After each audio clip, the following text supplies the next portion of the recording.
Tantor Audio, a division of Recorded Books, presents The Alien's Escape by Ella Maven, narrated by Heather Costa and Jeffrey Kafer. Chapter 1. Valerie. As I sat in a car-like vehicle hovering over the ground of a planet that was definitely not Earth, I experienced some regrets.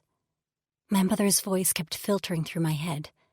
Live a little, take a vacation, date a nice man, give me grandbabies. Every time she'd encouraged me to spread my wings, I'd balked at the idea.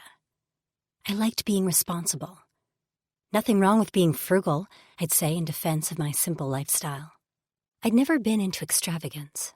I bought my purse from Ross for $25, and it had lasted me 7 whole years. When one of the zippers broke, I'd fashioned a new fastener out of a zebra print paperclip and felt proud of my cleverness. I didn't buy expensive clothes or travel. What little I could, I tucked away from my paycheck as a nurse toward my house savings. A home was what I wanted, a little rancher all to myself with sunny yellow siding and white trim. Maybe a cat and a dog, but no other humans because dating was terrible. Men were liars, and I'd committed to spinsterhood. My mother didn't understand my attitude because my father had been her whole world before he'd died of a heart attack when I was 22. But now, I kind of wished I'd taken that vacation, or bought that super soft blanket from Kohl's I'd petted for an unnaturally long time while Christmas shopping. Hell, I wish I would have splurged for an extra shot in my weekly vanilla latte. And actually, I kind of regretted saying no to the man at the post office who'd asked me out for a drink. Another orgasm in this lifetime would have been nice. And most of all, even though raising a child had never been on my to-do list, I kind of wished I'd been able to give my mother grandbabies before cancer took her life 2 months ago. Instead, I was childless, motherless, and the holder of a well-padded savings account which was doing jack all for me as I sat in this hovercraft thing. The body of the vehicle was shaped like a car, but the front end was more pointed like a plane. Circular discs along the bottom pushed out air to elevate us, and judging by the vibration of the craft, some kind of engine motored us forward. My stomach dipped with every small tilt, and if I were a praying woman, I would have been confessing every sin in hopes of forgiveness and mercy. But since I was a practical woman at home and at work, I had seen some shit as an ER nurse. I needed to spend my energy figuring out what the hell was going on, starting with why I'd gone to sleep last night in my apartment, but awoke on a spaceship manned by weird one-eyed creatures. Apparently, the creatures had been on a mission to kidnap women from Earth. There had been several women on the ship, all of us in various stages of freaking out. After the ship landed, the one-eyed creatures separated us. I'd been shackled and tossed into the back of this hovercraft thing. On either side of me were massive guards, who seemed to be a much different species from the one-eyed aliens. 7 feet tall at least, they wore thick armor and were strapped with weapons. 2 guards sat in front of us, one holding a weapon and the other piloting the machine. They smelled like wet dog, so I tried to take shallow breaths because I didn't want to vomit from fear, disgust, and terror. The one-eyed creatures had put us in skimpy gray dresses made from a scratchy material which irritated my skin. I clasped my damp palms together as sweat dripped down my neck, wetting the strands of hair which had escaped my messy bun. I stared out at the large front windshield, trying to process what my eyes were telling my brain. For a moment, I tried to convince myself we were on some part of Earth I hadn't known existed. But it was time to accept I was truly on another planet, one that sustained life. Terrifying life if the massive hulk sandwiching me were any indications. Here, the grass was blue, almost teal, and the dirt was a brilliant green. Wispy green clouds hung in the air like cotton candy, and blue-leafed trees grew in clumps of dense forest. Maybe in another circumstance, I would have thought this planet was pretty, but now was not the time to enjoy the scenery. I thought nothing could shock me anymore. I'd been wrong, so freaking wrong. I could, in fact, be shocked nearly catatonic by my first contact with extraterrestrial intelligent life, but really, who wouldn't be? My eyes welled with tears, and I didn't bother trying to stop them from spilling over my bottom lashes to wet my cheeks. What would my coworkers think when I didn't show up for my next shift? Did these guys leave a trace? Was my body still there and I was here in another one? Now I knew freaking aliens existed. Anything was possible. I glanced down at my knees and traced my finger over an old surgery scar from when I tore my ACL playing high school softball. I didn't feel like I was in another body. This was me with all my scars and lumps and dimpled flesh. The aircraft lurched, and I slid into the guard beside me. A pained cry left my lips as my hip connected with his stiff armor. With a disgusted sniff, he elbowed me back into place just as the pilot barked some words. I lifted my eyes to the windshield again and sucked in a sharp breath. Before me was something out of a science fiction movie. 100-foot-high walls surrounded what looked to be some sort of city. The sun shone off skyscrapers appearing to touch the clouds. Floating above the skyscrapers were pod-like blimps, and I could make out hover cars like the one I was in zooming between them. "Holy shit," I murmured. As we drew closer, massive gates swung open, and we sped through them before finally stopping above a landing zone. Other hover cars were parked nearby, their giant circular discs resting on the ground. We lowered and touched down. The pilot flipped a switch, and the loud motor gradually lessened in decibels with a mechanical whine. This was more than a city. This was a fortress. I saw now the skyscrapers sat on massive columns, kind of like beach houses in a flood zone. On the ground level were smaller buildings in varying degrees of disrepair. Creatures bustled about, most of them tall with silvery skin. They walked upright on their back legs, with 3 fingers on each hand and 2 toes on each foot. Their faces were a bit flat, with small holes for nostrils and ears.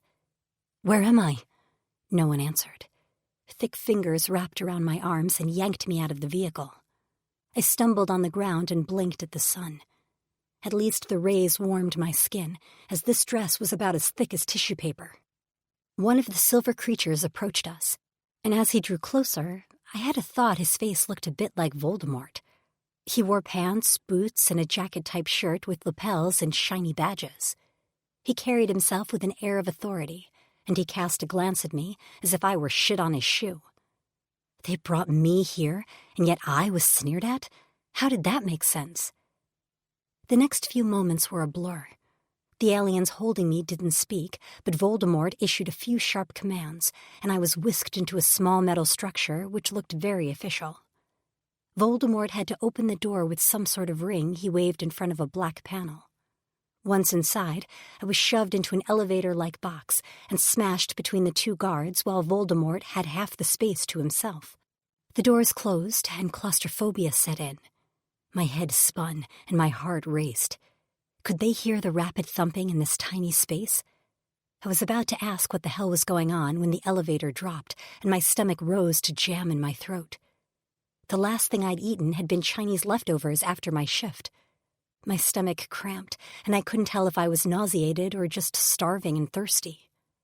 I swayed on my feet and nearly toppled over when the elevator came to a sudden stop. Gripping my arms tightly enough to leave bruises, the guards hauled me from the elevator and followed the silver Voldemort as he led us down a series of hallways lit by overhead lights. Finally, we came to a glass-paneled room. Inside were various tables, instruments, and machines, as well as flat boxes that resembled monitors with rapidly scrolling numbers. As we entered the room, a silver alien spun around on his little chair, then bolted to his feet when he saw me. His mouth stretched into what I could only interpret as glee, but there was a sadistic quality about it that locked up my muscles. "No," I mumbled, pulling back on the massive hands holding my arms. "No, no, no, no!" I dug my bare heels into the smooth floor to no avail because they just dragged me. Sweat poured from my temples as they led me over to a long metal table with straps. "Stop!" I yelled, even though they all ignored me like I was losing my mind. I thrashed and flailed, but the guards holding me were 3 times my size and probably 10 times my strength. Still, I fought out of sheer terror, my flight instinct sending my heart into overdrive as it drummed a deafening beat in my ears. "What are you doing?" I cried as they tossed me on the table like I weighed as much as a kitten. "Stop, please!" One guard planted a meaty mitt on my chest, holding me in place. Metal hooks rose and locked around my ankles, wrists, and neck.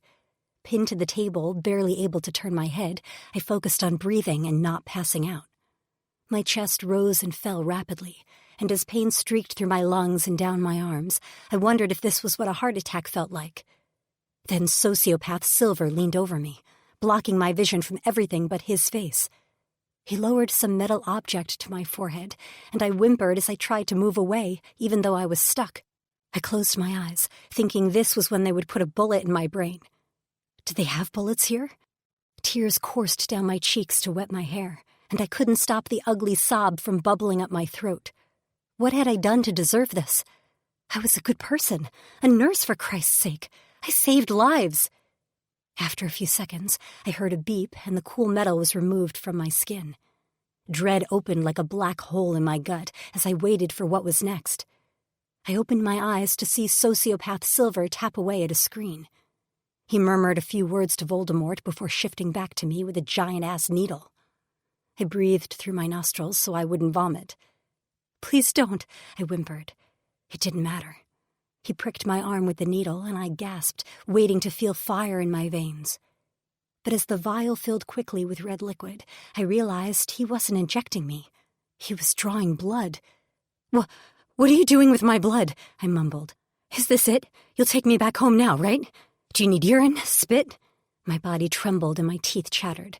I was reaching my limit on what I could handle, and I hated I was this weak. "I'll give it to you if you just let me go back home." Sociopath moved away from my line of sight, murmuring more words to his buddies I didn't understand. He took the vial of my blood and pushed it into the slot of a metal box. Something hissed, followed by a rapid tapping and the soft whir of a machine. My blood was sucked out of the vial into the unknown depths of the little box. I closed my eyes. I needed to preserve my sanity for whatever they had planned for me next. Hands tugged at my hair, and I still didn't open my eyes. Something cool was pressed against my scalp behind my ear.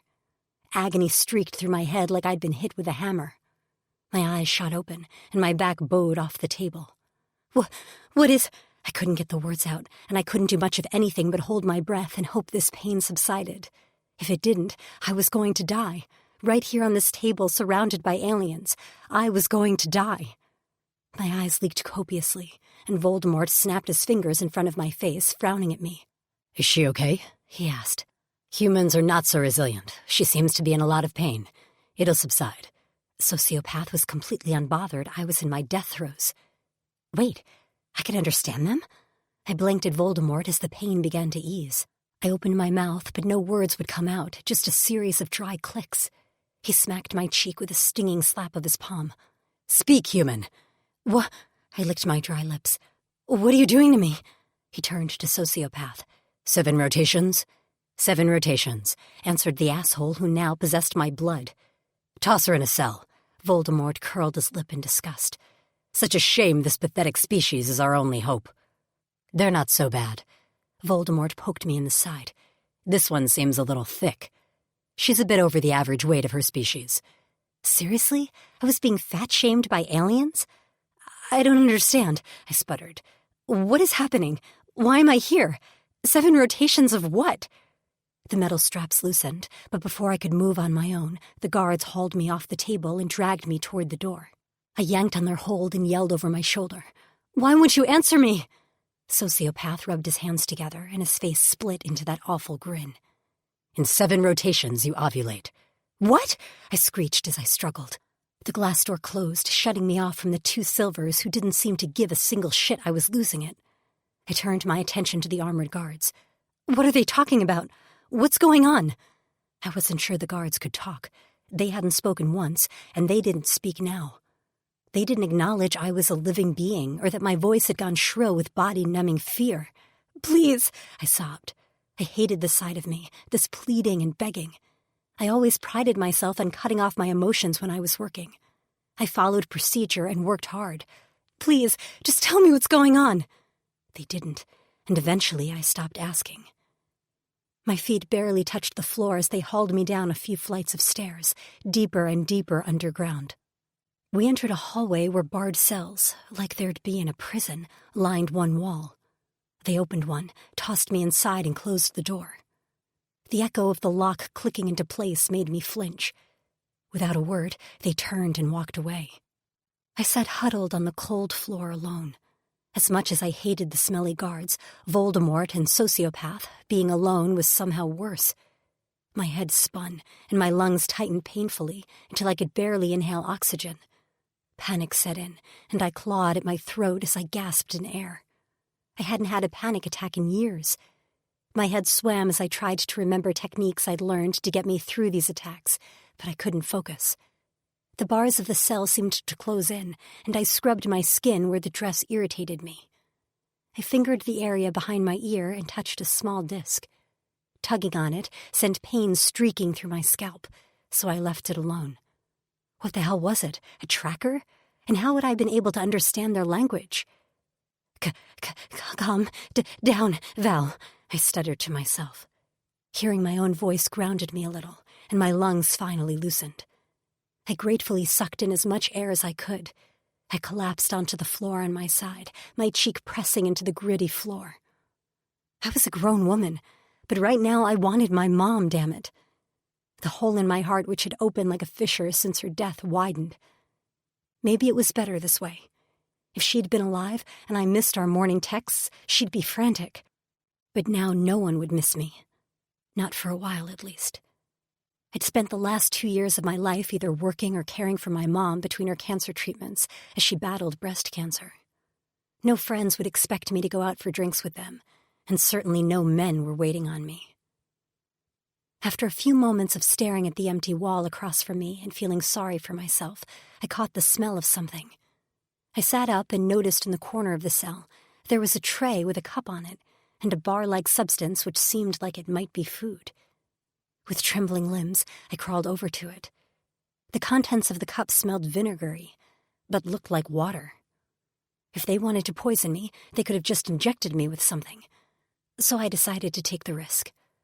I was dehydrated as hell, and I didn't know when they'd offer me something else to drink.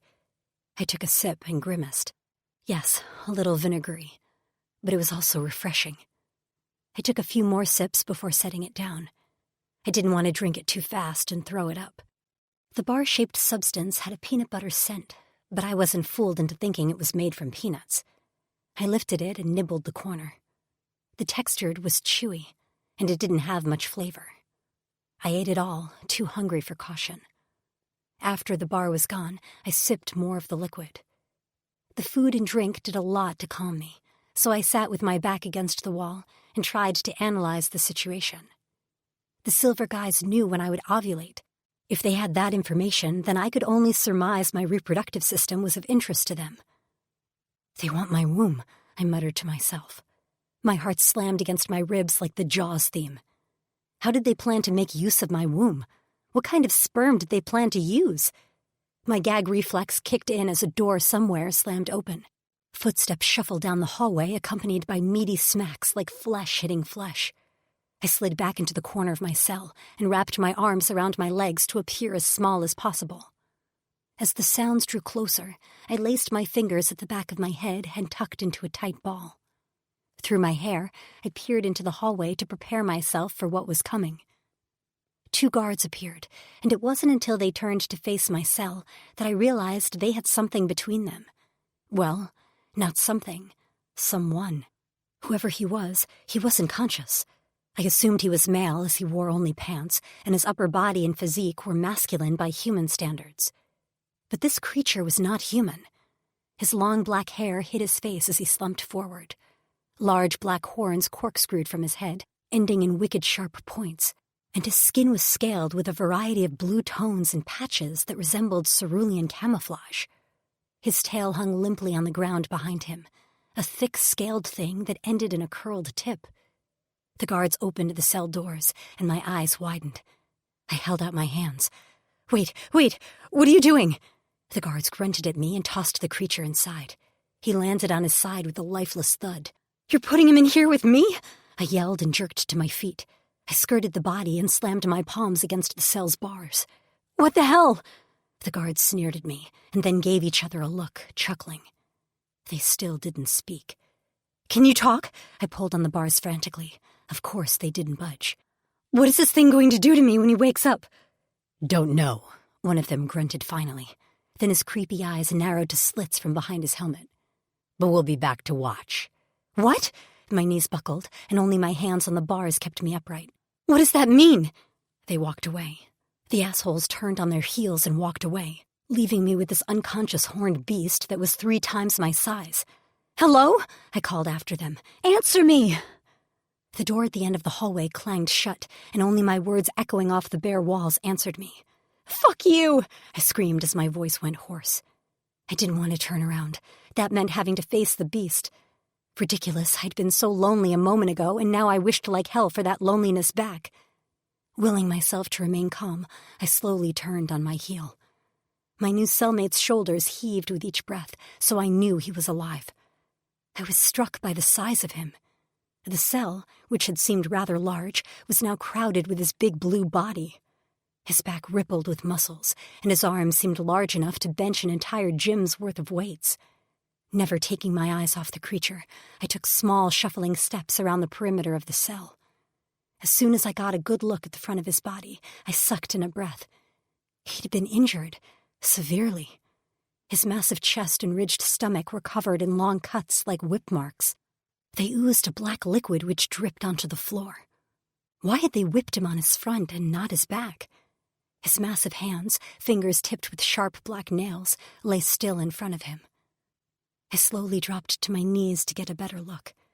Hair covered his face, thick locks of black streaked with silver and light blue, long enough that it likely reached down past his chest when he stood.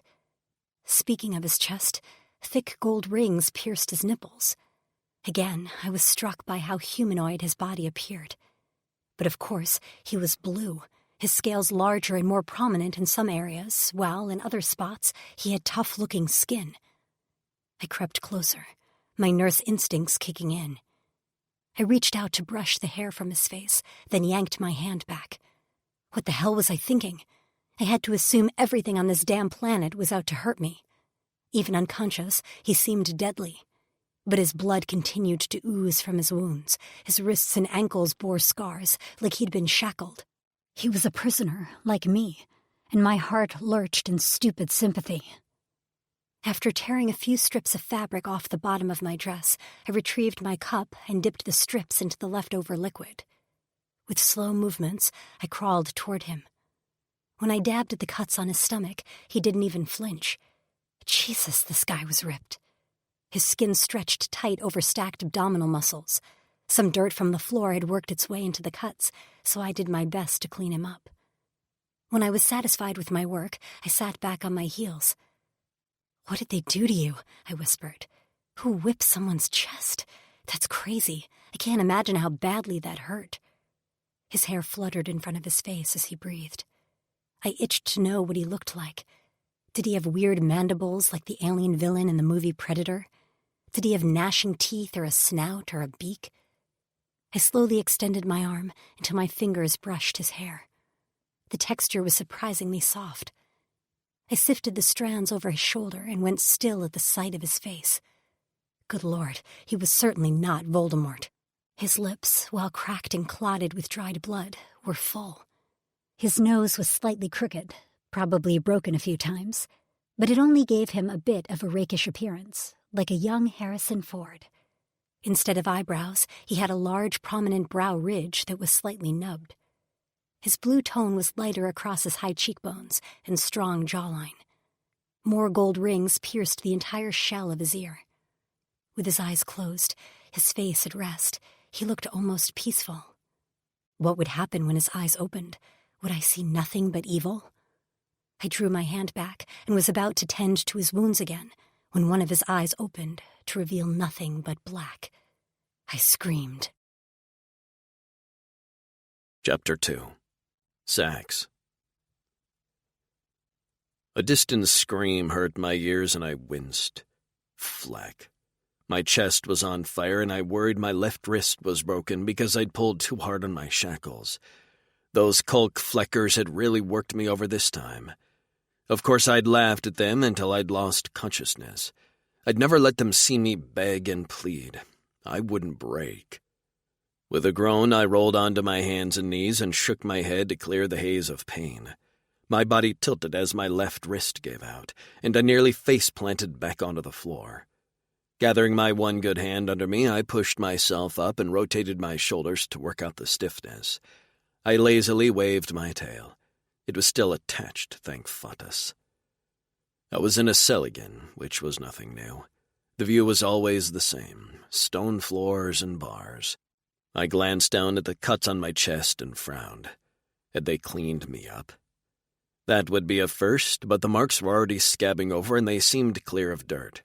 My blood littered the floor, yet my stomach was clear of dried blood trails. I wasn't sure how long it had been since my brother escaped this hell with his human mate.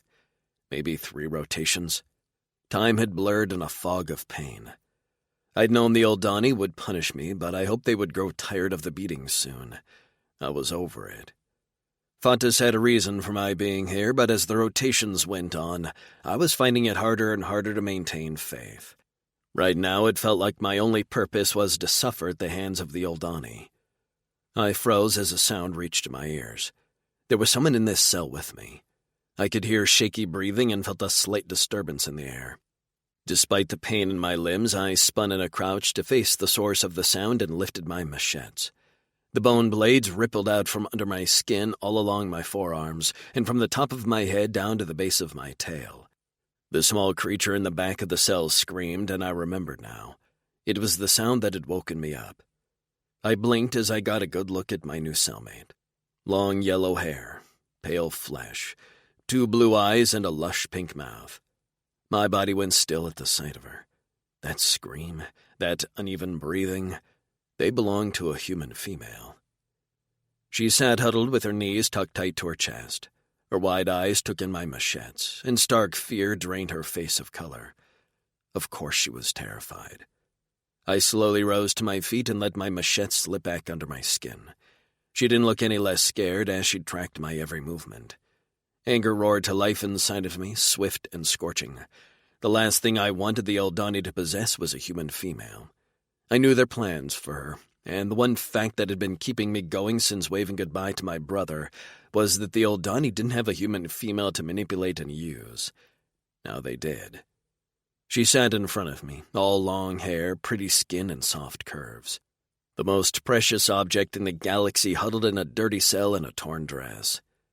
My machetes itched to lift again. I wanted to rage and roar and burn down this entire flecking city, to make every last old Donnie pay for putting this creature before me behind bars. The human whimpered, and I realized my scales were rippling, the color shifting and rolling over my skin as a sign of my inner turmoil. Willing myself to calm down, I lifted my hands, palms out. She wouldn't be able to understand me, but I hoped my tone conveyed my words. My pain all but forgotten, I focused on her. I won't hurt you. Her eyes nearly bulged out of her skull and her whole body jolted. She balled her little fists on top of her knees. "Oh my God," she murmured. She shook her head. "I don't know what to think." I could understand her words. After they'd kidnapped me, the old Donnie had updated my translation implant with all the major Earth languages. "Did they give you an implant?" I asked, gesturing toward the implant by my ear. "Can you understand me?" Her fingers grazed her hair, and I was able to see a familiar bulge over her ear. She jerked her hands back to her knees. Yes, I can understand you." In an attempt to look less threatening, I crouched down on the balls of my feet. She didn't cringe at my movement, and I considered that a victory. "I'm sorry you're here." Her gaze drifted to my beaten chest before returning to my face. She studied me and seemed to reach some sort of decision. "I'm sorry you're here, too." Her soft voice soothed the rapid beat of my cora and tempered the heat of anger in my blood. Her voice didn't belong here in this dank and hard cell. What would her yellow hair look like when the sun shone on it? Would her eyes crinkle when she smiled? "My name is Sax," I said. "I'm a Drixonian warrior, originally from planet Corin." Those words. She nibbled her lip. I don't know what most of those words mean. Of course. My brother Dax had told me humans weren't aware of any life other than what existed on Earth. I went with the simplest explanation. "They mean I won't harm you. What's your name?" "Valerie. Well, Val. You can call me Val." It was then I realized she clutched bloodied scraps of cloth in her hands, and that the hem of her dress had been ripped. The soothing tone of her voice was all but forgotten as the rage inside me renewed. "Where are you injured?" I barked, sliding toward her. "What did they do to you?" She jumped at the sharp crack of my voice, dropping the scraps of cloth as she raised her arms to defend herself. I'm not injured," she stuttered. I snatched a handful of the cloth and shook it at her. "Then what is this?" "Why is your dress torn?" She slammed her fists down. "Because I used it to clean your cuts." I froze with the cloth straps swinging between our faces. Color flooded back to her cheeks, deepening their color with a red flush. Her bright eyes flashed at me like glittering gems. I dropped my hand. "You cleaned me?" "You were unconscious when they threw you in here with me. I can't see someone injured and bleeding and not do something. I'm a nurse," she announced, with a slight upward lift of her chin. "That's what I do." "What's a nurse?" "Someone who takes care of sick or injured people." "A healer?" "Yes, sure, I'm a healer." I narrowed my eyes. "But you didn't know if I was an enemy or not. I could have woken up and killed you." Some of the bravado left her strong gaze. "I never said it was the right choice, but it was the one I made. You can't trust anyone in this entire fortress except for me. Do you understand?" Her eyes glistened. "I don't know that I can trust you." "You can." She scoffed. "Of course you tell me I can trust you, but trust doesn't work that way. You have to earn it." "I trust you." "Well, then you're crazy." I tossed my head back, wishing I could tie my hair out of my face. "I will earn your trust, then." My voice came out as more of a growl than I intended. She flinched and watched me carefully before speaking again. "I'd like nothing more than to trust you," she said, "but it's a little hard based on everything that's happened to me since I've gotten here." Anger sparked in me. "Tell me." "Tell you?" "Tell me all you remember." She took a deep breath, and then she did. She told me about waking up on the spaceship and arriving at the Eldani fortress of Alazar. I explained to her that the silver aliens were Eldani, and the armored guards called Kulks worked for them. My machetes lifted when she spoke of Borhan prodding her in his lab, the sick fleck. "They know when I will ovulate next, and that terrifies me." She wrung her hands. "Why do they need to know that?" "What is ovulating?" I asked. "It's when I'm fertile, when I can get pregnant." The words were like a punch in the gut. I'd known all along that was why they wanted her, but to hear her confirm it still knocked me down. I collapsed back on my ass and dropped my forehead into my hands. "Fleck," I muttered. I had known they had the means to test a human female's reproductive cycle. They were gaining too much knowledge. "Do you know what's going on?" Her voice drew closer, causing me to look up, seeing her crawling toward me on her hands and knees, her breasts swinging beneath the thin fabric of her dress, her round ass flexing. I imagined my hands on her soft, lush hips, my mouth on her stiff nipples, my tongue licking the cream between her thick thighs. My cock stiffened, but on the heels of lust rode panic, swift and sick. I skittered away from her, retreating to the far side of the cell, raising my arm to ward her off. "Stay away from me." Her mouth dropped open, and the utter devastation on her face took my breath away. What's wrong?" I closed my eyes, but I could still see her supple form and pretty lips. "I can't. Stay away, Val." She sucked in a breath at the sound of her name. "Please, just tell me what's going on." A sob left her throat, and the sound choked me. I opened my eyes to see large drops leave her eyes to splash on the floor, mingling with my blood. This pretty female who'd known nothing about me but had still risked cleaning my wounds cried, and I felt helpless.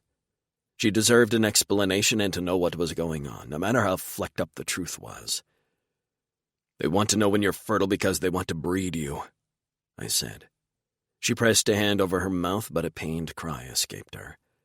"The Eldani want me to bear their children?" I shook my head. "No, sweet Val. They want you to bear mine." Val. "What?" I whispered. He rubbed his eyes and then banged his head on the wall behind him. "Fleck," he muttered to himself with each thud of his skull on the hard wall. "Fleck, Fleck, Fleck." "Sax," I murmured. He went still at the sound of his name, and then his dark eyes focused on me. They weren't black, as I'd previously thought, but a dark purple. And earlier, when he'd been speaking more softly, they'd lightened to a pretty violet. "Don't do that," he rasped, his lips curled back, revealing a gleaming set of white fangs. A shiver traveled down my neck. "Don't do what?" "Don't say my name, or look at me." His nostrils flared. "Or speak, and whatever you do, don't touch me for Fleck's sake." "But why?" "Because you're making my cock hard, and if one of the Aldani walks in here and sees that, we're both flecked. Do you understand me?" I reared back, only now noticing the bulge in his pants. A massive bulge. Oh, God, I had more questions, so many more, but he'd told me not to speak, which was fine, because I was too terrified to muster words. He sat with his eyes closed while he rhythmically opened and closed his fists. I tried to steady my breath and call up the training and experience I'd had dealing with trauma at my job. Yes, this was my own trauma. But God, I needed to try to be objective here or I'd go insane. Quick analysis. I wasn't dying or seriously injured. That was good news. The bad news? Silver aliens apparently wanted to use my body to breed this blue alien's children. And he seemed just as overwhelmed by the shitty news as I did. Before I could ask him if his reasons for freaking out were similar to mine, the door down the hall clanked open. Sax immediately sprang to his feet. Those blades beneath his skin lifted, and I squeezed myself against the wall. At first, I'd thought they were some sort of body modification, but now that I got a closer look at the blades that spanned from the top of his head to the base of his tail, I realized they were a part of him. Bones that could unsheath from beneath his skin, like hidden weapons. His silhouette was scary as hell, backlit by the lights from the hallway. 2 guards appeared in front of the bars. They were followed by 2 Aldani, as Sax had told me they were called, both wearing those jackets adorned with official-looking symbols. "You decided to wake up from your nap to meet your new roommate, hmm?" The Aldani on the right wore a green sash across his jacket. Sax didn't respond. "Now where's that Sax humor we've all grown to know and love? I thought I'd at least get a thank you. We rewarded you for not escaping with your brother. There's a pretty female to take your cock." "Fleck you," Sax rumbled in a deep voice. "Look, you're alone. None of your males are here to judge you with those pesky Drixonian morals. You can go ahead and let your instincts go. Take her like a warrior should take his spoils." The Aldani's words cascaded down my spine like ice water. Sax replied with the same words, same tone. I appreciated the basic fuck you attitude because the Aldani were sickening. But they obviously had all the power. What would happen when they forced Sax to do their bidding? "We can make you," the Aldani said. Sax snarled out. "You can try." The cell door opened, and Sax lunged. He didn't get far. The guards latched poles onto his collar, holding him at a distance so his skin blades and tail were useless. Sax roared as the guards entered the cell, forcing Sax against the far wall. He yanked on a pole, and I thought he was going to get close enough to take a guard's head off. But then an Aldani produced a metal rod. He flipped a switch on the rod's side, and a hum filled the air. "No!" I shouted, just as he plunged it into Sax's side. Sax's blue body went rigid, and his mouth opened in a silent scream. The stench of burning flesh filled the air, and Sax's limbs trembled so hard that his teeth clattered. "Stop it!" I yelled. I ran to the nearest Kulk and pounded my fists on his armor, not that it did much. I kicked, yanked, and pulled. The guard turned to me with a snarl, and with a swift fist to the gut, sent me sailing into the wall. Pain streaked through my right hip as I crumpled to the ground and gasped for air. A dull roar reached my ears, and I looked up to see Sax renew his struggles. His pitch-black eye shifted from me to the guard who had struck me. Wrenching away from the rod at his side, he swung his tail whip-fast against the Kulk's head. With a sickening crack, the Kulk's head spun an unnatural 180 degrees. The guard went down like a sack of potatoes, hitting the ground in a clash of armor and lifeless limbs. The other guard gripped the pole that was fastened to Sax's collar with 2 hands, struggling to hold Sax at a distance. It was no use. Sax jerked the pole, and as soon as the Kulk was within striking distance, Sax lashed out and sliced his forearm blades across the Kulk's neck. He slid to the ground as blood spurted from his throat and coated the wall. Sax whirled around, teeth bared and fangs dripping with saliva. But the Aldani weren't fools. Both of them entered the cell holding shock rods and plunged them into Sax's chest. He arched his back and roared as the weapons coursed a current through his body, making him shake like he'd touched a live wire. "Stop!" I cried weakly. I tried to stand, but the pain in my hip had made my right leg useless. Tears coursed down my face like tiny rivers. "You're killing him!" The Aldani turned to me with a sneer. He pulled his rod back and then plunged it into Sax's neck. His eyes nearly bulged out of his skull. "You care whether he lives or dies?" the Aldani spat. "Then breed with him." They both yanked the rods away, and Sax's body fell to the ground. His head bounced off the stone floor, lifeless. I sobbed and crawled over to him. "Sax!" I called out as I drew closer. "Sax!" I touched his hair, his forehead. Sweat coated his skin, and his color was a dull gray blue. The places where they'd shocked him were blackened and oozing. A faint scent of smoke filled the air. "You killed him!" I shouted at the Aldani. "We didn't kill him," the Aldani sniffed at me. "He can take a lot, we've learned, and he will, repeatedly, until he breeds you." As I lay huddled beside Sax's prone body, the Aldani dragged the bodies of the dead guards out of the cell. One of them placed a tray in the corner, then slammed the cell door shut. "We'll be back," the Aldani said. "When he wakes up, he'll just be ready for more." He tapped the rod against the cell bars and walked away without a backward glance at either of us. I slid closer to Sax and laid his head in my lap. I sobbed and sobbed. I'd never cried so hard. My tears dripped onto Sax's face, mingling with the dirt and sweat. He'd endured so much because he refused to rape me in front of those Aldani fuckers. Would he wake up and be angry with me?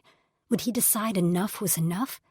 No way could he survive being shocked like that again, as the Aldani had promised. While I cared for my own future, I found I also wanted to help Sax. He'd been kind to me, and he'd treated me like an actual person rather than just a womb. I swiped at my eyes, sniffling a few more times before finally getting myself under control. I tested my hip joint, terrified it was broken, but found I could rotate it without screaming pain. Still, I knew I had to be careful with it. I crawled over to the tray they'd left in the corner. There was a large jug of the water-like substance and a few more of the peanut-scented bars. I drank a little and used the rest of the liquid to clean Sax's wounds as best as I could. They were already clotting and scabbing over, and I assumed his healing abilities were much better than humans. I tried to get him to drink something, but he couldn't swallow, so the liquid dribbled from his mouth. God, I couldn't imagine the pain he'd gone through, and yet he'd still managed to get free and kill 2 guards. Their bodies sat outside our cell, and I was a little concerned I felt nothing but satisfaction when I looked at them. What was this place turning me into? I stroked Sax's face, which was no longer pinched with pain. His lips were slightly parted, and his chest rose and fell with even breaths, rather than the rapid breathing from before. I checked his pulse on his wrist. It seemed fast, but I had no idea what his normal resting heart rate was. I propped myself up against the wall, Sax's head in my lap, and closed my eyes. I might have dozed off, but I jerked awake when I felt movement.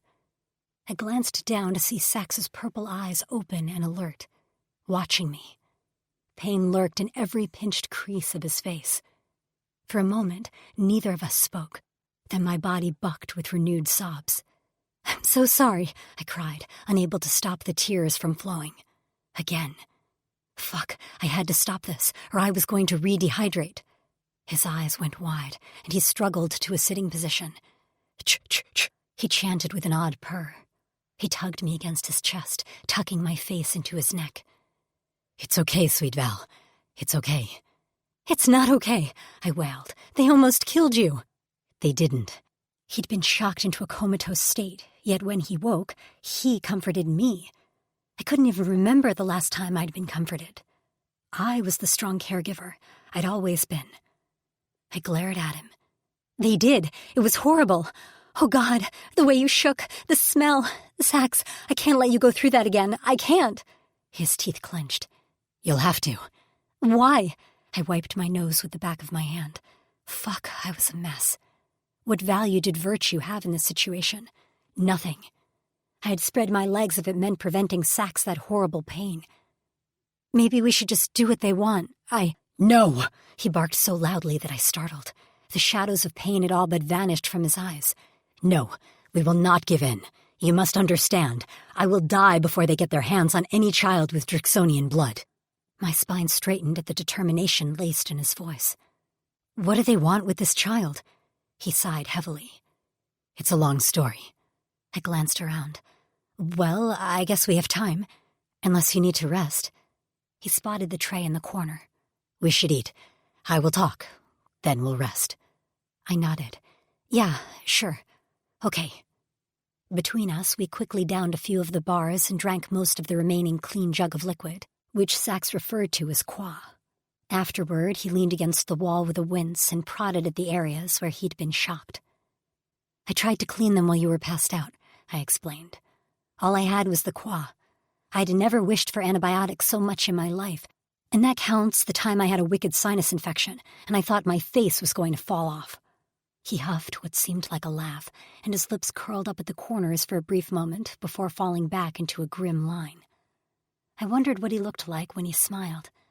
What was he like when he wasn't a tortured prisoner? "They will heal. So you wanted to know why they want my offspring? Well, my people used to work for the Aldani as guards and law enforcement, like the Kulks do now." He gestured toward the dead bodies. "We thought we were respected partners, but we soon learned we were more like servants. And then we learned they were holding some of us without our permission and experimenting on us. So we led a rebellion and broke from their rule." "But why am I needed? Don't you have females of your kind?" His eyes closed and he swallowed. When he focused on me, I saw a wealth of emotional pain lurking behind the purple depths of his eyes. 150 sun cycles ago, a virus killed all our females and most of our elder males. We cannot reproduce." My heart dropped, and I clutched my chest. "Oh God, that's terrible." He nodded. "It is. That was how the Aldani were able to convince us to serve them. Our civilization had been ravaged by the virus. We agreed to travel to this planet, Corin, and work for them. After the uprising, the remaining males separated into groups called clavices and live out east, in relative peace." "So the Aldani have new guards, right? Why do they want you?" He flexed his arms so that the tip of his blades rose from beneath his scales before settling back in. "Because Drixonian warriors are one of the most feared species in the galaxy. One of us is powerful." His fingers curled into his thigh. "As a unit, we are nearly unstoppable." In the back of my mind, I knew the answer, but I needed it confirmed. "So they want you to reproduce so they can—" I let my voice trail off. "So they can raise a new generation of Drixonian warriors who know nothing of our ways or values. Little ones with little minds that the Aldani can shape at their will." "Oh no," I whispered. "Which is why, sweet Val, I will endure what they do to me." His words rang through the air like gunshots. "Every day, until the day Fatas decides to take me from this world." He bared his teeth and his fangs glistened. "Because I will never, ever let them get their hands on a creature with even an ounce of Drixonian blood." The reality of our situation hit me. Caving to the Aldani demands didn't just mean I'd be forced to have sex with Sax. I'd potentially be creating a life that would know nothing but servitude, nothing of the proud ways of the warrior who sat before me. I had to think of more than myself. They didn't just want my womb. They wanted what my womb would produce. My child. Sax's words flooded through me, and I placed a hand on my stomach. I hadn't planned on children, but the thought of my baby in their hands sickened me. Sax was right. This wasn't just about us. This was protecting a future life who had no way to fight. "They won't stop, will they?" I said, my eyes blurring with tears. How did I still have tears to cry? If I give birth, they'll want more. To them, I'm a cock, and you're a womb that can produce slaves. Oh God, those words hurt. They fell between us like boulders, huge and insurmountable. "Sax," I whispered, "what are we going to do? I can't give them a child, but I can't watch you go through this." He held out his hand, and I tentatively placed my palm in his. He wrapped his blue fingers around mine. "You will, brave Val. You'll do it for me, for you, and for the life you're saving. Do you understand?" I choked out a sob. Fuck, I was tired of crying. "I do understand, but I hate it." He pulled me against him, and his chest heaved with a sigh. "I know." I lay my head on his scaled pecs. I expected him to feel like a snake, but he was softer, like steel-covered velvet. Explain this Fatas to me that you mentioned. Is she like your god? A god? Someone you believe is the creator. On Earth, a lot of people believe God made people. We have free will, but people pray to him to ask for things, like health and happiness. He frowned. No, Fatas is not our god. She did not create us. We believe she blesses us or curses us based on our actions. Ah, like karma then. You're rewarded for good deeds and punished for others. I leaned my head against his shoulder. Now, karma I believe in.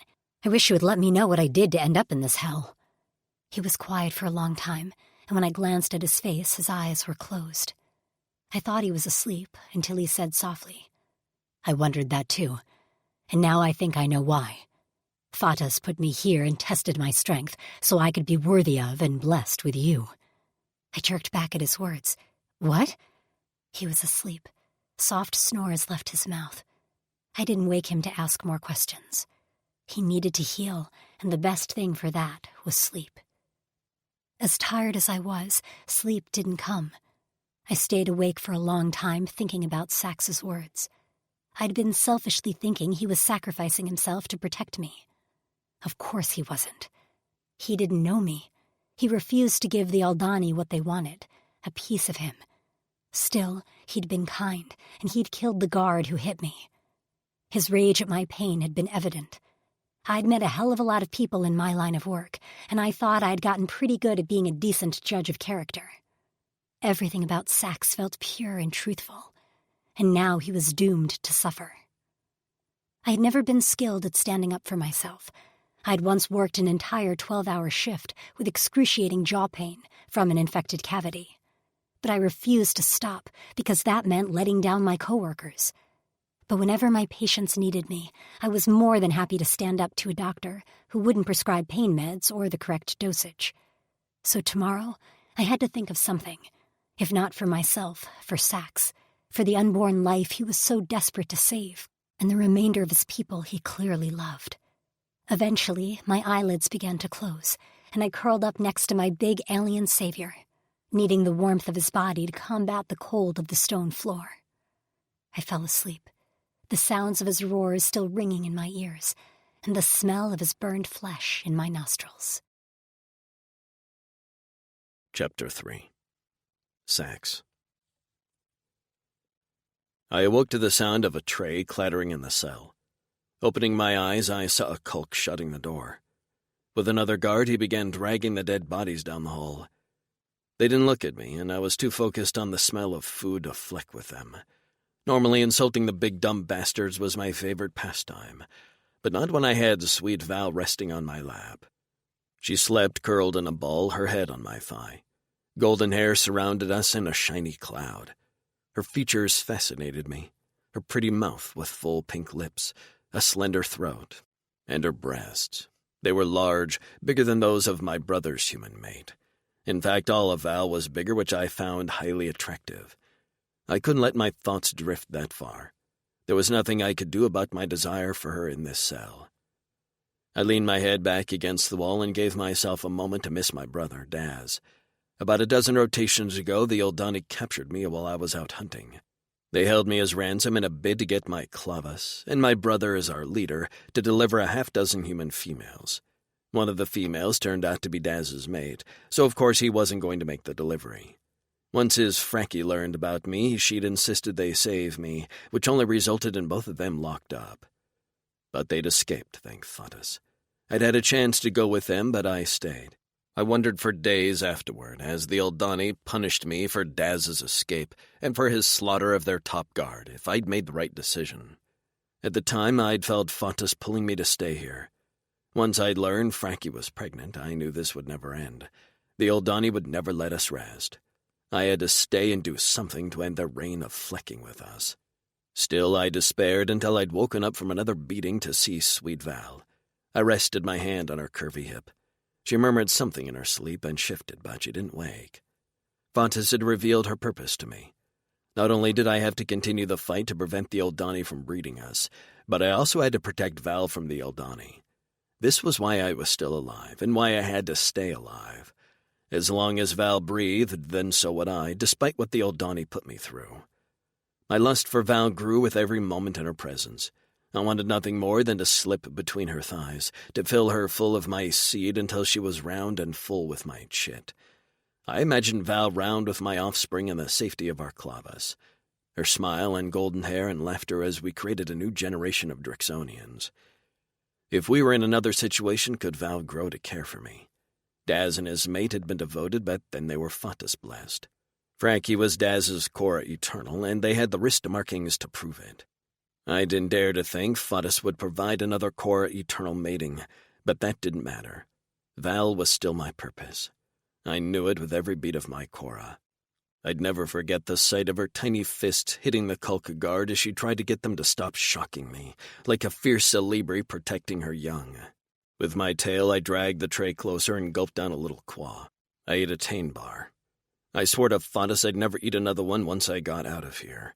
They'd given me fruit once, but it was so old and rotten I'd thrown it up along with everything else I'd eaten that day. It hadn't been much. Val stirred again, and this time her pretty blue eyes blinked open. She didn't come awake quickly, like I did. For a while she stared straight ahead, a view that happened to be my stomach. Slowly her eyes rose and rose and rose until she focused on my face. I went for a small smile. "Hello." "Oh, hello." Her voice was small and groggy with sleep. It was adorable. I helped her sit up and then offered her some quaw and a Tain bar. She munched on it with a disgusted look on her face and rubbed her eyes. "I'd kill for a latte right now." "What's a latte?" She squinted at me. Like a coffee?" "Coffee?" She blew a lock of hair out of her eye.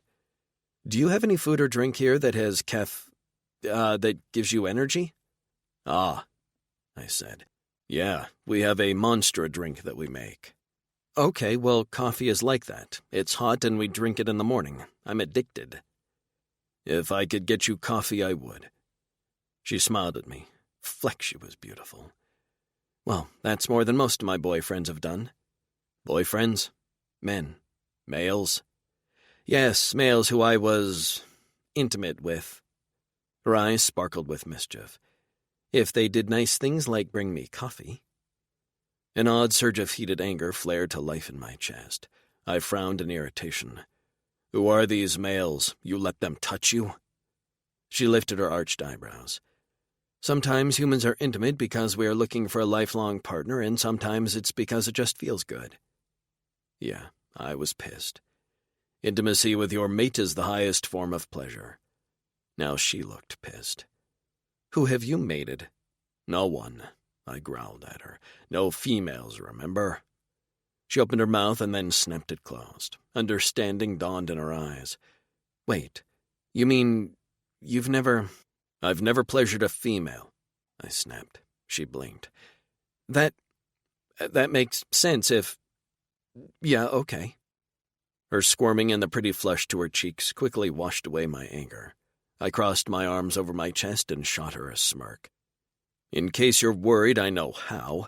Drixonians were legendary lovers before the virus, and the males who survived have passed on various techniques." I stuck out my tongue so it unfurled down to my chin, revealing the row of ball piercings in its center. "I know 1,000 ways to make a female come." "Legend? Oh, wow." She placed her hand at the base of her throat and swallowed. "I wasn't worried, but that's all good to know." A door clanged open down the hall, and we both stumbled to our feet, the previous conversation all but forgotten. Footsteps echoed on the stone walls, and I quickly took stock of my injuries. Every muscle was sore. The wounds on my side and neck had scabbed over, but they were still tender to the touch. It had been so easy to disassociate during all the previous beatings, but now I had Val to worry about. I had to be aware, present, and that meant I'd feel the pain all the more acutely. I stretched my back and cracked my neck. So be it. 2 Kolks strode in front of Polu Gravit, the new commander of the Eldani army. They hadn't hid. Daz had killed Trupa, the old commander, before Daz and Frankie escaped, and the satisfaction over that bastard's death had been what got me through the resulting punishments. I'd pay for my brother's sin any day if it meant the death of Trupa. Polu wasn't much better. He'd learned from Trupa after all, but even Trupa seemed to have a mild respect for Drixodians. Polu hated me, and I got the impression he resented not being able to kill me. Beside Polu was one of his men, a smaller general named Han, who rarely spoke but was keenly observant. Him I needed to watch out for. Polu turned on his heel to face me. His gaze drifted over my shoulder to Val before focusing back on me. "You rested and fed?" Val's heat warmed my back, and I knew she'd taken a step closer. Her shaky voice drifted over my shoulder. "I don't understand. The man in the room with the glass wall said I don't ovulate for 7 days, so why must we mate now?" Polu narrowed his eyes at her. "Because it is a window of time. We don't want to miss it, so you'll mate every day until his seed takes or you bleed." I felt her shudder. "Please, I don't." "Get to it, Drix, bastard," Polu sneered. "We don't have all day for you to shoot your seed." "You'll be waiting longer than that. I'm not touching her," I growled. Polu's lips tightened into pale gray strips. "Is this what you want, day in and day out of pain?" He pulled the shock rod out of his belt and turned it on. The hum made sharp pricks race over my scalp. Fleck, this was going to hurt. "We have many ways to cause you pain. We can rip your machetes out one by one, pull your teeth, flay your skin. All I need is for you to get hard, Sax. Don't underestimate what I'll do to get you to do it." Val sucked in a trembling breath, and her fingers touched my arm. "No," she whispered. "Remember what I said," I murmured to her. Her hair touched my skin with a soft tickle, and I saved the sensation to focus on when the pain became too much. "Open the door," Polu directed the Kulks with a snarl. "And watch your backs this time, or you'll end up like the last 2 guards." Of course I tried to evade the guards, but in the end it didn't matter. They attached their rods to my collar, holding me at a distance, while Polu strolled inside with his shock rod. I stood firm with my feet braced apart and my hands fisted at my sides. Han walked next to him, and I didn't like the way he kept his eyes on Val. "You love this, don't you, you sick flex?" I spat at Polu and his sidekick, needing to draw their attention away from my human. "It tears at you that you need another species to defend you because you're all soft and weak. You'd kill to be me, wouldn't you? Tall, strong, machetes, and an even bigger cock." The first shock stole my breath, as I knew it would. I didn't bother trying to speak through the scorching agony that coursed through my body. Sound ceased except for the pounding of my cora. Fleck, every time they prodded me, I swore my bones would disintegrate into ash. I closed my eyes and remembered the way Val's hair felt on my skin, the bright blue of her eyes, and the way her lush body curled into mine. This was for her. I'd do it for her. She is all. The rod jerked from my body, and I sagged in the guard's hold. Sound came back to me. Chains rattling. Val crying and pleading. I tried to lift my gaze to look at her, but my head wouldn't move. "Val," I stuttered. Something splattered on the ground beneath me. Drool? It's okay. No," she wept. I craned my head enough to see her reaching for me, but Han blocked her way. I growled at him, but the sound was pathetic by the time it left my cracked lips. "You ready to fulfill your duty?" Polu asked. "Or do I have to start pulling out your claws? I've never seen a declawed Drix." Bring it," I gasped. "No," Val cried and lunged for me. Han grabbed her around the waist and tugged her back. At the sight of his filthy hands on her, I pushed the pain aside and fought against the guards. "Don't touch her!"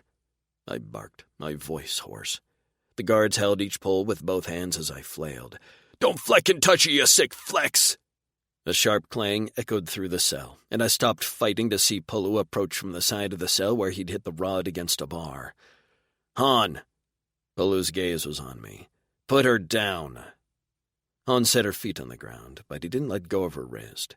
I couldn't tear my eyes away from his 3 fingers wrapped around her delicate joint. "So I think Sax has made it clear he's willing to be mutilated just to avoid mating this female, but—" His lips curled into a smug grin. "What will you be willing to watch your pretty human go through?" My stomach sank to the floor. Han pulled back his arm and backhanded Val across the right side of her face. The crack echoed off the walls as Val's head whipped to the side, the blow so strong she fell to the ground. Pain streaked through my right cheek, and my body jolted like I'd been tossed to the ground. But no one had hit me. That pain I felt was where Val had been struck. She lifted her head, and bright red blood dripped from her nose and the corner of her mouth. Gasping, her eyes met mine, and my sweet little Val set her jaw and stared up defiantly at Han. Standing over her, he turned on his shock rod. At the sound of the hum, I pushed through the haze of pain. "No! No flecking way!" I roared. "You'll kill her! You'll kill her!" "Easier to get another human than a Drix warrior," Polu said. "How much are you willing to watch her take?" Panic gripped my chest as Han swung the rod over her head. Her body shook and tears leaked out of her eyes, but she didn't make a peep. I lashed my tail and pulled against the rods holding me. I couldn't do it. I could take all the pain every time, but to watch her body go rigid with shock. "I'll do it!" I shouted. Han froze and turned to me. Polu raised an eyebrow. "What did you say?" I hated this. I hated every flicking thing about this, but I couldn't be responsible for Val's death. I'd never live with myself. "I'll do it. Just don't hurt her." "No." Val struggled to her feet. Blood stained the front of her dress. The sight of it nearly sent me into a rage spiral. My female bled. She wobbled on her feet. "No, I can take it, Sex. It's fine." "You won't," I shouted at her. "I refuse to watch you suffer at their hands. They'll kill you." The words were hard to say, but I wrenched them off my swollen tongue anyway. "I'll do it. I'll breed you." I'd never been so defeated in my life. "And give them a child." "No," Val said more firmly. She faced Polu, and despite her battered face and dirty flesh, she tossed her hair over her shoulder with a proud shake of her head. Her intelligent eyes shone bright. "I won't do it like this. No matter what he says, I won't do it. So you'll have to hurt me every day. You don't know as much as you think you do about female human biology. Our menstruation cycles are affected by stress. Under extreme duress, we won't ovulate." She seemed to gain confidence as she talked, and even though I wasn't sure of what she spoke about, I was in awe of the way she stood up to Polu. She stood tall and proud, her back straight. "You want a baby? Then this," she gestured around us, "won't work. You can't keep us in a cold, dark cell with barely any food and expect my body to behave like it's healthy." She jabbed a thumb at herself. "My ovaries won't work like that, so put us somewhere comfortable, feed us, and then I'll ovulate on time, drop a precious egg, and let his sperm have at it." For a long moment, no one moved. I had no idea if Val was telling the truth. It didn't really matter. She found a way to keep herself safe and unhurt and bought us some time. That was all that mattered to me. Maybe they'd accidentally kill me while she was safe and well cared for. Polu sniffed. "Then we'll move you. He has to come too," she said. "I'll be stressed knowing he's here, possibly getting beaten and not eating. If you want this to work, I need to know my mating partner is also healthy." Genius. My pretty Val was a genius. "You expect me," Polu spoke through clenched teeth, "to treat him well after all he's done? The guards he killed yesterday were not the only ones he dispatched. Did he tell you that he helped his brother and his mate escape? His brother went on to kill our commander." He whipped his finger at me. "He needs to pay for that." Val shook but held firm. "I think he's paid," she said, her voice cracking. "I think he's paid more than you can imagine, and now if you want something from him, you have to compromise." "Compromise?" He spat on the ground inches from her bare toes. Rubbing his forehead, he paced the length of the cell. "Compromise with a Drixonian," he muttered. "Ridiculous." "You're compromising with me, a human." "I thought your kind was stupid," he mocked. "We might be ignorant of the ways of this planet, but we are not stupid," she shot back. "What do you want, then?" "Clothes, a bed, better food than those tasteless bars, and more to drink than a small jug we have to share between us. A warm room." She glared at Han. "None of those shock rod things. You hit Sax again with those, and I won't ovulate for a fucking year." Polu reared back. "You can't do that." "Try me."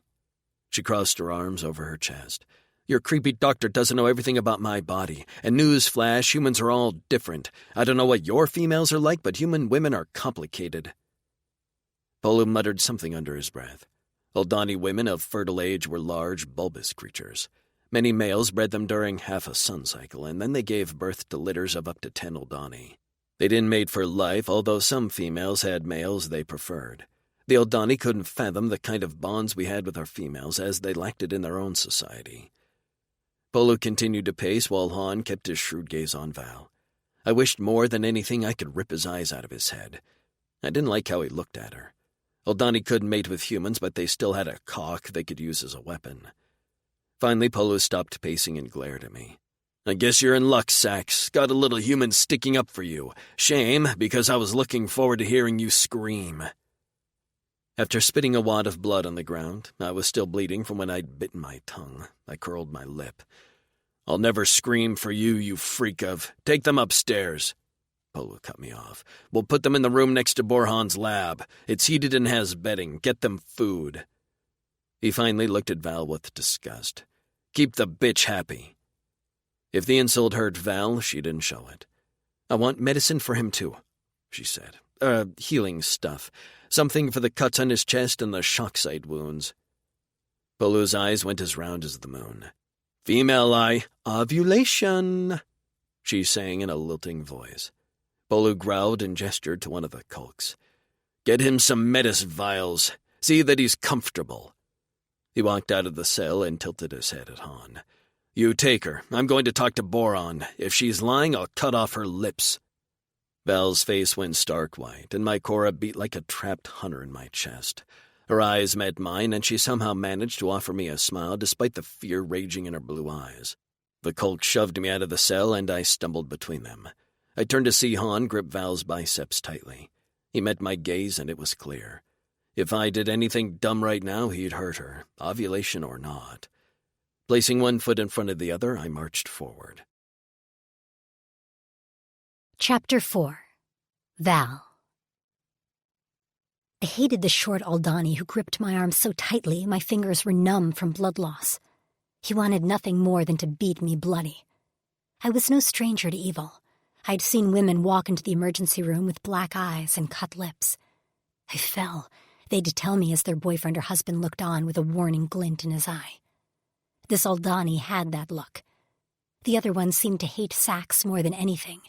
But this one, dragging me up a flight of stairs, loathed me and wanted nothing more than to rub my face in the dirt with the heel of his boot. I didn't make eye contact with him. I wondered again what Aldani females were like. I assumed subservient based on the disdain I'd received when I'd stood up to these two males. I still couldn't believe I'd done it. I hadn't even cared if they beat me, but it was too much to bear to realize that. Even despite his earlier vehemence, Sax was giving in just to save me. I had to do something. I wasn't completely wrong about what I'd told the Aldani. Women's cycles could be affected by stress, and it was very likely I'd ovulate late. Hell, I wasn't even sure I'd ovulate at all. Maybe my body would just not do its job on this planet. I didn't know. But I had to do something to get us out of immediate danger. I refused to see Sax suffer again, and I was pretty sure the shock rod thing would kill me on first impact. We turned down a brightly lit hallway, and I recognized the windowed wall of the lab. As we passed, I saw the head Aldani and that Boron creep in a serious discussion. I sucked in a breath and looked away quickly. Shit, what if they tried to tell me I was wrong? I didn't have proof. I'd cross that bridge when I came to it. I just hoped they had decent food waiting for me. A blanket would be nice. Was shampoo too much to ask for? They opened a door and directed Sax inside. The Kulk guard still held him at a distance, with the poles attached to his collar. I hated that fucking collar. I wished more than anything I could see Sax in his natural environment, free, with his brother. Did he have more family? The shorter Aldani still hadn't let go of my arm, and I winced as I tried to shrug him off. He shook me so hard my teeth clacked together. Sax growled, and the Aldani glared back. "This is your room," he announced unnecessarily. In the corner was a mound of bedding that looked like a queen-sized lumpy pillow. "We'll be back with food, medicine, and some clothing." The Aldani finally let me go with a shove, and I stumbled into Sax. He grabbed me and kept me upright while snarling at the Aldani. After a gesture of his 3 fingers that I took to mean some variation of "fuck you," the Aldani turned and walked out. The Kulks made quick work of removing the poles from Sax's collar and scuttling out the door before he could react. He didn't look like he planned to, though, probably for my benefit. The door closed behind them, and we were alone, or as alone as we were going to get. Nothing about this space was private. The upper half of the wall facing the hallway was see-through, like glass. Anyone could see in. Hands gently cradled my face, and I looked up into Sax's purple irises. "Are you okay?" He probed my cheek gently, and his jaw clenched. "Flecking Han." "Han? Is that his name?" "Yeah." "I'm okay." I tried to smile, but the skin stretched over my swollen face painfully, and my lips twisted into a grimace. I laid a hand on his arm. "You're hurt worse. Go sit down." His nubbed brow lowered in an almost defensive glare. "I'm fine." "You're not fine." Males were the same in all species, weren't they? Never show weakness. "You smell like burning flesh, and your arms are still shaking." He dropped his arms from me quickly and looked at them. Sure enough, his fingers were trembling. He quickly shoved them under his armpits and crossed his arms. "It's just temporary." "Okay, but please sit down." "Your face." "It's fine." I was actually concerned that Han asshole had cracked a bone, but I wasn't about to tell Sax that. He didn't move, only watched me carefully like I'd disappear if he looked away. Our gazes locked, and I felt tugged toward Sax like a magnet. "What you told Polu, is it true?" he asked softly. I swallowed. "It's not untrue." He studied me for a long moment before reaching out a hand and lightly brushing my hair over my shoulder. "I'm glad you thought of something before they could hurt you further." I shook my head. "That wasn't why I did what I did. You explained how much it meant to you for them to never get their hands on a child of yours. To hear you give up just to save me pain, I couldn't let that happen." He inhaled deeply and cocked his head to the side. "I couldn't watch them hurt you. And I couldn't let them take something from you that you don't want to give." His hand drifted from my hair to wrap around my neck. There, his thumb pressed into the base of my throat and rubbed ever so softly. Despite everything, our situation, the pain in my face, a ball of heat throbbed in my core. I bit my tongue as he caressed me. "Smart," he whispered, almost to himself. "Fearless. Cora of a Celebri." I managed to croak out. "What's a Celebri?" "A predator that lives in the densest part of Tauren. Thick coat, fangs, prowls. The females are the hunters, and they defend what they consider theirs to the death." "Like a lioness," I muttered. An expression on Earth. We say someone has the heart of a lion. Female lions are lionesses." He smiled, an actual full-on smile. His full lips turned up and parted to reveal his white teeth. His cheeks creased with dimples, and his eyes crinkled at the corners in familiar grooves, showing that once upon a time, Sax had smiled often. The act changed his entire face dramatically. The hook in my chest snapped taut as Sax's reel pulled me closer. He was handsome, beautiful in fact, from his black horns to his purple eyes, to his wide smile. "My fierce lioness," he murmured. My blood heated, our gazes held, the reel tugged. A creak split the silence, and I turned at the sharp sound. Through a small hatch in the bottom of the door, an armored hand slid a tray. After that came a bundle of fabric, and lastly was a small metal box. The tray held a selection of food. Well, not food I recognized, but it smelled edible, and best of all, not a bland bar in sight. My mouth watered. The hatch slid shut. A lock clicked, and the Kulk on the other side walked away after a quick look at us. The appearance of the guard broke the spell between me and Sax, and I was happy for it. Sax's low whispered words, "My fierce lioness," repeated over and over in my head like a chant.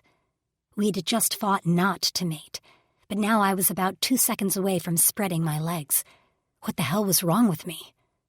A hand touched my arm, and I turned to find Sax still watching me. "Let me grab the metis so every step doesn't feel like torture," he said. I prodded at my swollen face. "That sounds like a good idea. Hopefully whatever they give us works fast." He shot me a curious look before he grabbed the metal box and perched it on his lap as he sat on the end of the bed. He waved me over, and I went to my knees in front of him to peer at the contents of the box. He selected a syringe and squirted a clear liquid onto his finger. After sniffing it and poking at it with his tongue, he nodded. "Just checking to make sure it's Metis." "You sure?" "As sure as I can be," he muttered. "I'll take it first." "But how long?" I squeaked as he jammed the syringe into his side, right below his ribs, and squeezed the plunger. He exhaled, and I was just about to ask him what the hell this medicine was when his wounds began to heal. Immediately. As in, his scales knitted together and regrew before my eyes. The raw marks around his neck under his collar all but vanished. Within a minute, he looked like he hadn't experienced a series of nearly lethal shocks. I stared, unable to process what I was seeing. "What?" was all I managed to stutter out. He plucked the remaining syringe from the box and held it out to me. "Your turn." I took it from him and held it like it was the Hope Diamond. You have to understand." I licked my lips and tried again. "Earth medicine doesn't work like this. It's almost never immediate. To heal injuries like the ones you sustained would take weeks, months." He cocked his head. "My implant is translating your weeks and months as 14 to 60 rotations." Yeah, sure, something like that. This took seconds. My mind raced with all the ways this medicine would help Earth.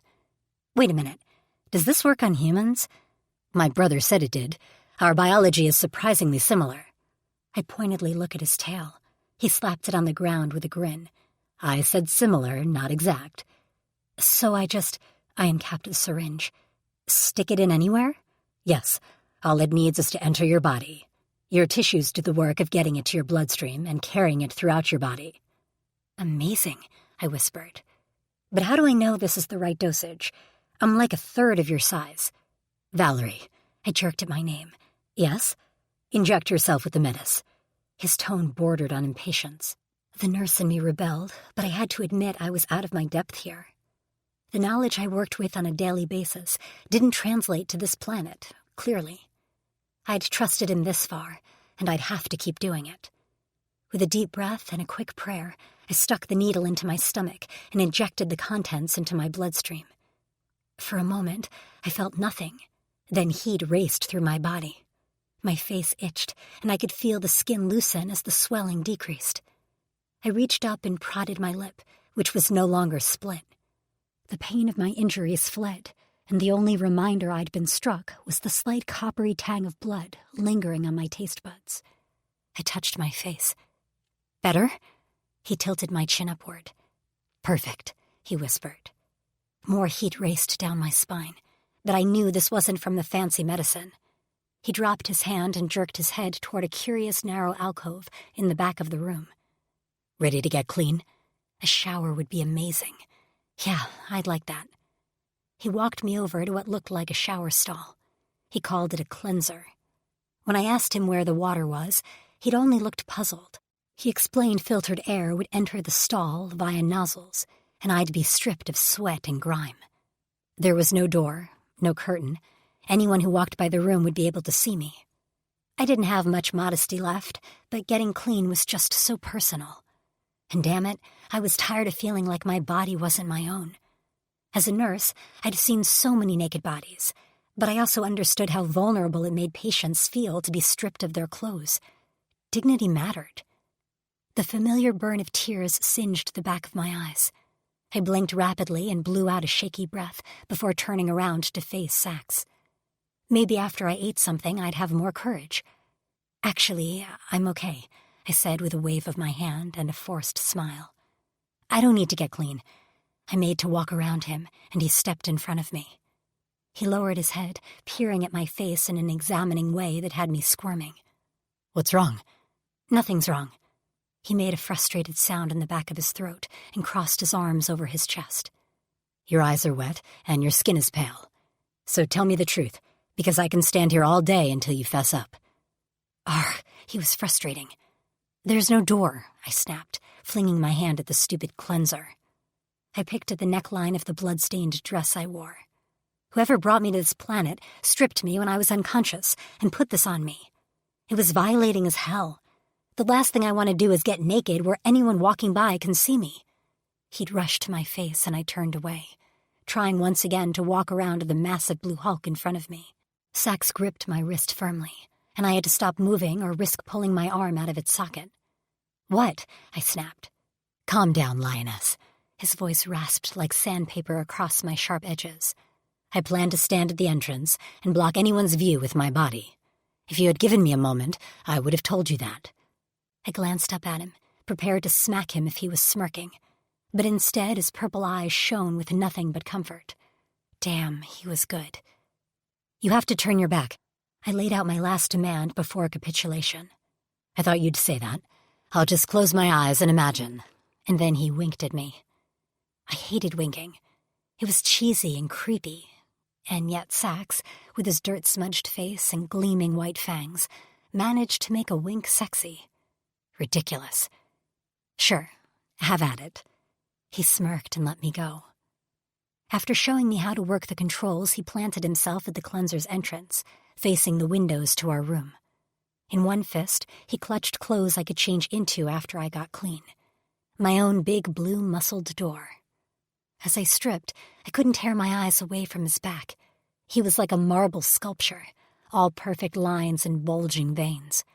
His head moved, and I froze, but he didn't look over his shoulder. "Everything okay? Did you need help getting it to work?" "No." I quickly realized I'd been staring at him too long. "Sorry. I was just, sorry." I removed the dress I never wanted to see again. With a vicious overhand pitch, I whipped it over his shoulder. "I want to burn that thing," I muttered. I pressed the button, as Sax had instructed, and air rushed over my body, the warm flow powerful enough to have me gulping for oxygen. I was too distracted to analyze how the process was working, but when the air automatically shut off, I glanced down at my body. My knees were free of dirt, and even my cuticles looked clean. When I ran my fingers through my hair, the strands were soft and the ends shiny. "Holy shit," I whispered. Sax's body jerked. "Val?" Yes, sorry. Everything's fine." I swiped the clothes from his hand and stepped into a pair of black pants. They were loose and seemed like they'd fall down. But as the heat of my body warmed the fabric, the material conformed to my skin, becoming a bit like leggings. The shirt was next, and that fit nicely, with short sleeves and a wide neck. I honestly didn't care about fit or fashion. I just wanted to be fully clothed. I tapped Sax on the shoulder. "I'm done." He spun on his heel, and his gaze quickly traveled from my head to my toes. He met my eyes and grinned, and his eyes sparkling. "Beautiful," he said softly. "I don't know about that." I ducked my head so he couldn't see the evidence of my blush. He grasped my chin, forcing me to look him in the eye. "I do know." My stomach flipped. He dropped his hand and stepped out of the way. Ignoring the stoked flames racing over my skin, I walked past him and was halfway across the room before I remembered he might want me to return the favor. I turned. "Oh, do you want me to—" The words dried up in my throat. Sax was naked. Completely. Just there in all his big blue glory without a single shred of modesty. My mouth dropped open as he pivoted to face me. His nipples and ears weren't the only thing pierced. So was his dick. His massive, girthy, third-leg cock hung between his thighs like a club. A gleaming ring pierced through the tip that looked big enough to wrap around my wrist. Every muscle in me clenched, especially the ones between my legs. My nipples hardened. For God's sake, this alien was a damn dream. Sure, I'd noticed he was handsome, but I hadn't been in the emotional space to actually feel real physical attraction. But now, I was feeling more and more like that lioness we'd discussed earlier. With clean skin and clothes and the smell of real food in the air, my inner libido decided to rear its head and roar. Before my eyes, his cock jerked, and I snapped myself out of my daydream to find Sax watching me. Shit. I spun around, but the sight of his naked body was burned into my retinas. "Sorry," I mumbled. "I shouldn't have, without asking." "You can look at me any time you want, Val." His voice drifted over my shoulder. I swallowed and ignored the sexy growl to his voice. "Good to know." I went for nonchalance, but didn't think I achieved it, as a low chuckle followed my words. The cleanser turned on, the roaring rush of air doing nothing to drown out my internal monologue. Get it together, Val, I whispered to myself. Seriously? Perving on the alien who you definitely cannot, under any circumstances, have sex with. I knelt in front of the food tray and stared at the contents, but wasn't sure where to start. I hoped Sax knew what all this food was, because while some of it looked edible, a small hunk of dull yellow slime smeared on top of a leaf scared me. Footsteps padded across the floor, and despite my vow not to perv on Sax, I let myself look. For just a moment, I might have salivated. The clean scales on his chest gleamed in the light. His hair no longer hung in greasy hanks down his back, but now lay in a shiny black braid over one shoulder, the end brushing one of his nipple rings. And that cock swayed between his legs casually, like it wasn't a damn weapon, while his heavy balls hung like a bull. There was an interesting node at the base of his cock, and I wondered what its function was. He grinned at me, and for a second I forgot where we were. He looked like a man walking out of my shower in the morning after a night in my bed, eager to down some pancakes and make suggestive comments over coffee. I hate everything about captivity, but I think the worst might be dirty hair. His statement caught me off guard. Dirty hair? He wrinkled his nose with human-like disgust. The other males tease me, but there's nothing wrong with taking care of yourself. And your hair. Well, you do have gorgeous hair. I smiled to myself that this big warrior was slightly vain. He pulled on a pair of pants, stretching it over his generously muscled ass. Because of course he had a perfect butt. Did you eat anything? He dropped his big body onto the ground next to me. He reached for a small object that resembled a grape. He leaned his head back and dropped it into his mouth. I couldn't tear my eyes away from his corded throat as he swallowed. Val, he prodded softly. Were they pumping pheromones into this room? I'd never had a strong sex drive, so this was nuts to me. I shook myself. No, I wasn't quite sure what anything was. He picked up a leather-like strip that reminded me of jerky. Dried antella meat. Haven't had this forever. He tore off a hunk with his teeth and offered the rest to me. Try it. It's not bad. I make better, though.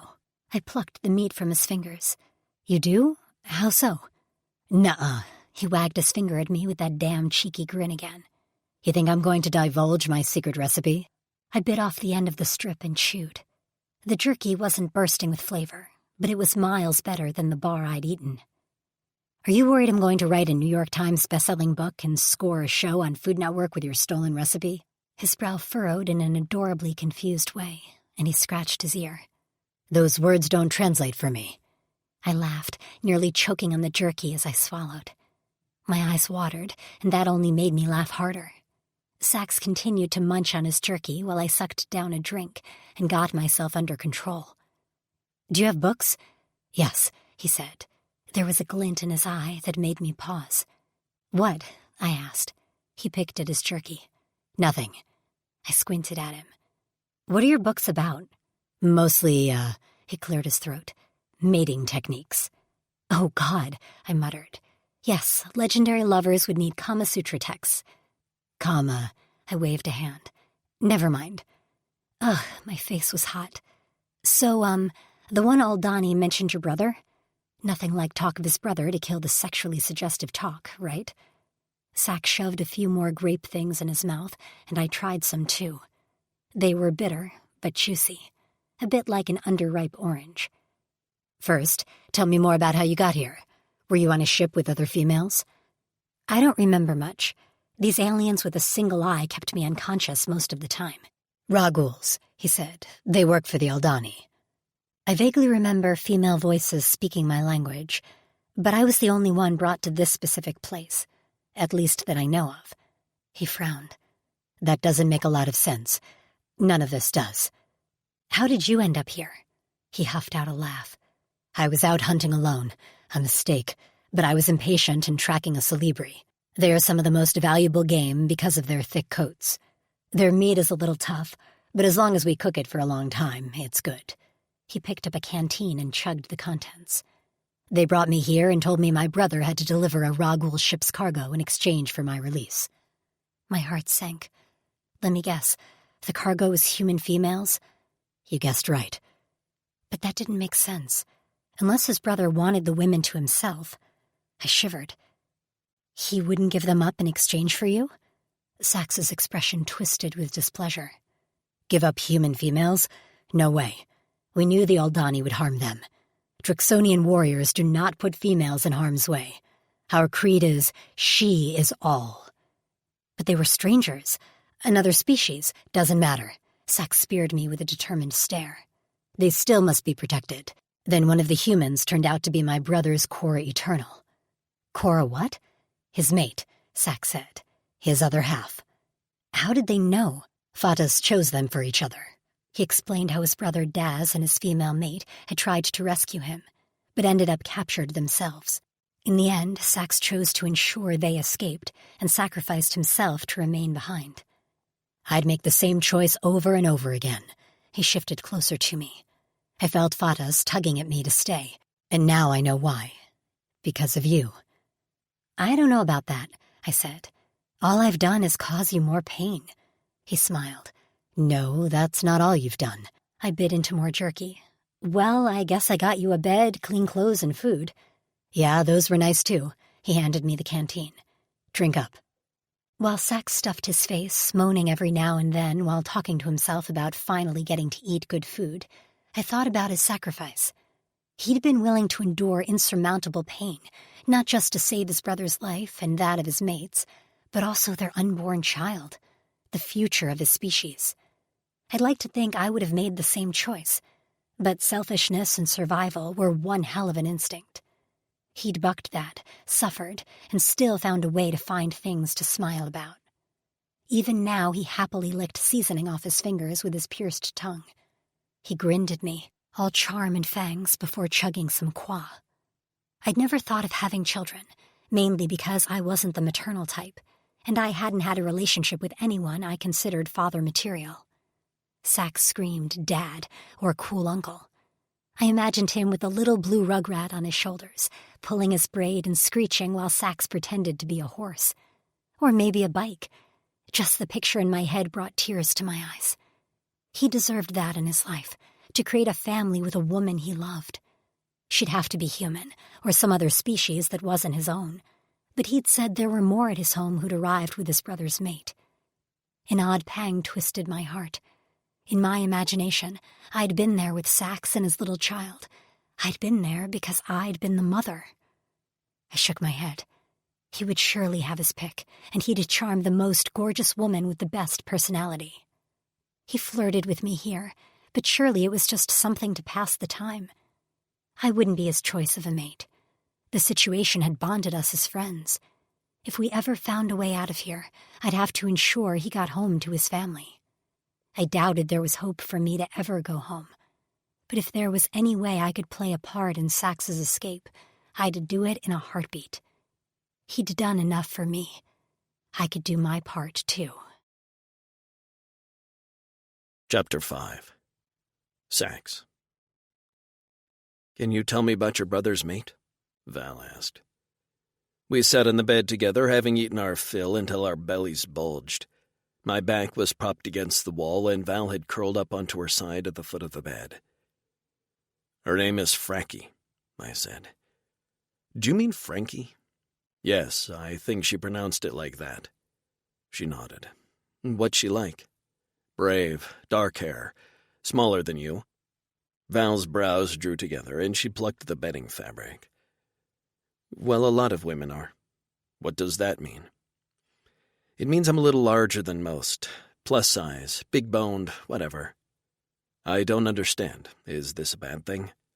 Not in my opinion, but in Earth society I'm considered a little fat. My back stiffened. You're made to feel bad about the size and shape of your body? Sure, sometimes. We're often told men won't find us attractive or want to have sex with us. Your worth is tied into how attractive you are to a mate? I was puzzled. But you said you were a nurse. You heal people. Her lips parted, and for a moment she did nothing but stare at me. Finally she stuttered out, Yes, I do. And you stood up to those old Donny Flecks like a brave lioness. You would make a good friend. Frankie would like you. She blinked rapidly, and her pretty eyes shone.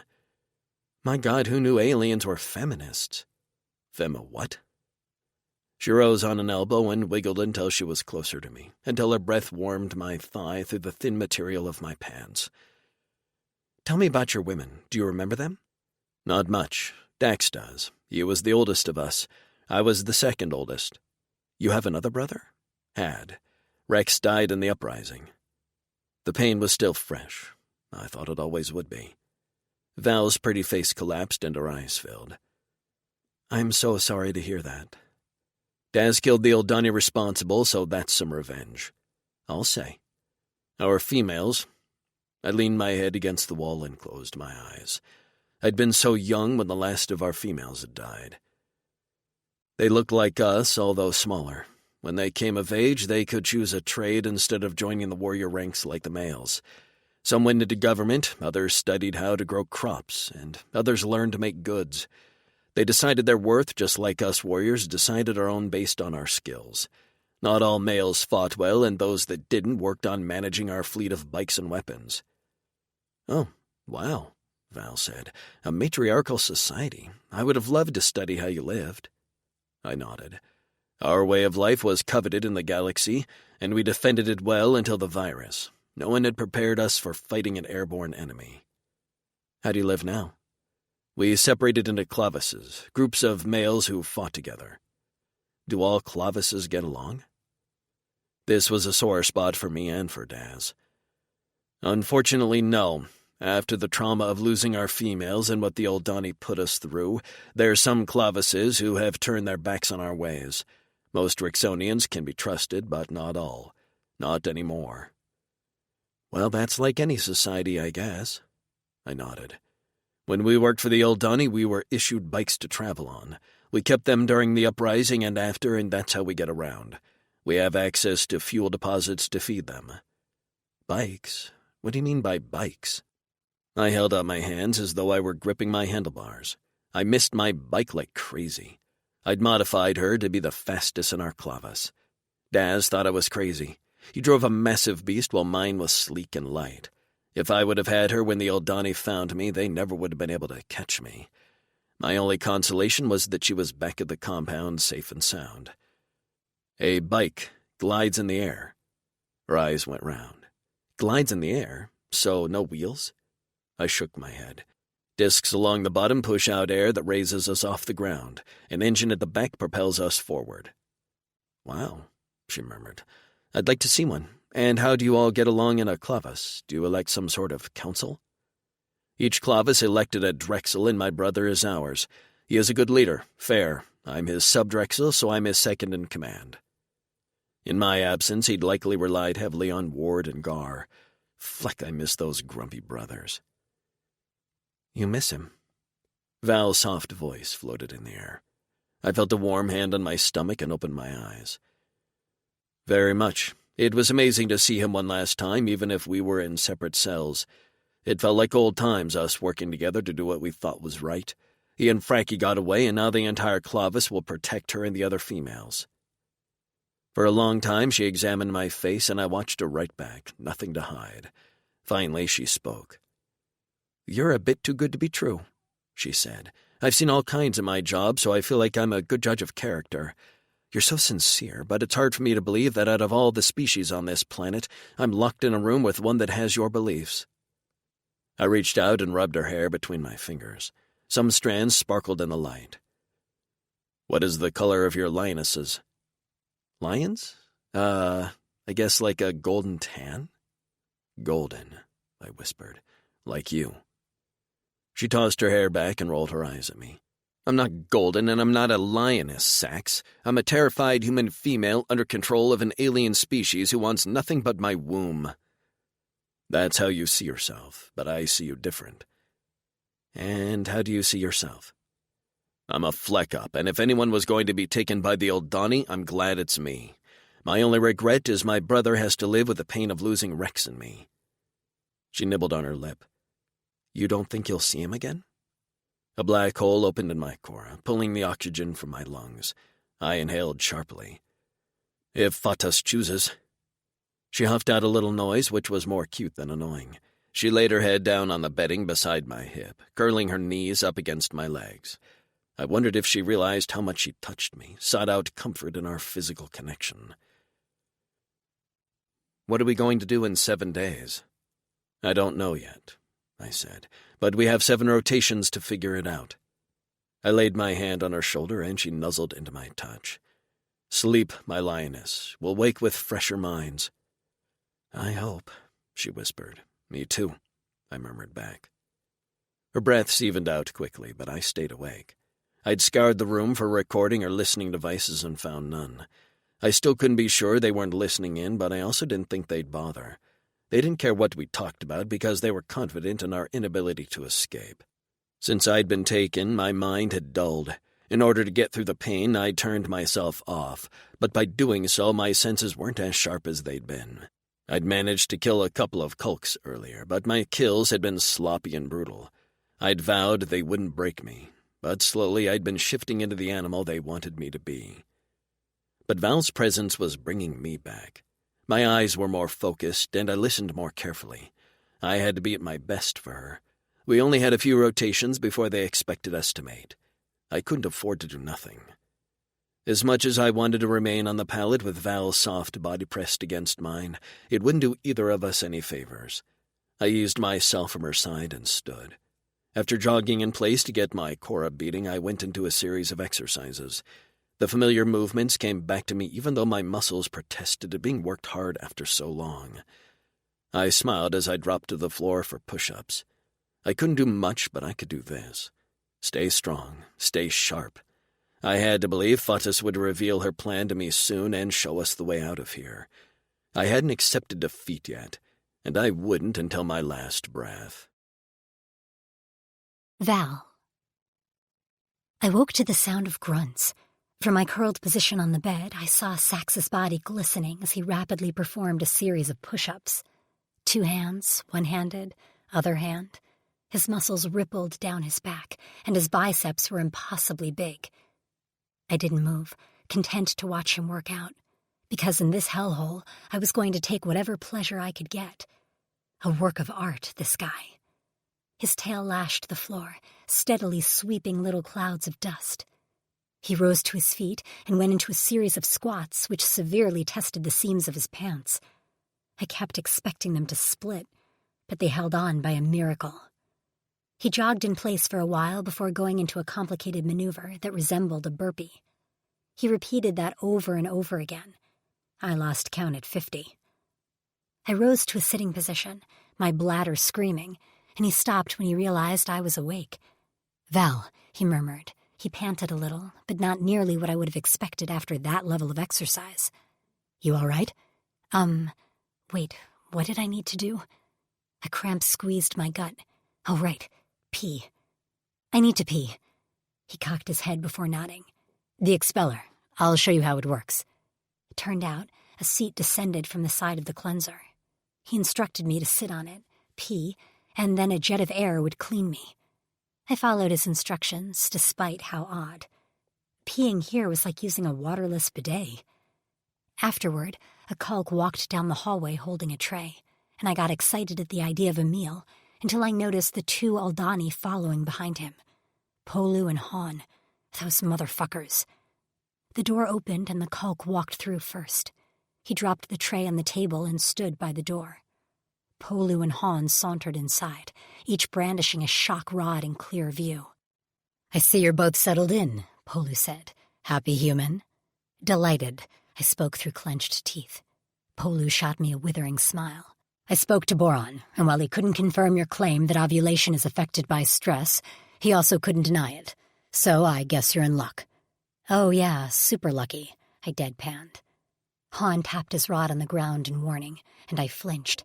Sax fisted his hands at his sides and took a step forward, a menacing growl rumbling from his throat. The colors on his skin shifted rapidly to show his ire. Coupled with his workout-induced muscle swelling, he was a sight to behold. Even I was scared a little, and I knew he wouldn't hurt me. A flicker of wariness passed over Han's face before he covered it with a sneer. "But I'm making this super clear," Polu said, his gaze drifting between me and Sax. "When she's ripe, you'll stick your cock in her, As many times as we say. As a Bakut, you're our first choice. But if you don't do it, we'll find a Drixonian who will. And I'm sure the next one won't bother to be gentle. Understand? Sax's nostrils flared, his scales rapidly shifting like a crashing wave. His lips curled. Fleck you. Nah, fleck you, Polu said. Hopefully. You'd think you assholes would be grateful to get cunt for once in your lives. He gestured to Han as they backed their way toward the door. Until then, you're going to earn your keep for all the trouble your family has caused us. And because Princess needs something soft to lay her head on. I glanced at Sax, but he wasn't paying attention to Polu. His attention was on the window, his body coiled tight like a predator. What was out there? Wait, how? I was interrupted by the sound of a female voice coming from somewhere close. A large silver alien appeared outside the room's windows. By large, I mean about 3 times the size of Polu. She wore a long, flowing cape in a bright purple and nothing else. 4 massive breasts hung from her chest, and they swayed, drooping down to her thighs as she shuffled. Her stomach was a large flap of skin that nearly reached her feet. Intricate braids of white hair were twined on top of her head, and for lack of a better term, her skin was bedazzled. Piercings covered her ears, and massive hoops pulled her earlobes down to her shoulders. Her breasts were each tipped with gleaming jeweled stars surrounding her nipples. Strands of different colored necklaces hung from her thick neck. Jesus Christ, I whispered. I skittered off the bed and raced to stand behind Sax. Eek! There she is! She screeched in a voice like nails on a chalkboard. She clapped her meaty hands together. She's hiding now. I was promised unlimited viewing. She turned to the 3 Eldani men behind her. They were almost as decorated as she was. They wore long gowns that covered them nearly from head to toe. Their white hair sparkled, and each hand bore massive rings on each finger. Han tapped that damn shock rod on the ground again. Come out from behind the Drixonian, human. What the fleck is going on? Sax hissed. The wealthy are more than happy to spend some money to see a Drixonian warrior and his human bitch, Polu said. And they will see it. You show yourselves, or we will just drug you for the next few rotations. How would you like that? I won't, I began. Your body will eventually do what it's supposed to do, Polu said. So either smile and display for our guests, or we'll stick a needle in your arm. My stomach rebelled and my mouth watered with the need to throw up. The female outside continued to screech, and Sax's body was so tight I thought he might go into a whirlwind of destruction any minute. I couldn't let that happen. They'd hurt him, kill him, and use me to do it. I gripped his arm, squeezing slightly before stepping out from behind him. She's there! She plastered herself to the window. A golden-haired one at that. Pale flesh, blue eyes. Her eyes raked over me, and despite my clothes, I felt naked and violated. I was just a zoo animal to her. Am I allowed to enter and touch the Drixonian? This time my body went tight. Touch Sax like he was some blow-up doll? Oh, hell no. A low growl rumbled from Sax, and even as Han tapped his shock rod on the ground, Sax didn't stop his audible warning. No, Burra, said one of the robed Eldani with her. We cannot enter their room. But why? She cried. I paid 10,000 rezes for this, and all I can do is look? This isn't a petting zoo, I groused, and Han shot me a death glare. What did she just say? The female, Burra, said. Polu cleared his throat. She said she's honored to meet such a revered member of the Eldani society. The woman laughed, and her breasts jiggled. As she should be. And I'm sorry, Polu continued. For their safety and yours, this is observation only. For everyone? She sniffed. Absolutely. If we could allow anyone inside, it would be you, Polu cajoled. I wanted to hurl. Have him do his weapon thing, Burra said. I want to see. Maybe he can take off his pants? Now I wanted to cry. I couldn't take this. Sax was so strong, so powerful, so proud. And he'd been reduced to this, an animal in a cage only wanted for his sperm? I wished more than anything I could see him free. The wind in his hair, the sun on his face. I bet he smiled a lot out of here. I could tell from the crinkles around his eyes. You don't want to see that. Another of the robed men frowned. We more than satisfy you, don't we? Another caressed her breasts, and for the first time in my life, I was grateful for jealousy. Fine, Burra huffed. But I'd like to see his machettes, please. I've heard of these. Maybe we can give him a baser youth to slice open. What the hell was a baser youth? After that, the human can disrobe. You won't be jealous about that, will you, Hema? No, the one pinching her nipples said with a sick smile aimed at me. I'd love to see how her cunt differs from yours. Sax hadn't stopped growling beside me. Step back, he muttered out of the side of his mouth in 2 gritted words. Instinctively, I stepped away. What? With a roar, Sax unleashed the blades beneath his skin. With one fluid motion, he crouched and then leapt into the air. He landed in front of the wall, bringing his fists down to slam them against the glass. The entire panel rattled, and I screamed, ducking into a crouch with my hands over my head because I swore the whole thing would shatter. The Eldani female screamed. The males shrieked. I peeked between my fingers to watch them shuffling her away from the window quickly as Sax continued to rage and pound at the glass, his form terrifying, with his blades whistling through the air and his tail whipping the ground. A Kulk grabbed me off the floor and held me with my hands behind my back. I kicked and tried to get free, but there was no use. I watched in horror as Polu and Han descended on Sax. They shocked him in the back, the thighs, repeatedly. He was in some sort of trance as he still roared and battled. His eyes were 2 black holes of agony as he advanced, swiping at them. I couldn't believe he still stood with the number of volts they inflicted on his body. Sax, please, I hollered. Just stop. He halted, and finally, his eyes glazed over. He stumbled, and his big body crashed to the ground in a heap. The Kulk shoved me away, and I slammed to the floor on my hands and knees, sending bolts of pain through my limbs. The door clanged shut, and I barely registered we were alone as I scrambled over to Sax. I picked up his head, cradling him to my stomach as my tears wet his skin. I can't keep watching you go through that, I sobbed. Please. Did it. For you. His lips barely moved, and his words were indecipherable. What? So, you didn't have to show those assholes your body. But I would have done it. I would have saved you this pain, I cried. Your body is mine. His eyes opened, and they were still completely black, spearing through me like lasers. They don't get to see. His eyes closed, and I held him in my lap, stunned, as his body trembled with pain. And that was when I knew, with a choking dread, we were never getting out. They would never let us. We would die here. You can't keep sacrificing yourself for me, I whispered. But he was unconscious now, his head a dead weight in my lap. Because soon there won't be anything left to sacrifice. Chapter 6. Val. For a long time, no one bothered us. At least it felt like a long time. I had no way to tell how many hours had passed, and the overhead lights never dimmed. It was like being stuck on a never-ending hospital shift. I rubbed my eyes and adjusted Sax's head on my lap. After he'd collapsed, I'd dragged his body over to the bed. I still wasn't quite sure how I'd gotten him onto the soft bedding, but with a lot of grunting and sweating, I'd been able to get him on the more comfortable surface. I'd yelled for more medicine, but no one had come. Sax's injuries seemed to be healing fast, at a faster rate than a human's for sure. The shock sites remained angry, but were no longer open wounds. I'd rebraided his hair.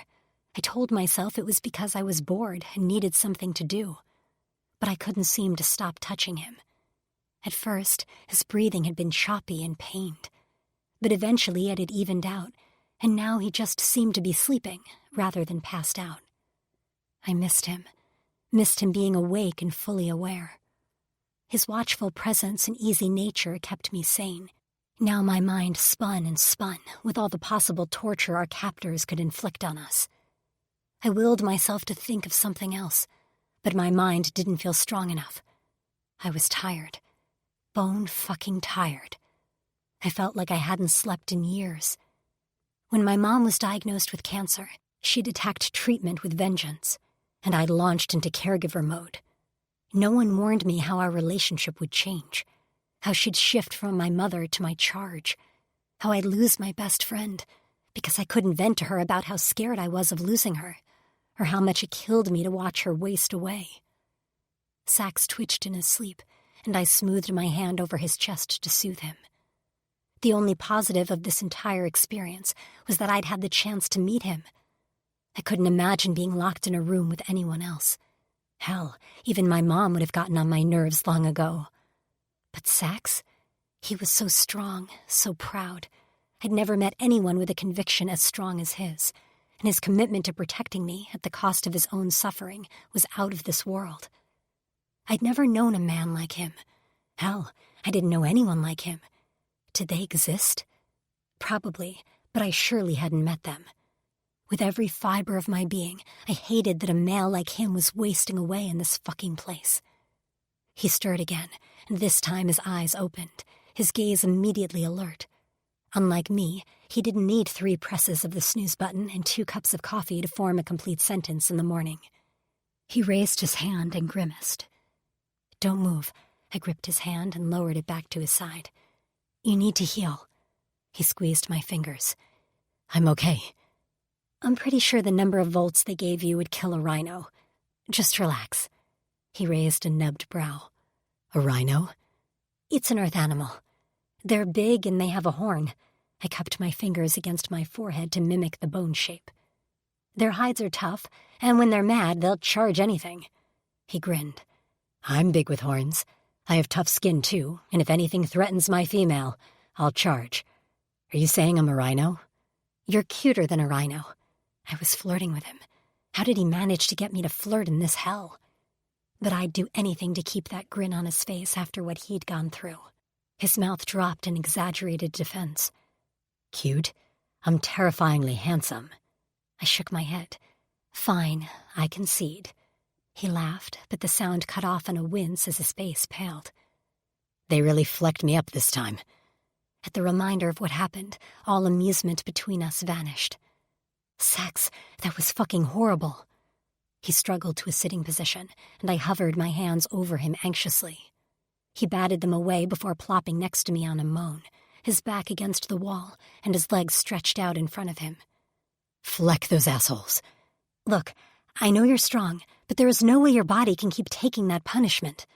He closed his eyes and his shoulders heaved.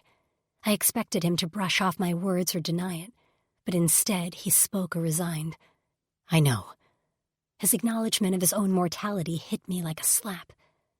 "Then why did you do that?" "I wasn't thinking. I couldn't stand the thought of you stripped in front of them."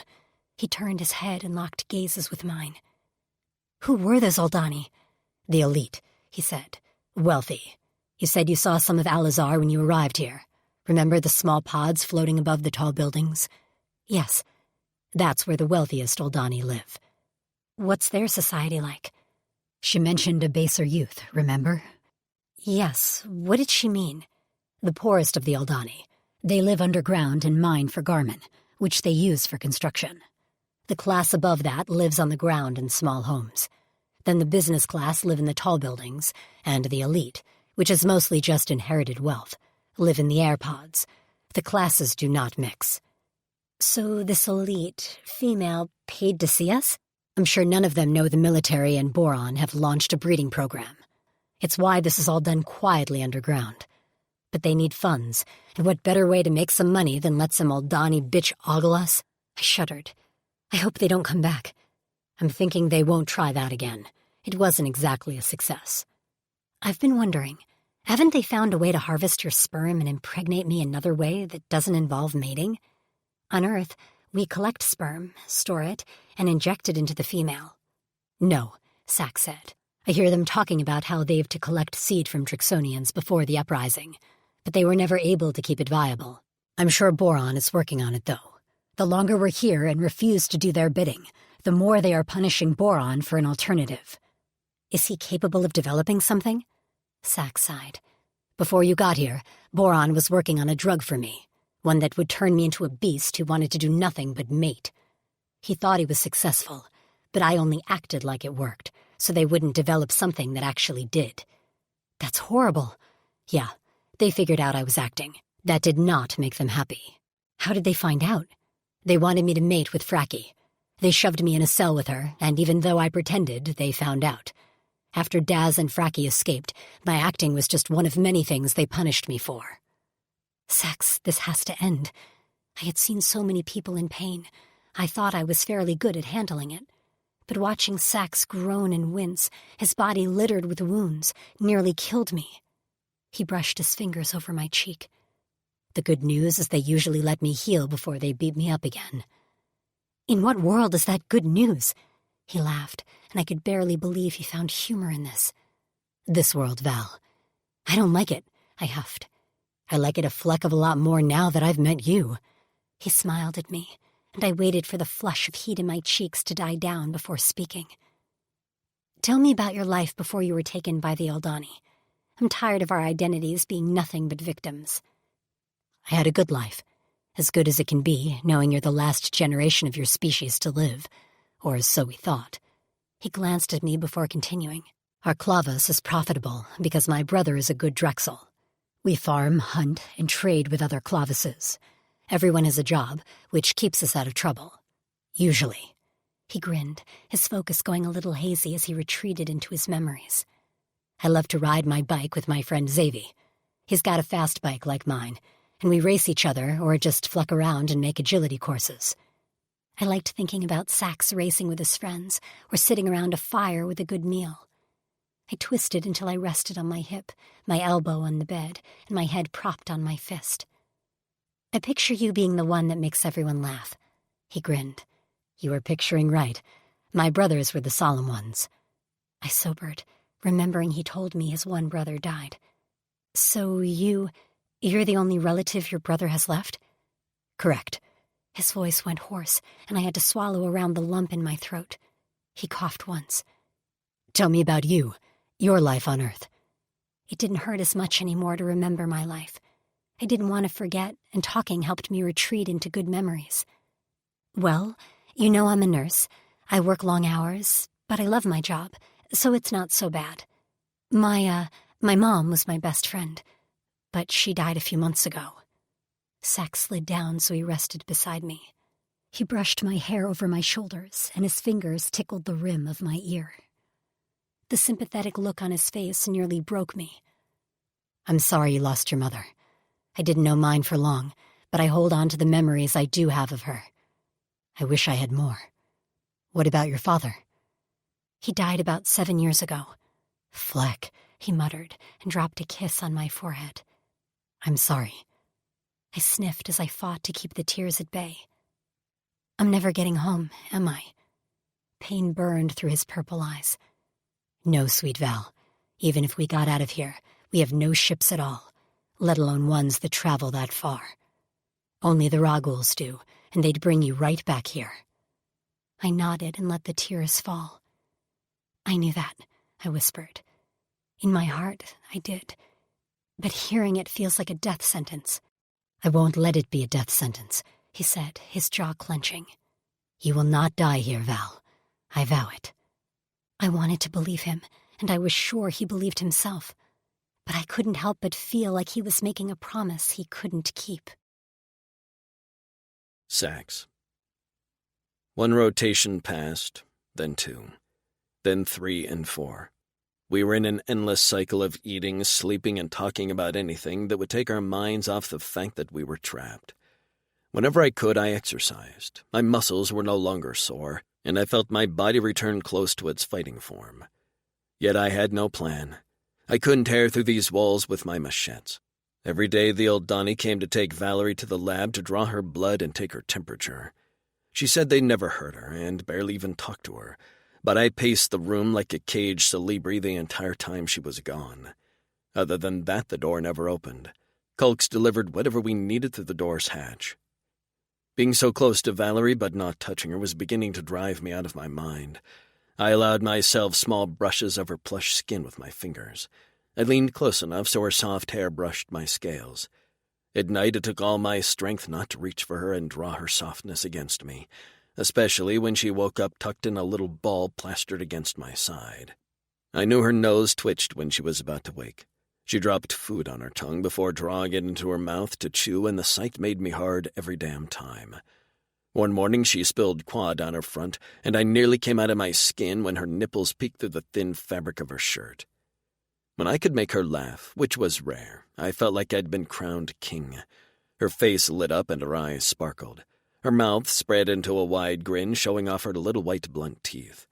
Her right bottom front tooth was a little crooked, and I loved it. I wanted to rub my tongue along the top and then delve into her mouth. Sometimes she'd watch me, but she looked away quickly when I caught her. For a while I'd make a joke to ease her embarrassment, but eventually I returned her longing stare. It was during those moments that I dared to let myself imagine a future where she was my mate and where her belly grew heavy with our child, who we'd raise together. I didn't show her my despair, but I had begun to think Fatis had deserted me again. I wanted to scream, "Why?" and pound the door until my fists were bloody. Instead, I prepared my body for an unknown future and never let my flagging confidence show to Val. Time blurred, and I didn't realize our reprieve was almost up until our door opened with a soft click. Valerie, who lay on the bed recounting the summary of her favorite book to me, shot to a sitting position. I slowly rose to my feet and flexed my arms as Polu, Han, 2 Kulks, plus a young male Old Donnie entered the room. I'd promised Val I wouldn't rush the Old Donnie again because she didn't want to see me hurt, but all I wanted to do was smash their faces in or die trying. This was a different group from the one that escorted her to the lab each day. The young Old Donnie, accompanying Polu and Han, shifted nervously and flexed his jaw. He wore a metis coat like Boron, and he never took his eyes off me. "Your time is up," Polu announced to Val, ignoring the low growl rumbling from my chest. I couldn't help it. "Graham here is studying under Boron, and since Boron is busy, he'll perform your last test. If it's as we suspect, then you're entering your fertile period." Val's pretty face paled, and she shifted to sit at the end of the bed. Her gaze immediately sought me out, and the trust in her eyes, the naked hope I could fix this, nearly killed me. But with Polu and Han crowding me into a corner with their shock rods, I could do nothing but watch helplessly. The young Old Donnie approached her warily and then knelt down at her feet. Even on his knees, he towered over her. My tiny human. Her hand shook as she held out her arm for him to draw blood. Once he filled a vial, he passed a device over her forehead and noted the time. He withdrew a small packet from the pocket of his coat, and I noticed him swallow several times before he held it out to her. "This is to be taken immediately after mating," he said, lips trembling. "This is a protein to ensure the health of you and the new life." For a moment she only looked at him, and I thought she'd refuse the package. Finally her lips thinned, and she snatched the package out of his hand before placing it on the bed next to her, handling it like it was poison. She nodded without a word and without looking him in the eye. "Don't open it until after," he said. "It needs to remain sealed for preservation purposes." His hands were shoved in his pockets, and his fingers tapped a rhythm against his thigh. I'd seen him around Boron's lab, but he'd never worked directly with me. I didn't like this change of pace, although I knew from experience Boron wasn't any better. He turned away from her and met my gaze. "You can help her take it," he said. Then, with a nod to Polu, he made his way to the door with short, swift footsteps. "She's fertile?" Polu asked. Graham met his gaze with a blank look on his face. "Yes," he said softly. His gaze shifted to me before dropping down and away. That one word felt like a death sentence. I wanted to rage, to kill. I looked at Val, hoping she'd give me the okay to lay waste to everyone else in this room, but she was turned away from me, facing the wall. Her shoulders shook and muffled sobs filled the silence of our prison. Polu pointed to a screen in the corner of our room. It had been blank for days, but was now lit up with numbers. "You have 30 Yoras to mate. Lucky for us and unlucky for you, this will be your last chance. Boron believes he has found a stimulant that means we can milk you and impregnate the human." I willed myself not to show emotion even as my blood ran cold. That was what I'd been dreading. "Make it easy on yourselves," Polu said. "Do what we ask." With a final warning tap of his shock rod on the ground, he turned on his heel and left. Han twirled his rod, and as he walked past Val, he whispered something to her. Her entire body went tight, and I lost all control. I rushed him, but he made it into the hallway and bolted the lock before I could reach him. I threw my body against the door, roaring at him. "Fleck you!" I shouted. "I will kill you! On my mother's life, I will flecking kill you!" I pounded on the door as Han sneered at me through the clear panel. "I hope you don't stick your cock in her," he said. "I'll enjoy ripping out your machetes one by one as punishment." He grinned, baring his blunt teeth, before disappearing from view. The last thing I saw before I turned around to comfort Val was the round black eyes of Graham, the young Aldani. I rushed to Val's side where she sat staring at the wall. Tears streaked her face, but she no longer cried. She didn't say a word when I gathered her into my arms. She did nothing but stare blankly ahead. Val, my lioness. My body began to prush, an action I've never been aware of doing before. It wasn't conscious, but my body seemed to know my human needed comforting.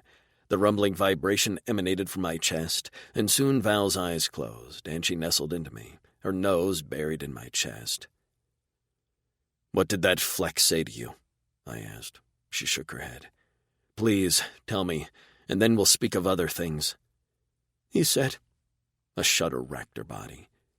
"He said he couldn't wait to fill my holes while you watched. He's evil, Sex. Fucking evil." My blood boiled so hot I swore my scales would melt. Han could not live. No matter what, he could not live. "I can't make a lot of promises to you, Val," I said through clenched teeth, "but I will make you this one promise. I will kill him." She burrowed into me as if she wanted to crawl under my scales. "I'm scared, Sex. I'm so fucking scared." I closed my eyes and drew us down onto the bed. I didn't know what the right decision was. "Tell me what you're thinking," I asked, as I slipped my fingers into her hair and pressed a kiss on top of her head. "I've mulled our choices in my head, over and over again. We could mate, but, Sax, I can't bring a child into this world knowing how cruel they are." She withdrew her head and flattened her palm against my cheek. Our foreheads touched. "I feel crazy saying this, but this child would be conceived out of love. As much love as I'm able to feel in this place, so no, I can't do it." "Love?" I asked. "What is that?" She drew her head back so I could look her in the eye.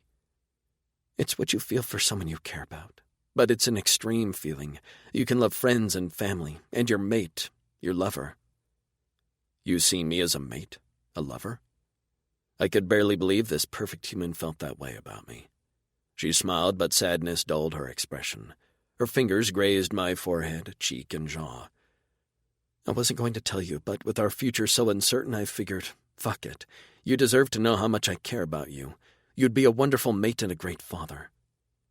Her tears renewed, dribbling over her bottom lashes. "I don't have to have sex, mate with you to feel this way. You're everything I would have wanted in a partner back on Earth. I never realized I was waiting all my life for a blue-scaled alien with a tail and bone blades."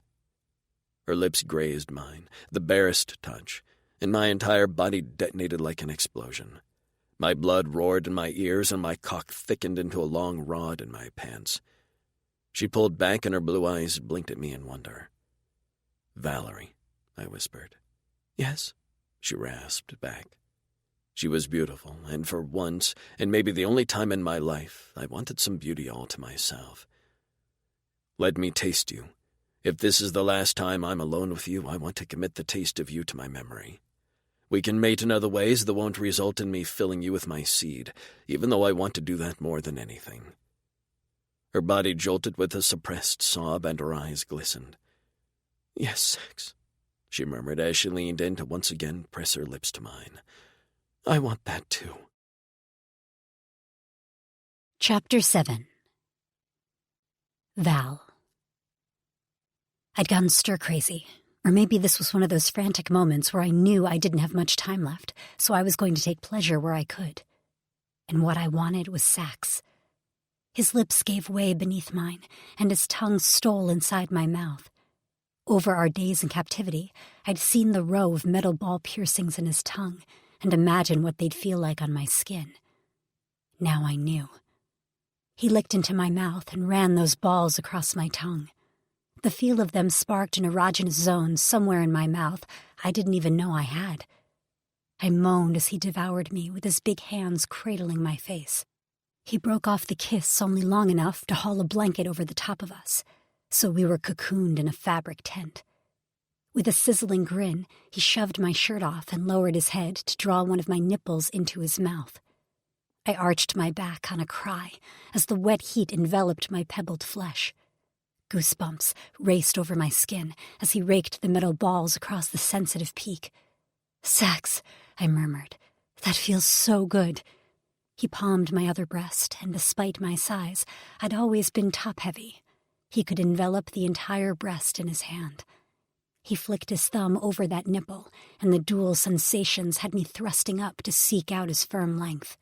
"Let me taste you," he said, as he released my nipple after a love bite. "What?" I blinked at him, my brain not processing words since all the blood had rushed to my core. Beneath the blanket, he rose above me on his knees like a blue god. He stripped my pants from my body in one fluid motion, and I squeaked, closing my legs on instinct. He braced a large palm on my thigh, and his swirling violet eyes, full of lust and a bit of danger, locked me in their hold. My breath shuddered. He licked his lips, and his fangs glistened. "I want to see my cunt." His voice was ragged, and every nerve in my body pulsed with heat. His cunt. Slowly, I spread my legs, and he settled his bulk between them. His horns rested on my thighs, essentially pinning me in place. I would have panicked if the body above me belonged to anyone but Sax. My trust in him had seeped into my very bones. He slid his hands up the outside of my legs, his touch surprisingly delicate, and settled them on my hips. He squeezed, his fingers digging into the soft flesh there. "These hips," he growled, "have taunted me for days. Your figure is the most beautiful thing I've ever seen." His nostrils flared, and if I didn't know him better, I'd think he was ready to do battle. "Made for me," he rasped. "Yes, Sax." I spoke the only words that felt right. "Made for you." He bent his spine, threw my legs over his shoulders, and dove in like an Olympic swimmer. His mouth latched onto my pussy, enclosing me in his wet heat. His tongue lapped over my entrance before he slid it up to swirl those amazing metal balls over my clit. Pleasure rocketed up my spine to explode behind my eyes like fireworks. I stuck my fist in my mouth to muffle my scream as he ate at me like a starving man. His tongue left no place unexplored as he sought to learn me better than I knew myself. When his fingers slid inside me, I saw stars. Grasping for purchase, my hands landed on his horns, and he muffled a growly groan. His fingers left my body, and I mourned their loss until something else probed at my entrance. Something long and wet. I glanced down to see his purple eyes swirling as he gazed up my body from his position between my legs. When he plunged his tongue inside me, I nearly came on the spot. The metal balls caressed the sensitive tissue of my inner walls. When his tongue began to vibrate, I couldn't hold back anymore. I screamed and thrashed, and I squeezed his head with my thighs. My heels dug into his back as I rode his face and his tongue like I wouldn't see tomorrow. Maybe I wouldn't. Nearly out of my mind, I mumbled his name and thanked the universe along with other nonsense, while he cradled my ass in his palms like I was a dessert plate he had to lick clean. When the orgasm hit me like a speeding bullet, my entire body shuddered as heat seared me from within. I thrust against his face, fists still gripping his horns. I shook as my brain short-circuited and flames rushed through my blood until every one of my extremities tingled. As the aftershock of the orgasm continued to shake my weak limbs, Sax rose from his position like a successful conqueror. That long tongue licked down to his chin and around his mouth as he cleaned me from his skin. His mouth was stretched into a wicked, self-satisfied grin. He palmed my pussy, and his thumb rubbed over my clit. I whined at the touch to my sensitive flesh. "Did I satisfy my female?" "Yes." I flopped a hand over my eyes as I fought to catch my breath. "Understatement of my life," I muttered. He nuzzled under my arm to get to my face and kissed my lips. "I don't know what that means." He smelled like me, and the taste of myself on his tongue was surprisingly smoking hot. I wrapped my arms around his neck and tried to roll us, but it was impossible to move him when he didn't want to be moved. "It means I'm more than satisfied. Now roll on your back so I can return the favor." He lowered his nubbed brow at me in confusion, and then sadness streaked through his pretty purple eyes. "But we aren't mating," he said. "We can't." I pushed on his shoulder. "There will be no penetration, big guy, but there will be blowjobs." Roll over before I leave you with blue balls, or green balls. I don't know, whatever. Just roll over. He still frowned as he shifted onto his back beside me. At first, he lifted his hands to touch, but then he dropped them to his sides like he wasn't sure what to do with them. He'd said the Drixonian warriors were legendary lovers, but were they not aware there were more ways for them to get off than penetrative sex? How the hell did Drixonian women manage to rule these guys without a blowy every now and then? I wanted to know their tricks. "Pull your pants down," I said. "Let me see you."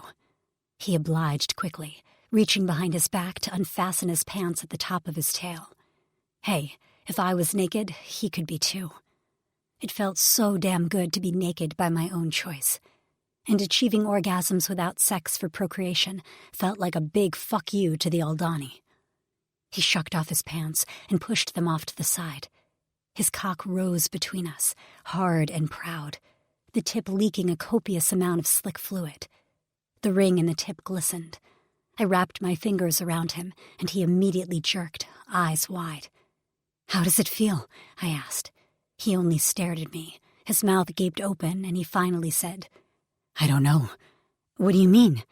His gaze ping-ponged between my fist over his dick to my face. "After our females," he swallowed. "Our libidos were dormant. I could only achieve hardness once every few sun cycles, and I ignored it until it went away." I knew that, but I figured they were just intimately acquainted with their hands. I didn't realize they didn't get erect. "What? Are you telling me you've never—" "I've never released my seed." I immediately looked at his balls. They were large, like the rest of him, but they didn't look painful. How the hell? Their biology must have altered when there were no females to breed. That sounded a little crazy, but then my entire reality right now was crazy. Suddenly, excitement fizzled in my brain like a spiked punch. I got to be the first to taste him, to give him this experience. I grinned at him and licked my lips. "I'm going to blow your mind." He sucked in a breath, just as I lowered my head and licked the tip of his cock. His stomach contracted, and I flicked the ring with my tongue. I slipped the tip through it and tugged. He moaned a low, tortured sound. He tasted sweet, and the slick fluid coating his cock eased my way, as I did my best to take as much of him in my mouth as I could. I only made it halfway before I hollowed my cheeks and pulled off with a strong suck.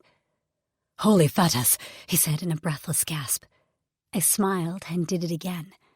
I set up a rhythm, bobbing my head in time to the pumps of my fist. His massive thighs shook, and his body trembled.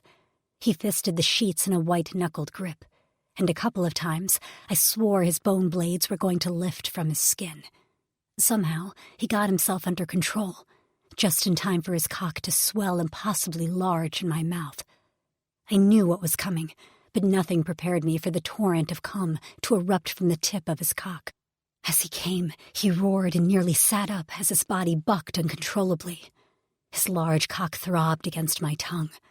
I tried to swallow as much as I could, because he tasted sweet, but soon it became too much, and I had to pull off, allowing the rest to splash onto his taut stomach. I panted, and Sax collapsed back onto the bed, eyes open but unfocused. I reached for my shirt and carefully dabbed at his stomach.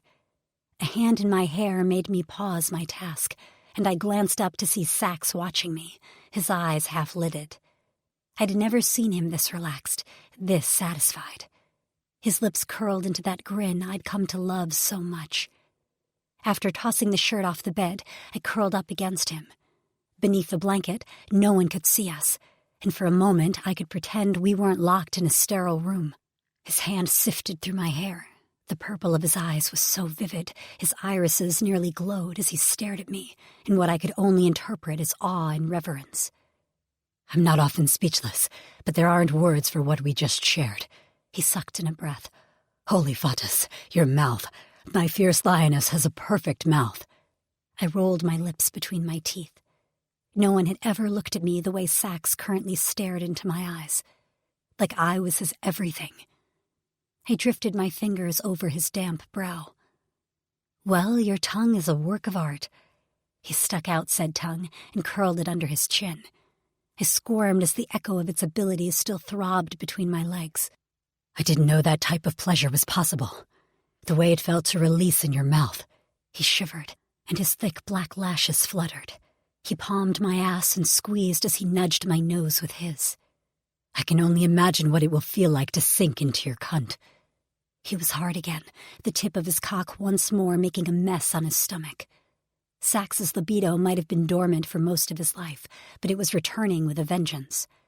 I wished more than anything that I could give him my whole body, to show him what it felt like to be connected, while he plunged that thick cock into me, until he found his release, and I found mine. He spoke with such certainty that it would happen, and I wished I had that confidence. I cupped his face and pressed a kiss on his lips. "When that happens, it'll be the best day of my life," I whispered. He hummed under his breath, and then his chest began to vibrate in that soothing purr of his. I rested my ear near the steady beat of his heart and closed my eyes.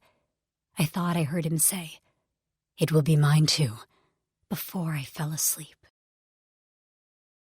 Sax. Fontes had been dropping me hints, urging me to stay alive, telling me I had a purpose here in the Aldani fortress of Alazar. When I'd first seen Val, I'd assumed my purpose was to protect her from as much suffering as I could for as long as I lived. But now that I'd tasted her and felt her body melt into my hands, I knew my purpose was much greater than protection. It was to save her. My reason for being taken and kept alive through all the pain and torment was to escape with Valerie.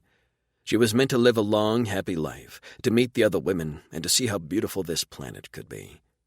She would not die here on the hard floor and harsh lights.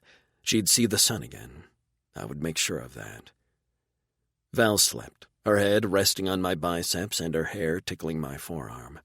I still couldn't believe the pleasure she'd been able to give me, the way she wrapped her lips around my cock, the heat of her mouth, the undulation of her body as she bucked against my tongue with a strong grip on my horns.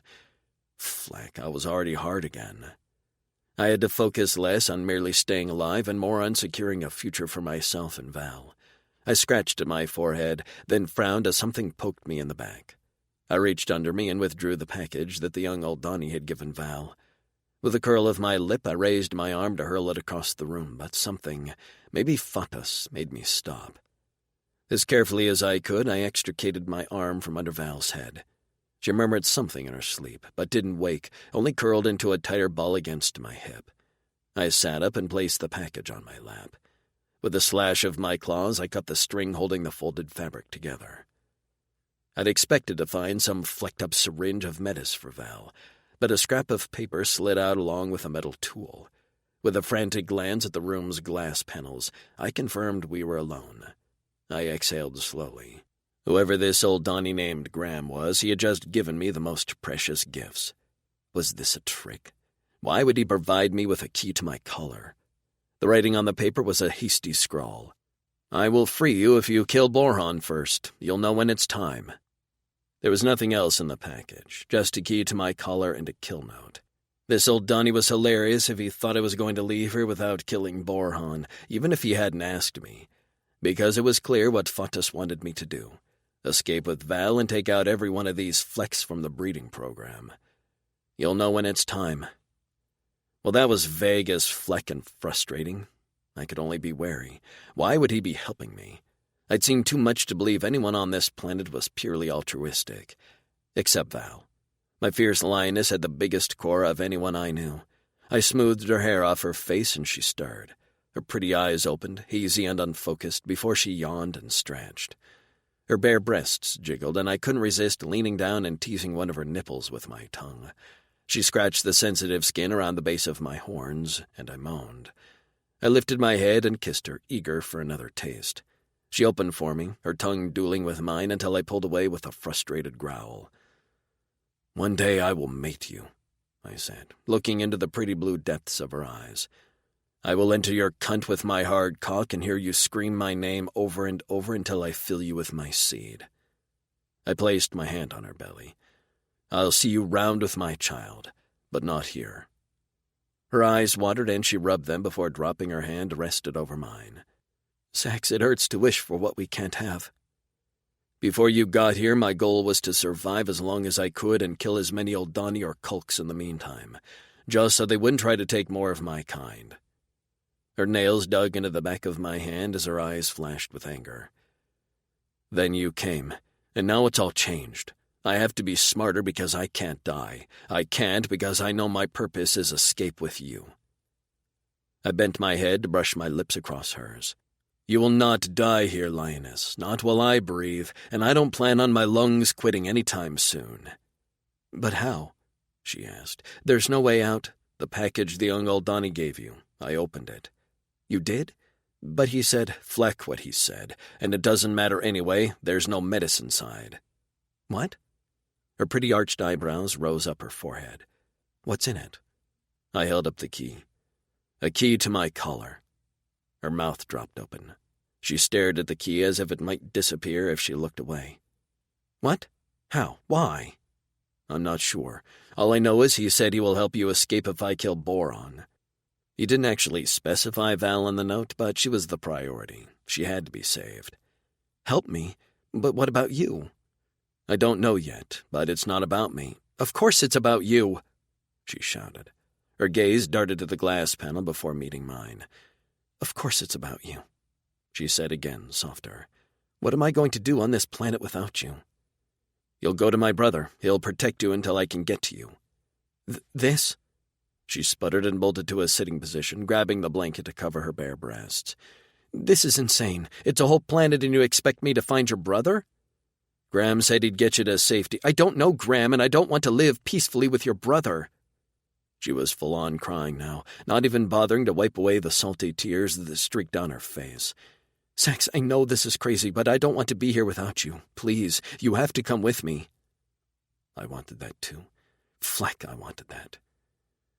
You won't have to live on this planet without me. I'll get out too. I'll find a way. Fontes has chosen us for each other. I know it.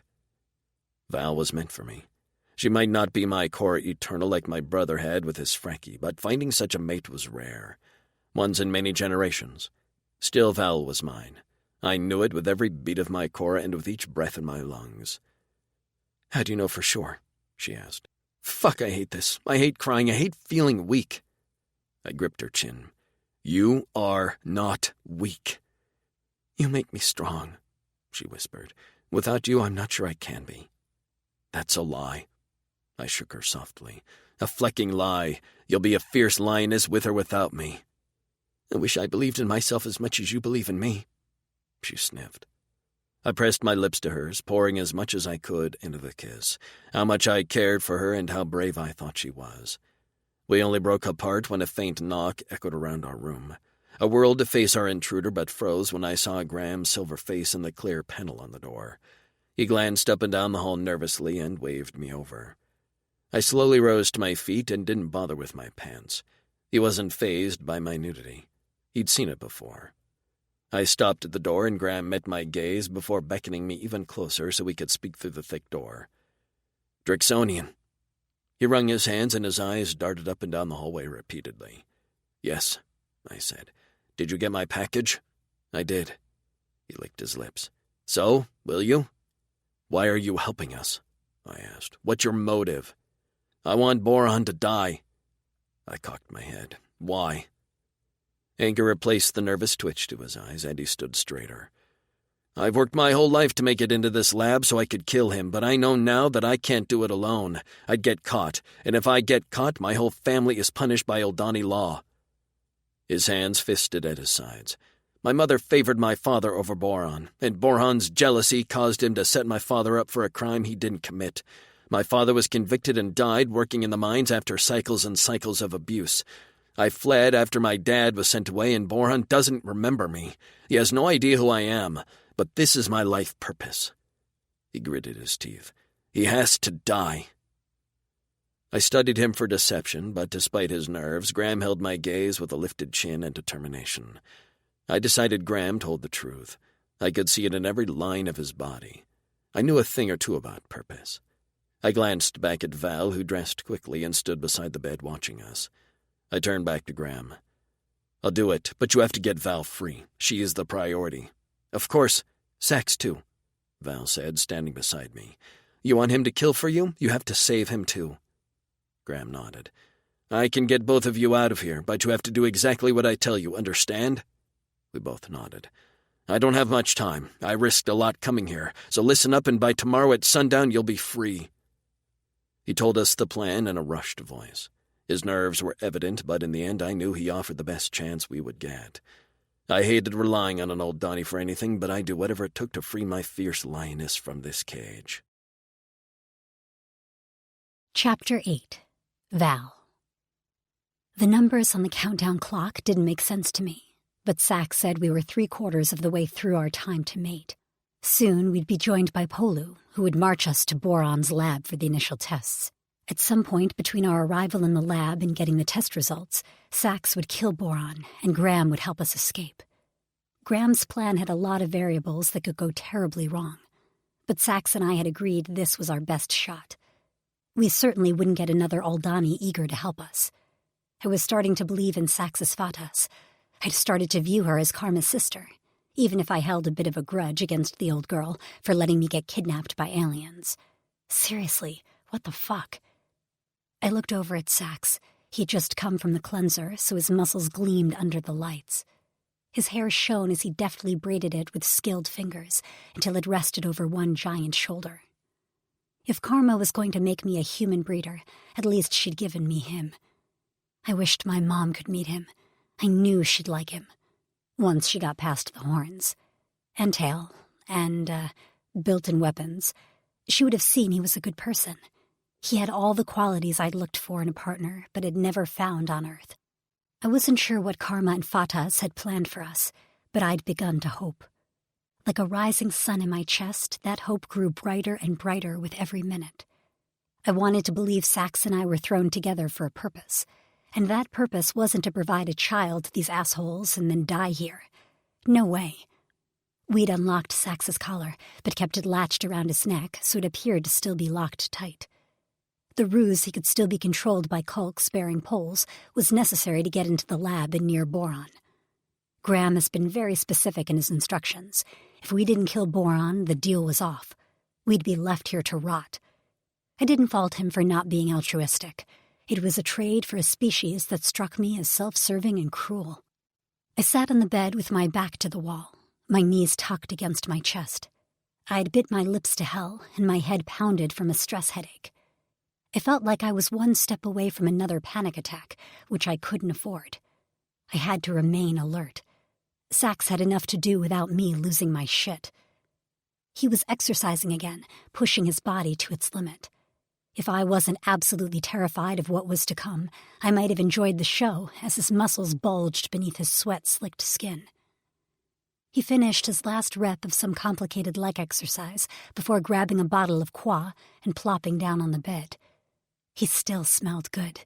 How was that possible? He clearly didn't have the body odor gene. I sniffed my armpits self-consciously. He placed a hand on top of my foot, his thumb caressing the arch in a way that sent shivers up my leg. Great, and now I was turned on. My body didn't know what to do. "I can tell you're nervous," he said, and then grinned wolfishly. "I wish I had time to distract you." "Seriously?" I huffed. "You can flirt at a time like this?" "What's flirt?" I waved a hand in the air as I racked my brain for a definition. Teasing someone because you like them, or making suggestive comments. He took a gulp of Qua, and I had to force myself not to stare at his corded neck. "Makes sense.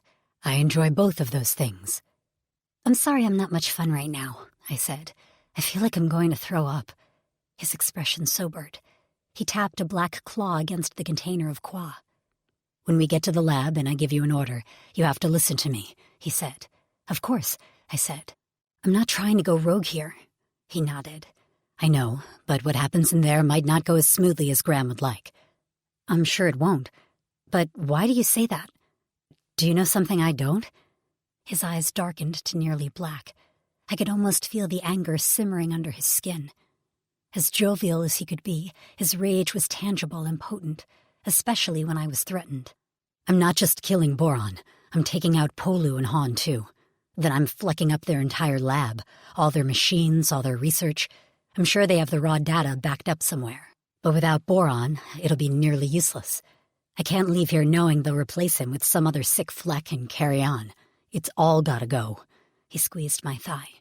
"Fraki is pregnant. They know, and they have her blood samples, her biological information.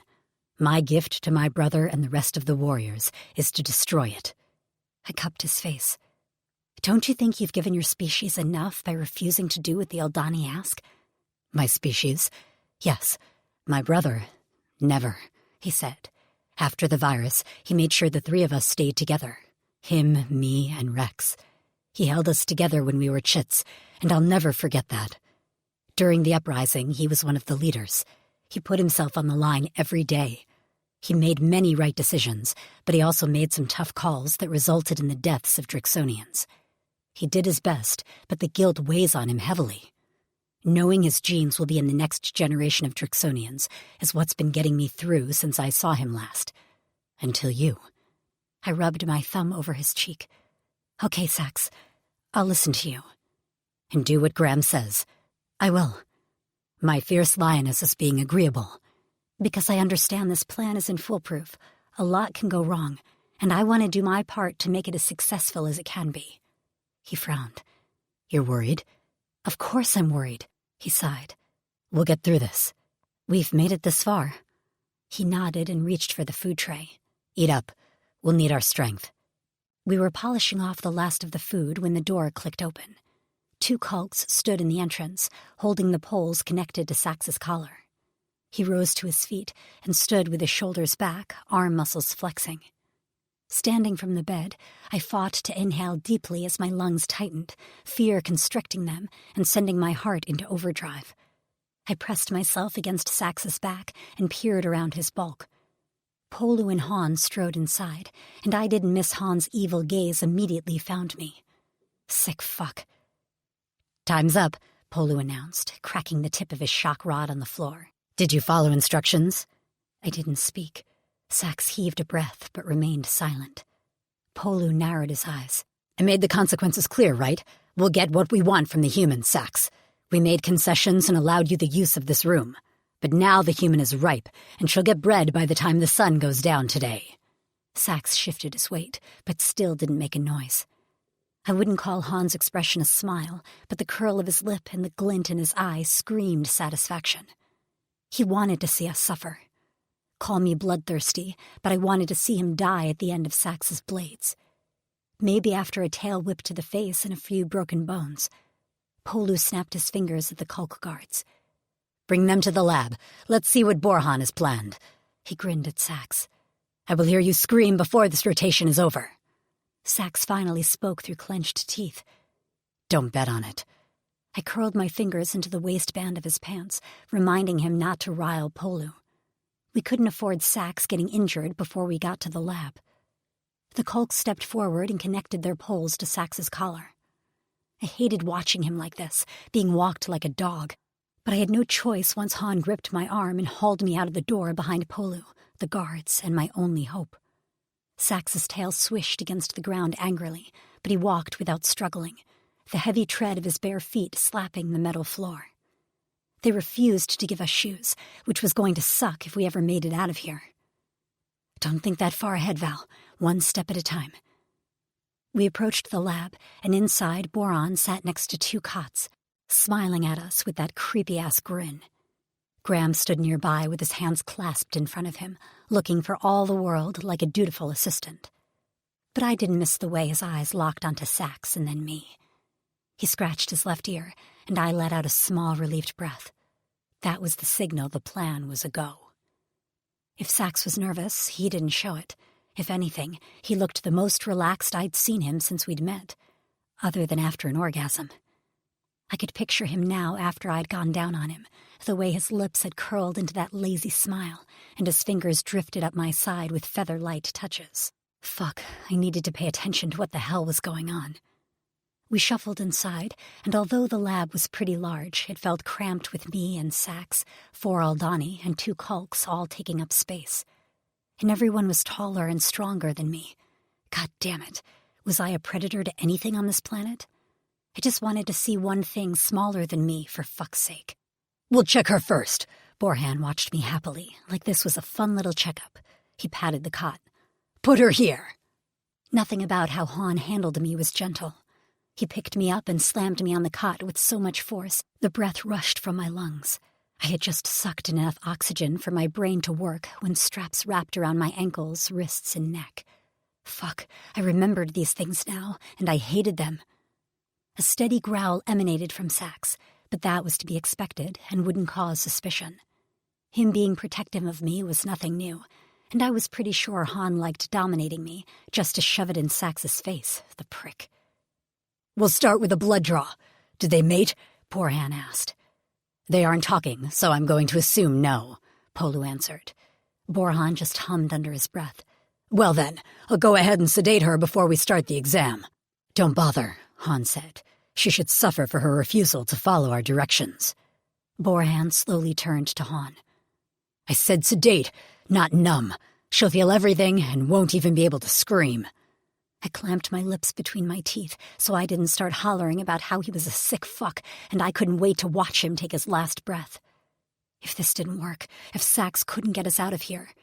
Tears pricked at my eyes, and I sucked in a deep breath, willing myself not to cry. Not now. Not yet. A shadow fell over me, and I looked up in Boran's face. He held a syringe in his two-fingered grip and tapped as a drop of liquid beaded at the tip.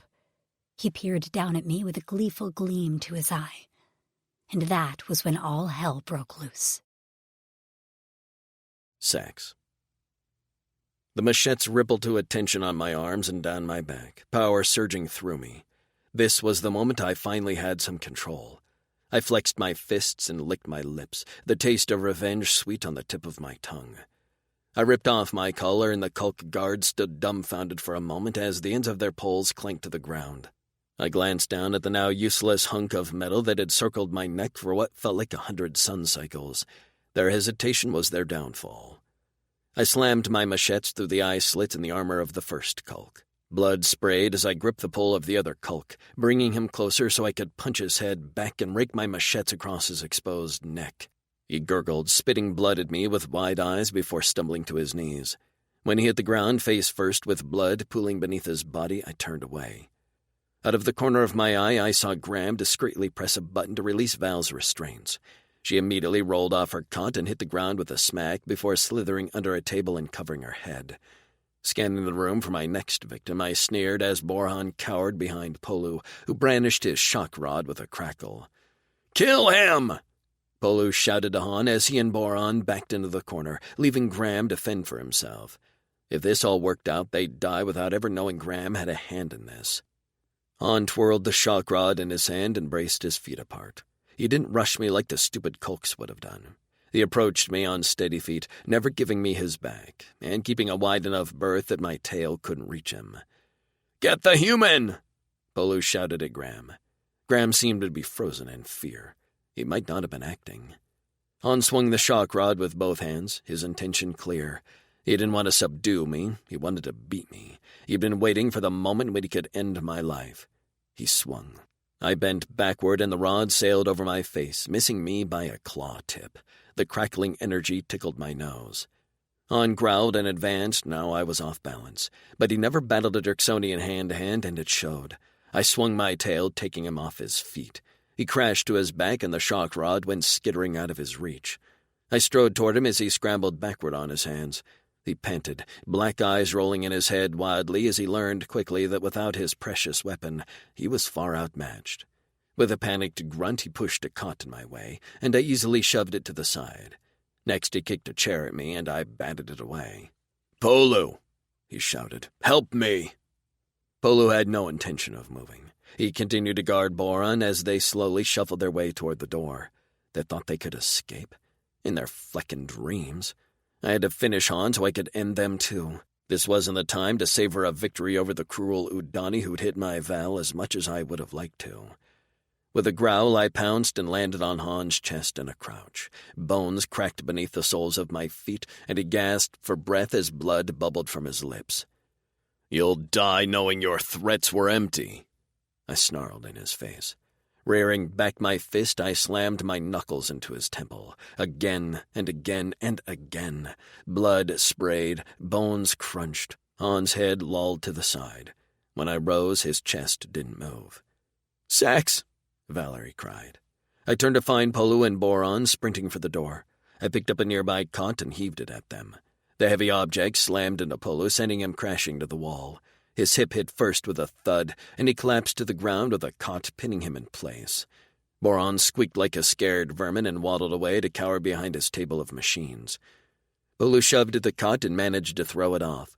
He struggled to get up, but his ankle was bent at an odd angle. These flecking Eldani, so fragile. He pointed his shock rod at me as I approached, his eyes wide and filled with pain. "Stay away," he said. "You'll never make it out of Alizar. If you submit now, I'll make sure your death is quick instead of drawn out." I snorted. "Your demands mean nothing. They never did, and especially not now." I slammed my tail into his wrist, and he cried out as it snapped back. The shock rod flew from his fingers. He cradled his broken wrist to his chest and began to blubber. "I'm Polu Yanis, commander of the Eldani." I picked him up by the throat, cutting off his words. His legs kicked, but he was too weak to do any damage. "No," I snarled in his face. "You're dead." I released his throat and slashed my forearm machetes across his neck. He was dead before he hit the floor, his head nearly separated from his body. I cracked my neck. Fleck, that felt good. I turned to my last victim, Boron. His entire body shook as I strode toward him. I flexed my hands, and his black eyes bulged out of his skin, which had gone from silver to sickly gray. "Wait!" he called out as he shuffled around the table to maintain the distance between us. It wasn't going to work. "I've only been trying to help you." "Help me? Do you think I'm flecking stupid?" I roared, and with a swipe of my hand cleared half of his precious machines and screens off the center table. They crashed to the floor in an explosion of sparks and mechanical whines. "No!" he screeched, way more concerned about his work than the Drixonian about to slit his throat. "Graham, help me! Shock him!" Graham no longer looked afraid. Instead, he walked forward, his eyes locked on Boron. "No, I don't think I will. I think I'll watch you die, like you let my father die. Remember Hayuna Parula?" Boron's mouth fluttered like a hunter's wings, his brow furrowed. "No, I'm still alive." Graham lifted his chin. "And I've waited all my life to see yours end." "Fuck you!" came a war cry from behind me, and I spun around to see Val pummeling Han like the lioness she was, her little fists smacking his face. Han's eyes were open, one hand grasping for his shock rod. With a grunt, his fingers closed around it. I didn't have time to react before he lifted it with a triumphant gleam in his black eyes. He plunged the rod into her chest. The sight of her mouth opening in a silent scream and her small body flying off Han from the force of the jolt would haunt me forever. She landed with a lifeless thud on the floor. "Val!" I roared just as something sharp slammed into my thigh. I whirled to see Boron skittering away from me and a needle sticking out from my leg, the plunger depressed. I tore it out of my skin and lunged at Boron. But there was no time to draw this out. I took him off his feet with my tail and raked my machetes from his throat to his groin. His skin split open like a swollen bladder, and I turned away at the gruesome sight. No metis would fix that. Han stumbled to his feet, blood bubbling from between his lips. Graham rushed over to Val with a vial of metis. I had to trust he'd heal her. One of Han's arms hung limp at his side, the bone bulging awkwardly. With his one working hand, he held the shock rod. "You really think you're going to do something with that?" I gestured toward his torture device. "It's over, Han." "I know it's over for me." His breath was ragged. "But at least I took her out with me.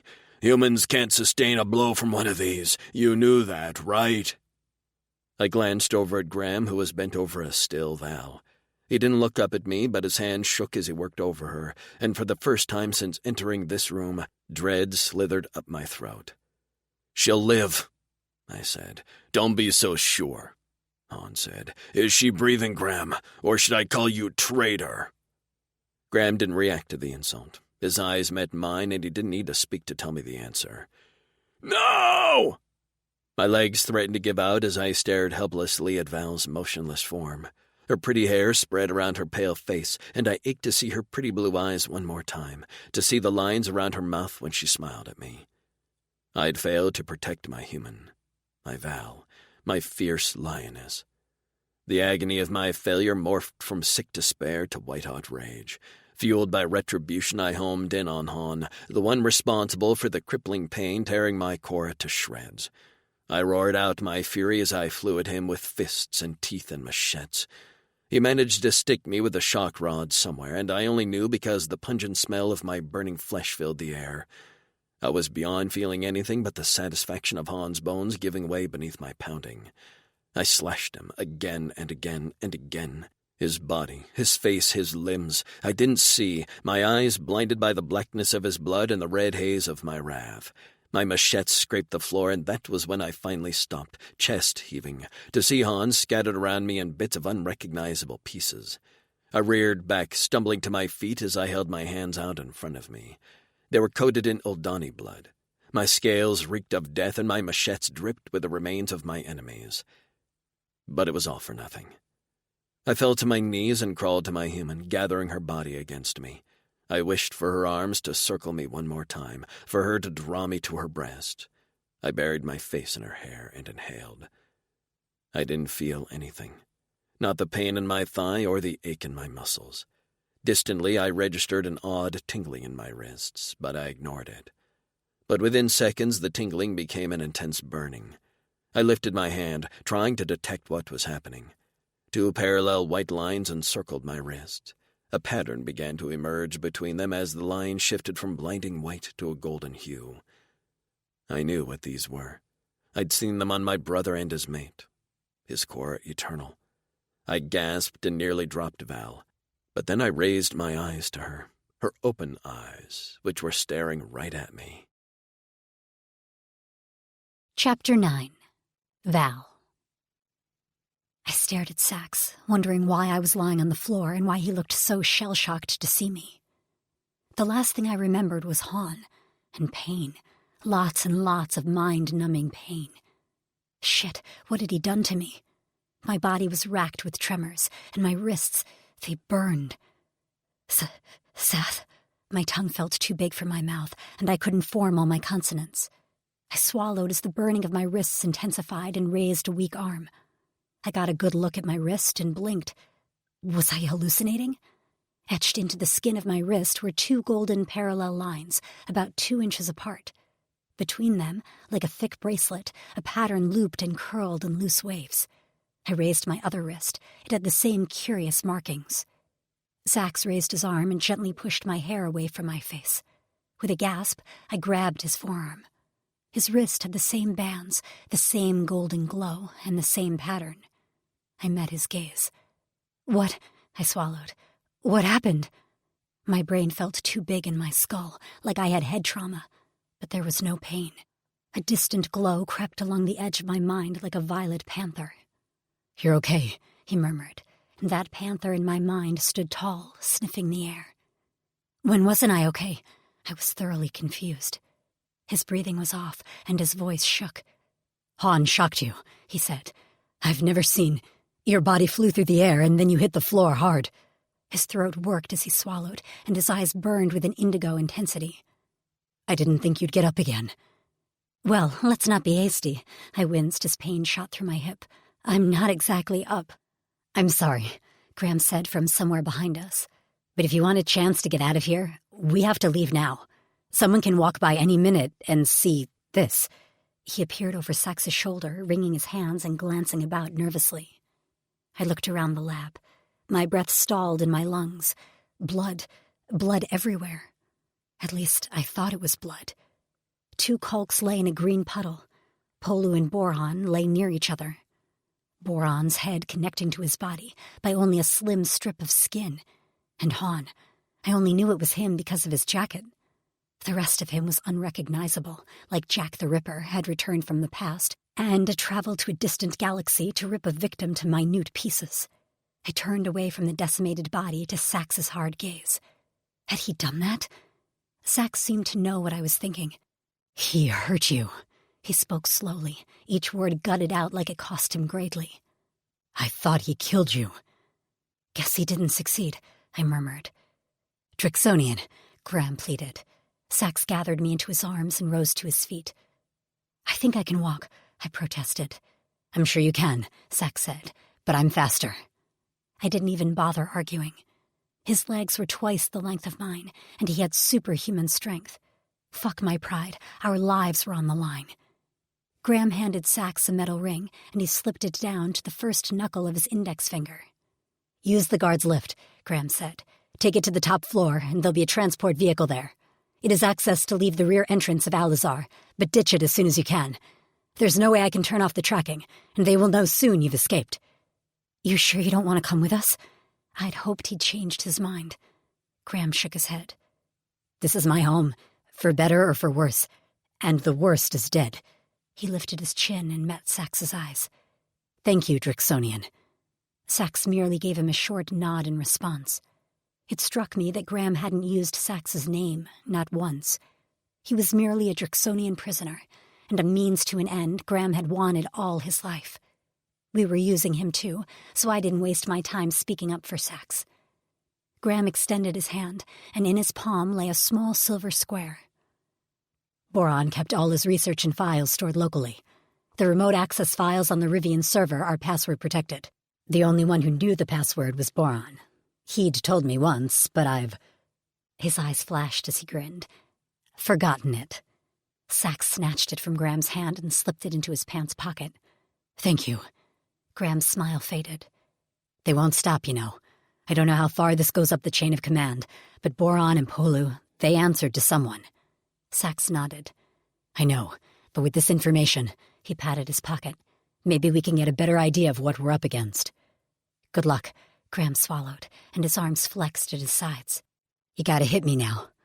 This was the part I wasn't looking forward to, and from the clench of Sax's teeth, he wasn't either.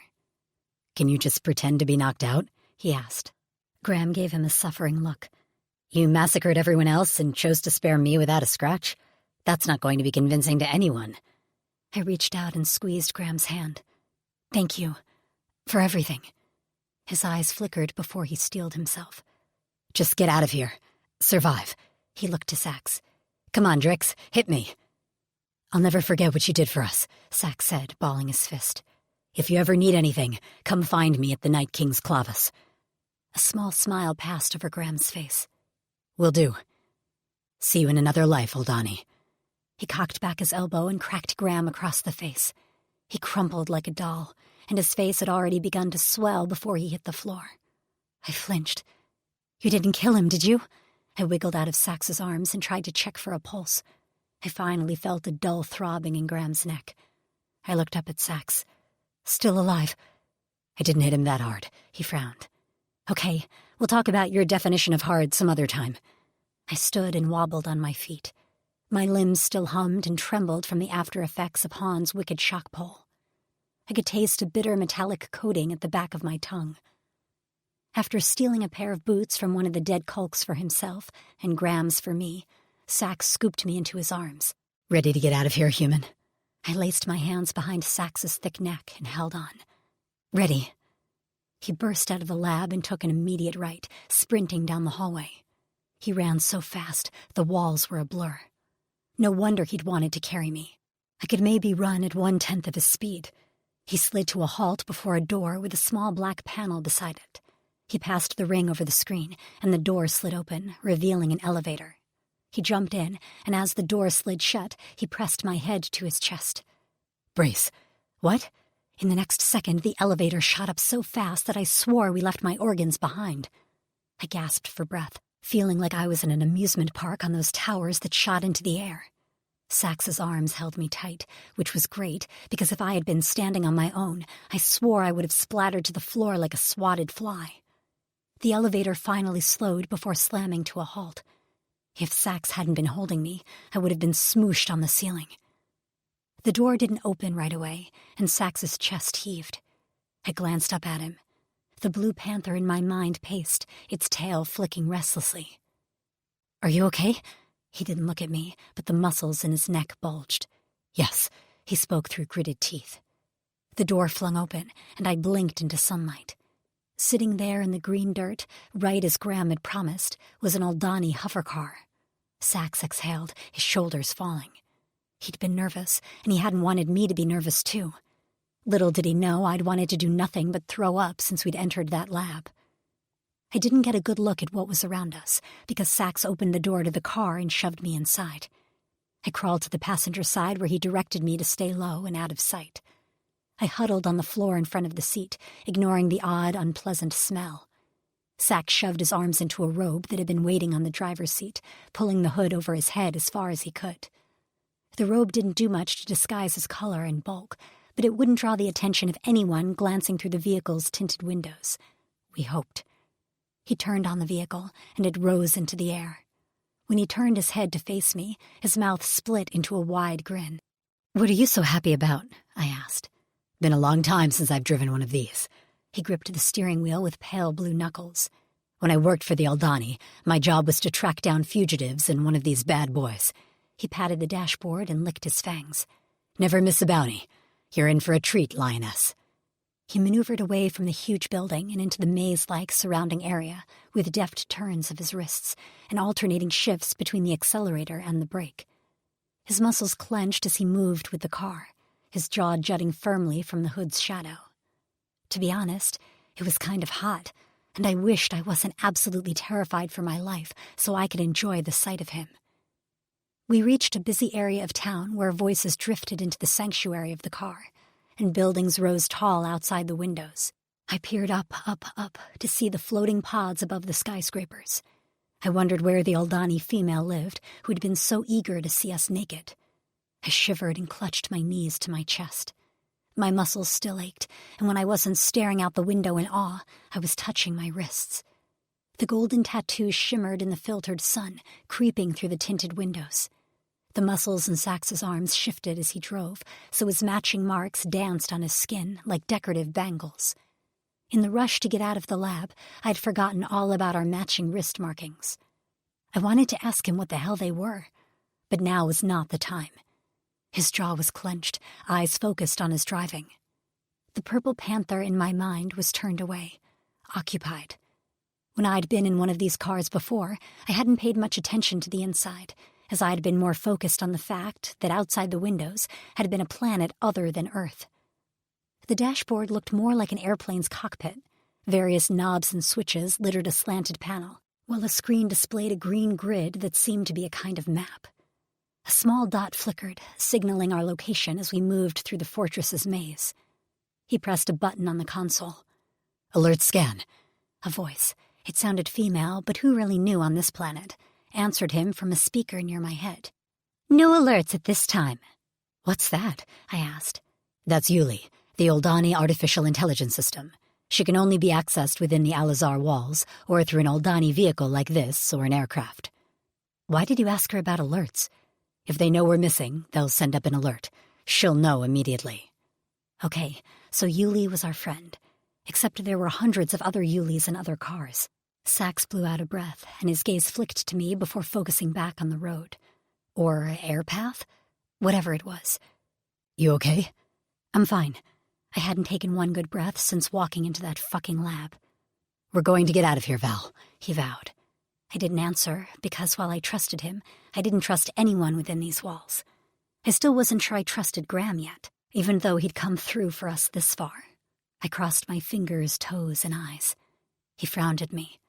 "What are you doing?" "Crossing everything I can." "Crossing what?" "It's a sign for good luck. When you want something to happen, you cross your fingers." I held up my hands. "See?" "Humans and your good luck symbols," he muttered. "Alert for stolen vehicle I-119. Guards in pursuit," Yuli said in a calm voice as if she wasn't notifying us of our imminent death. "Sax!" I cried just as shouts went up outside our car. Something slammed into our rear, sending the whole vehicle on a forward nosedive until Sax regained control. My head cracked on the panel above me, and I cried out. "Fleck," Sax muttered, whipping his hand around to stare at the back window. "Fleck you," he shouted. Another jolt, this time from the side, and I screamed, "Sax!" "I thought we had more time before they found us," he grunted. My heart sank as my skin broke out into terrified goosebumps. "No," I whispered. "I can't go back. I can't go—" "You're not going back," he shouted. He threw his hood back, and his hair, which had come free of his carefully braided plait, swirled around his shoulders in a glossy black mane. His nostrils flared, and the rings in his ear glinted. "Because they won't catch us." Another jolt, and my shoulder slammed painfully into the side of the car. With one hand, Sax hauled me into the passenger seat by the back of my shirt. He pressed a button and 2 shoulder straps crossed my torso in an X, locking me into place on the seat. "Hang on," he said, his eyes glinting dangerously. "Ride might get a little bumpy." He jammed down on the accelerator, and we shot forward like a rocket. I thought the elevator had been an amusement park ride. It had nothing on Sax's driving. I craned my neck to see out the back window and made an undignified squeak. At least 5 hover cars were on our tail, bearing down on us with lights and sirens blaring. Buildings rose on either side of us, so close I swore if I stuck my hand out the window, I could touch the shimmering structures. I felt like I was in an alternate universe in the Fast and the Furious movie franchise. Vin Diesel was great, but he had nothing on the blue hunk sitting next to me. Sax weaved among the buildings. I couldn't tell how fast we were going, but I had to estimate at least 70 miles per hour on streets that looked the width of an elementary school hallway. Below, Aldani huddled in groups, pointing at us as we sped past. I remained braced for another jolt, but Sax kept just far enough ahead. He turned the wheel like it was an extension of himself, and his feet moved so fast he drove with 2 feet that his limbs were a blue blur. "Fleck," he muttered. "If I had my bike, we'd be out of here by now. Flecking car. I can stay ahead of them, but I have to lose them." He sped between 2 buildings and into what seemed like a dead end. A building rose in front of us, tall, imposing, and most of all, solid. "What are you doing?" I cried as we raced toward the building at a breakneck speed. Why wasn't Sax slowing down? We were going to crash. "How do you plan to—" My words broke off on a shriek as Sax pulled back on the steering wheel, and the car went from parallel to the ground to perpendicular to the building, defying all laws of gravity. I gripped my seat with white knuckles as my stomach revolted. "Oh my God, oh my God, oh my God," I chanted as green wispy clouds drew closer. I stopped breathing just as we crested the building, but the ride didn't stop. Oh, hell no, because Sax slammed on the brakes, pushed on the steering wheel with a violent shove, and then stomped on the accelerator, so we went zooming down the other side of the building. I slapped one hand over my mouth as we plummeted straight down. I'd left my stomach and most of my organs back there on the roof. The ground drew closer, closer. Little dots on the ground grew into big dots, then into tiny creatures, and then into Aldani. We were going to hit them. We were going to smash into the ground at an unbelievable speed and disintegrate into a million pieces. There was no way Sax could right this hover car. "Sax!" I croaked out of a dry throat. "I got this," he growled. The Aldani on the ground pointed and then scattered as we raced toward them. My head spun. My feet jammed as if I had my own brake. The ground rose to meet us, and I sucked in a breath before sending up one last prayer to Karma, and Fatis, and whoever else was listening. Sax yanked the steering wheel. The noise of the car reared up. The car jolted as the back end scraped the ground, and then we were up and off again. I glanced behind me and saw we'd left the large buildings behind. Out the side, I saw a series of smaller homes, most of them in a dilapidated condition. And these Aldani, they barely glanced at us as they plodded along with hunched, overworked postures and drab clothes. Sax glanced in the rearview mirror and swore. I didn't like when he swore. I whirled around to see one hover car behind us, a determined Kulk at the wheel. "We lost the rest of them?" "Yeah, most wouldn't risk that type of maneuver," he said. "Fleck, how am I going to lose this guy?" "Is there a weapon in here somewhere?" "What?" He glanced at me as he took a hairpin turn. "A weapon? Rocket launcher?" I mimicked a gun with my fingers and made a pew-pew sound. "Do you guys have guns here? Something that shoots, killing balls?" Sax's eyes went wide before he snorted. "Killing balls?" "Yeah. On Earth we have guns. They shoot metal balls at a high velocity that enter your body and wreak havoc inside." Without answering, he reached under the seat and produced a wicked gun-like object. "This doesn't shoot balls of metal. It shoots light pulses, heated energy, if you—" The entire car rocked, and the lights on the dashboard lit up like Christmas. "Weapon damage to left rear, leaking fuel," Yuli said. We looked over our shoulders to see one Kulk hanging out the window of his car, the same gun-like weapon in his hand. "Motherflecker," Sax snarled. Another blast hit us, and I braced my hands on the dashboard so I didn't hit it face first. Sparks flew past Sax's window. Weapon damage to left. I know, Sax roared, drowning out the voice. He glanced at me, eyes wild. I need you to drive. What? I screeched. I never go more than 7 miles over the speed limit. I drive a Prius. You're my lioness, he yelled, his hair flying as he pounded the wheel. You will drive this car so I can get these colks off our tail. Do you understand? I didn't have a choice. He was right. I had to step up rather than sit in the passenger seat like a scared rabbit. But oh God, I was totally a cowering baby bunny right now. I swallowed and steeled my spine as best as I could. Okay, I said, just as another blow nearly sent our car rolling on its side. I'll do it. Sax hauled me into his lap and showed me where the gas pedal was. Just keep going straight, he said.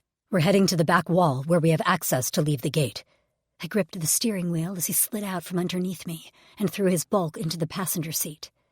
As sweat dripped down my temples, I nodded. Hands at 10 and 2, I whispered to myself. Foot on the gas. I can do this.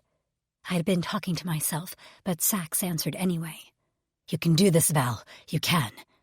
With a closed fist, he punched out the passenger side window.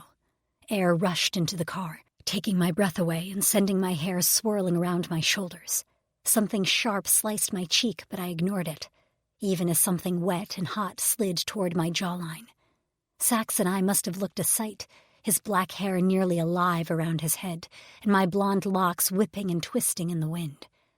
Gripping the top of the window frame with his right hand, he swung his torso out of the window and took aim. I nearly screamed at him for making himself so vulnerable, but we both had to concentrate, so I clenched my mouth shut. He fired, and a split second later came the blast of his direct hit. Bingo, I whispered. What? He asked as he ducked back into the car. Oh, it's something we say when we succeed at something. He grinned. Hold that bingo until we actually lose them. With that, he swung out the window again and fired 3 times in quick succession. He was either a better shot or he had a better weapon, because when I risked a glance behind me, fire and smoke were engulfing the car behind us. I whipped my head back to the windshield, concentrating on not crashing.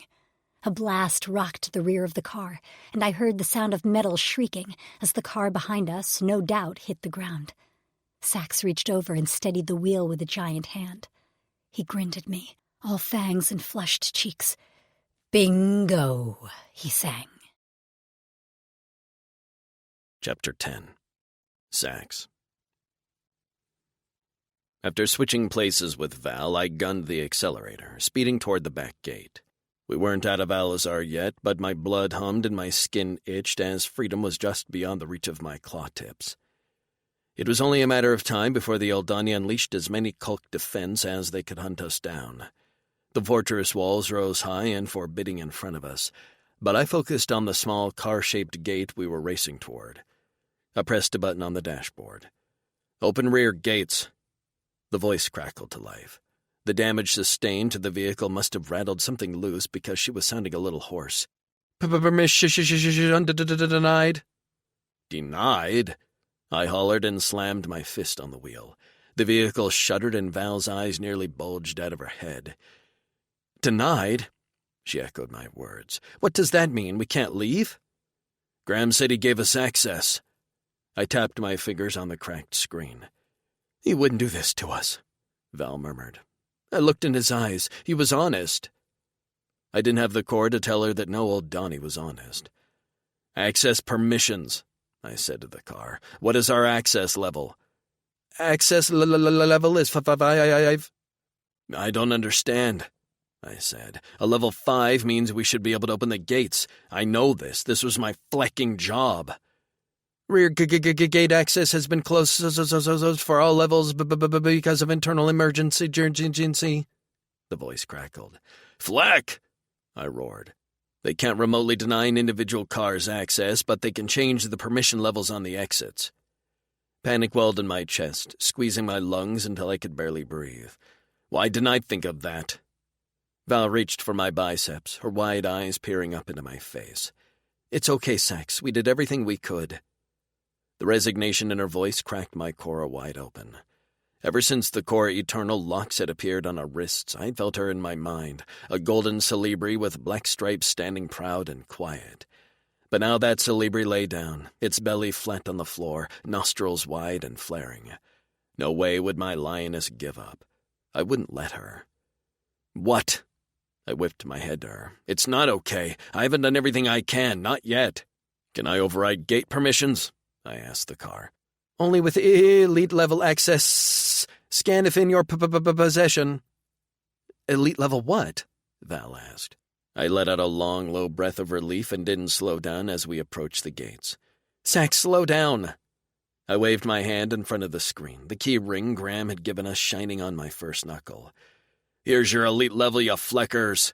The sweet, sweet words of "access approved" filled the car, and the gates flew open.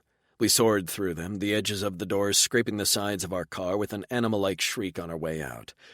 "Holy shit!" Val whirled around. I glanced over my shoulder to see the gates closing. We were out from behind the walls, away from the Oldani, free, for now. We still had several more obstacles, and I wasn't looking forward to any of them. I pushed the car to its limits across the open plain and immediately began to swerve in a zigzag pattern. Val slammed her hands on the dashboard to brace herself. "What are you doing?" "Avoiding the long-range solar bombs." "The what?" An explosion to the right of the car sent dirt and rocks scattering across our windshield. I avoided the shock of the blast, but not the debris. Val screamed. "That," I muttered, whipping the wheel to the left to avoid another shower of grass. "Where the hell are they coming from?" Val cried. "Get away from the window!" I grabbed her shoulder and pushed it down. "Cover your head. They're shooting at us from atop the fortress. Once we get to that tree line, we're out of their range. We just need to—" Something hit us, and the entire vehicle went haywire. I licked my lips. "We need to avoid, that." "Oh my God!" Val sobbed in the passenger seat. Her celebrate cowered, and I loathed my proud, fierce lioness being this afraid. I gripped the steering wheel. There was still power, and we were still in the air. The tree line was approaching. Just a little bit more time. Just a little more— Low fuel. The car crackled to life. "I'll fleck your fuel," I spat. I pulled back the steering wheel. If we had any hope of getting to the tree line, I had to get this thing as high as I could. Fast. I punched a button on the ceiling and a fabric pack landed in my lap. I just put my arm through one of the pack straps when another explosion hit the front corner of the vehicle, sending us into a spiral. I eyed the tree line. Close enough. I jammed the accelerator to the floor and locked it into place. After disengaging the belts on Val and myself, I faced the vehicle's front, tensed my legs, and kicked them up and out, sending the windshield flying. Val screamed, and I hauled her into my arms. I scrambled onto the front of the vehicle, readjusted my grip on Val, and whispered, "Hang on, lioness." She gripped me hard, her legs locking around my waist. I took a deep breath, and using every last ounce of strength I possessed, I leapt toward the edge of the tree line. Val clung to me, her nails digging into my skin as she opened her mouth in a silent scream. I prayed to Fatus we were out of the range of the solar bombs. Once we hit this tree line, we were home free. The rough terrain of Corrin was my element. Until then. I yanked on the pack's cord. Fabric unfurled above us, breaking our fall right as we reached the tree line. Val burrowed her head into my chest as branches whipped at us on the way down. I took a trunk to the face before we jerked to a halt, our legs dangling. The fabric was stuck on a branch, preventing us from falling further. I wiggled out of the pack, and we dropped the rest of the way to the ground. I twisted at the last second to protect Val, and pain streaked down my back, breath leaving my lungs in a painful rush. I lay gasping on my back while Val immediately rolled onto her hands and knees and threw up. She wiped her mouth and crawled over to me, her hands patting me everywhere she could touch. "Are you okay? Can you breathe? Can you move your legs?" I waved her away as I sucked in air. "Fine, just give me a moment." "You sure?" I swallowed and licked my lips. "Yeah, positive." She sat back on her heels and squinted up into the trees. "I, for one, never want to do that again. Ever." "Really?" I grinned at her. "I don't know, it was kind of fun." Her nostrils flared. "If I wasn't so grateful to you for saving my life, I'd hit you right now. That was not fun, not at all. Opposite of fun. So opposite of fun that there isn't even a word for it." Her fury was a sight to behold. Her Celebri snarled. After everything that had happened since we walked into Boron's lab, I welcomed her anger. "Okay, I promise we won't do it again." I held myself to my feet and stumbled when pain shot up my leg. The same leg Boron had plunged a needle into. I hadn't let myself think about what he'd injected me with. I pressed on the skin and winced at the sore, swollen flesh. "You okay?" Val asked. She jumped to her feet and immediately ran her hands over my body. "Anything hurt?" I straightened, not wanting her to worry. Whatever Boran gave me, I'd get through. I'd done it before. He'd never found anything that had affected me enough to be worried about. "I'm fine." I glanced at the open plain surrounding Alizar through a break in the trees. We were too close to the fortress to rest. "Come on, we have to move. We can rest when we're farther away. Any minute now, those gates are going to open and they're going to send Kulks out in droves to hunt us down." Val took one last look at the walls where we'd been held. "I can't believe we're out." "We're out, and we're not going back." I shook off the odd aches and pains in my body. "Climb on my back. We need to move." "I can run." "I know you can run, and sweet Val, I'm sure for a human you can run fast, but not for a Drixonian, and we don't just need to move. We need to move." She swallowed and nodded her head. "Okay, let's go." Val.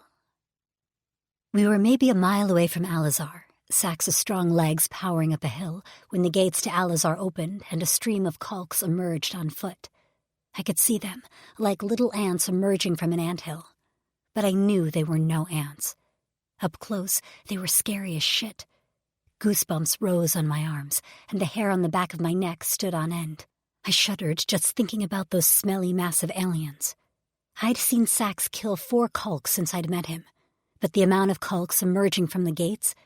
Dozens. I looked away and tightened my grip on Sax's back. He'd seen them too.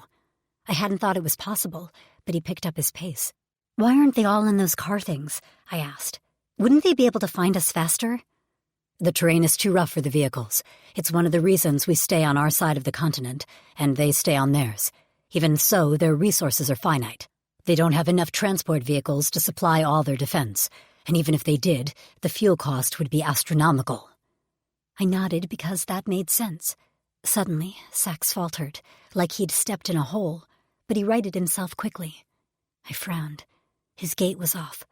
I didn't want to draw attention to it, but I could tell he had some sort of injury. At first, it wasn't noticeable. But as time drew on, and he continued to run, I could tell he was favoring his left leg. "We need to rest," I said into his hair. "Are you tired?" he panted. "No, you are. We need to get you something to drink and eat." "I'm fine." "Sax," I pleaded. "You can't act like this is some Drixonian talent where you can run for miles and miles without stopping. I know you need to eat and drink." Then I went with the thing I knew would get to him. "What will I do if something happens to you?" That made him slow down, but only slightly. "We'll rest at nightfall. I'm heading to a place we won't be spotted. If we rest before we get there, we're as good as dead, or as good as prisoners again." I patted his chest. "Okay, I'll accept that answer." I was slowing him down, but I also knew without a doubt I'd slow him down a hell of a lot more if I was running with him. His pace was blistering, a near sprint even though he breathed like he was out for a morning jog. "Can I ask a question?" I said. "Yes." "You're faster than the Kulks, right?" His ears lifted, and I could tell he grinned. "Absolutely, at least twice as fast. They're slow to begin with, and then they have all that armor because they can't fight without it." Satisfied at that answer, I breathed easier. Just a bit. "That's good news." He ran for what felt like hours. At the beginning, he powered to the peak of the mountain in an all-out sprint. After that, he settled into a jog as he maneuvered through a semi-plateau of rocky terrain. We went up, down, and sideways. I wanted to ask more about the planet, but I worried about taking away his concentration. His eyes were a bit glazed, like he'd settled into cruise control mode. So I clung to him, clenched my teeth against the jarring pace, and remained silent. As I'd noted upon first landing on the planet, the foliage was a brilliant blue color, as well as the grass. The dirt was green, kind of like matcha powder, and puffed up in spurts under Sax's feet. Every so often, I caught glimpses of wildlife, some winged bird-like creatures, massive flying insects the size of my palm, and even a hoofed four-legged animal about the size of a deer, with antler-like growths emerging from its head and wrapping around its slender neck.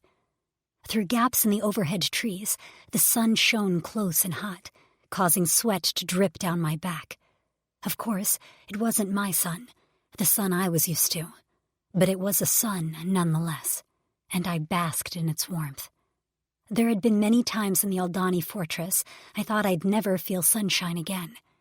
On the other side of the horizon, a large planet rose, swirling blues and greens, and I remembered Sax had said that it was his home planet, Corin.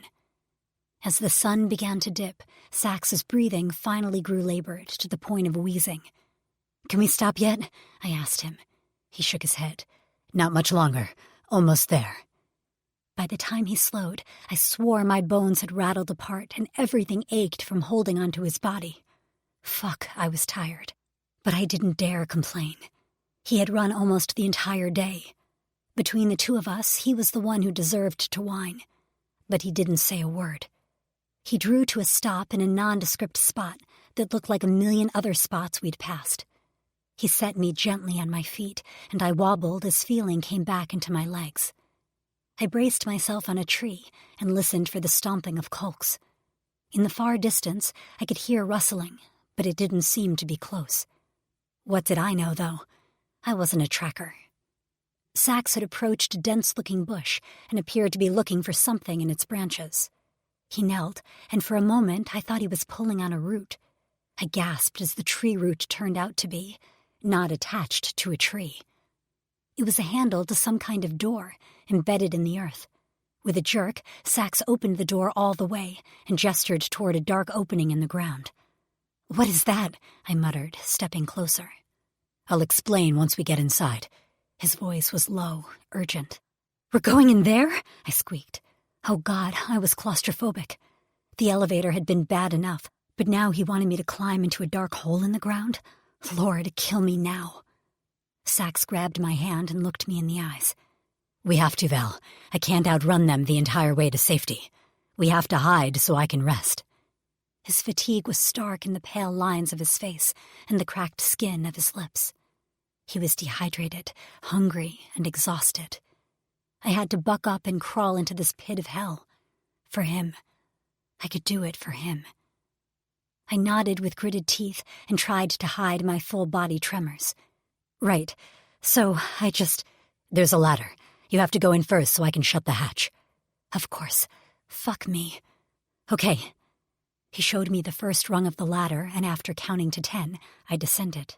I tried not to think about the darkness below, but instead focused on Sax above me. That is, until he stepped in after me, shut the hatch, and plunged us into complete darkness. "Sax," I whisper-shouted, just managing to curtail a scream.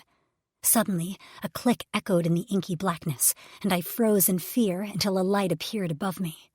Sax held a flashlight-looking device in one hand and shone it into his grinning face. "Solar light. It was hidden in the Numa bush out there. It's fully charged, so we should be good for a while." A light. Okay, that was good. Fantastic, even. The tightness in my chest eased now that I wasn't descending into total darkness. I'd seen the movie Descent. Darkness was not my friend. I continued down the ladder until my feet touched solid ground. I stumbled and scooted out of the way so Sax could jump the rest of the distance. He landed with a thud and swung the flashlight around the space. I caught a glimpse of some crates and a few other unidentified objects before Sax's light settled on a translucent round sphere on a pedestal in the corner. He sat the light inside, and a dull yellow glow filled the space, amplified by sphere like a lamp. I performed a slow turn, taking in the details of the room. We were in what I could only describe as a roughly dug-out bunker. A few crates sat on the floor next to some dusty jugs of liquid. There was a lump of fabric that I assumed was a pallet for sleeping. The walls and the floor were nothing but green dirt, but it seemed safe, and not too cold. And by God, was that food? Sax had already descended on the crates, clawing through them like the starving man he was.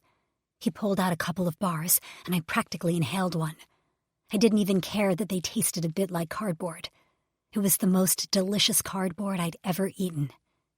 He ate 2 in quick succession before he finally spoke. "We built several of these bunkers during the uprising. The Aldani were never able to find them because this area is too difficult to map. This strip of land between the western and eastern half of the continent is generally considered a neutral no-man's land. But the Aldani know if a battle occurred here, we'd crush them. They rarely leave the safety of their fortress, and their battle strategies rely on tech and planning. They need space for their weapons. Close combat is a no-go. He ripped open the top of a jug and poured some into his mouth. He handed the rest to me. It's stale qua, but it'll do. I glanced at the other 5 jugs. Should we ration it? He shook his head. Don't plan to be here long. You need to rest, I urged him. He nodded. I know. After downing another Tane bar, he stood up. His left thigh faltered before he regained his balance. I noticed a rip in his pants and a bit of exposed skin underneath that was darker in color. Is your leg okay? I reached for him, but he shuffled away. I drew my hands back, alarmed. Sax? I'm fine, he muttered. Just got stuck with a branch while running. It'll be fine. I just need some rest. Is there medicine here? I asked. No, and it's okay. I don't need it. He peeled the dusty top layer from the pallet and fell face first on top of it. A swirl of dust kicked up, and he coughed. Through slitted eyes, he mumbled, Come, lioness, keep me warm. I smiled as I crawled into bed beside him. Isn't it the other way around? You keep me warm? He slung a heavy arm over me, his eyes now fully closed. Keep me company, then. I smoothed back his sweaty hair just as his breaths evened out. Always, I murmured. I curled onto my side, shoved my face into his shoulder, and fell asleep in seconds.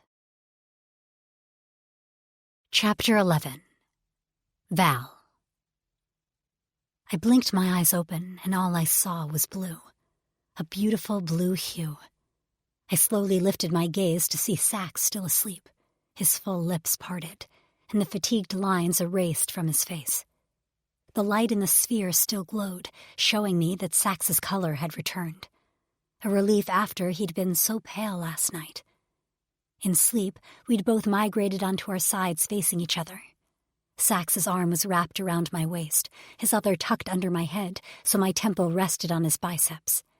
His tail lay across my legs, thick and heavy. I didn't dare wake him.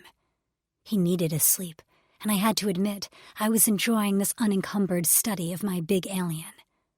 At least, I wanted to think of him as mine. I still hadn't talked to him about these wrist markings, but they tied us together somehow. Had Boron done something to us? I shuddered. I didn't want to think about Boron now. He was dead, and the lab was destroyed. Sax held some sort of information chip in his pocket, so the whole Aldani race could fuck off. Except Graham. He was the only Aldani not on my shit list. Sax stirred, his mouth opening on a yawn that displayed his fangs like a cat's. His eyes blinked open, instantly alert. How did he do that? He grinned at me immediately, and I knew for a fact I was starting to crave his smiles. His grin could get a dozen women pregnant, all while repairing the Great Barrier Reef and curing world hunger. It was that potent. I cupped his cheek. Morning. Or at least, I guess it's morning. It's morning to us, he said. His voice still held a hint of a sexy rasp from sleep. His eyes were beautiful, a soft purple that nearly glowed. My breath caught in my throat. His tail flicked the backs of my thighs, and goosebumps raced over my skin. Hey, I murmured. Sorry, he has a mind of his own, Sax said with innocent eyes. Uh-huh, I smiled. Sure. I rubbed my thumb along his cheekbone. You feel rested? He yawned again and rolled onto his back, stretching his arms over his head. Fleck yeah, I haven't slept like that since before I was taken. Maybe never. I sleep the best with you next to me. The panther in my mind stirred and began a steady purr. I can't believe you ran for that long. Humans can't do that. I mean, some run marathons and stuff like that, but they train for it for months, years, and that's only running for a few hours, maybe 5. You ran for a solid day, it seemed. Drixonians have outstanding endurance. Our bodies shut down most other functions and only focus on the act of running. If you'd tried to talk to me, I probably wouldn't have been able to answer questions. My brain and Cora concentrate on moving my body, and that's it. So you have like a running mode, like a machine? I guess, in a way. On Earth, running is for exercise and a hobby. Runners are a crazy cult, too. If they knew you had this running mode you could switch into, they'd do everything to try to do it themselves. He laughed. Well, they'd need Drixonian blood, so good luck to them on getting that.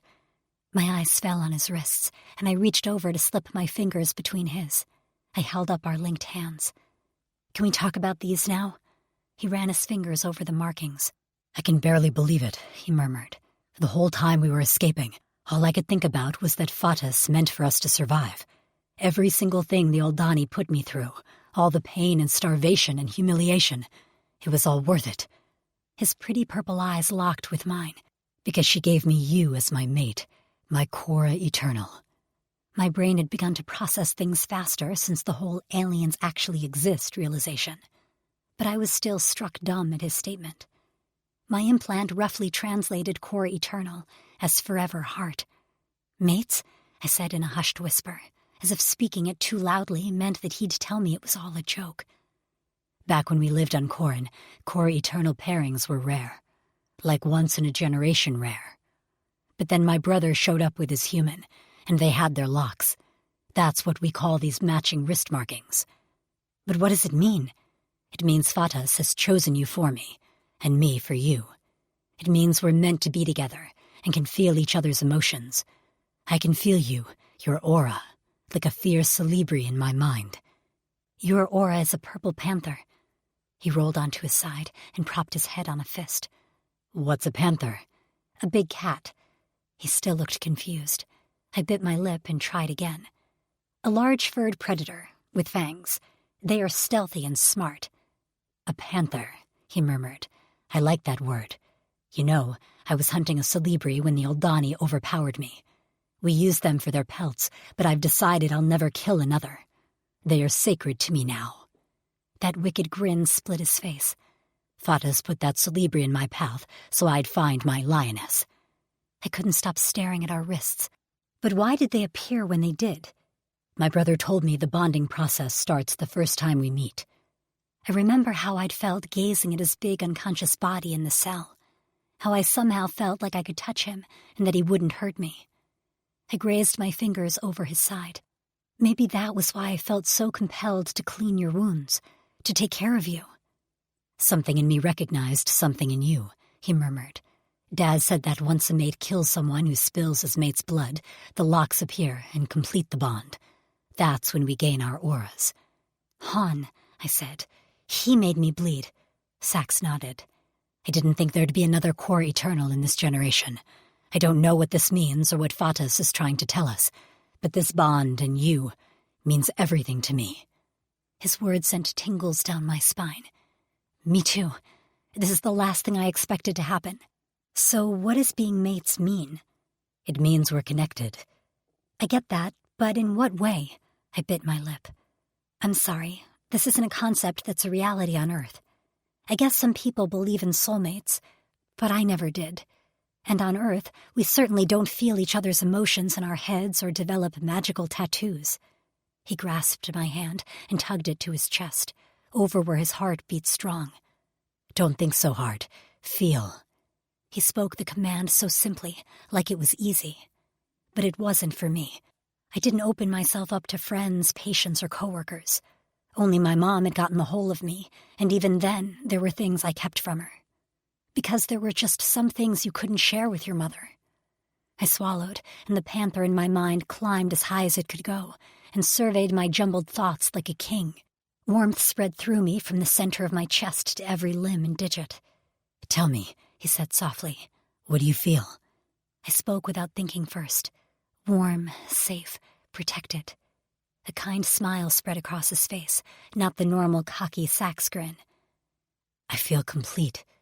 I closed my eyes at his last word, because yes, I felt that too, but hadn't been able to put it into words. Sax said it so simply, so easily. Every part of me wanted to trust these feelings, but there was a small voice in my head that kept telling me to be reasonable. He felt this way because he believed he was supposed to. I'd always considered logic my greatest strength, but now it was making me second-guess myself. "You are my core eternal," he said. "I will protect you and care for you until my last breath." "Because Fatus chose me?" I asked. He studied me closely before answering. "No, I would have chosen you from the first moment you stood up to the Aldani for the both of us." "But Sax, that's not really me," I said. "Normally I'm closed off and quiet. I don't stick up for myself like that.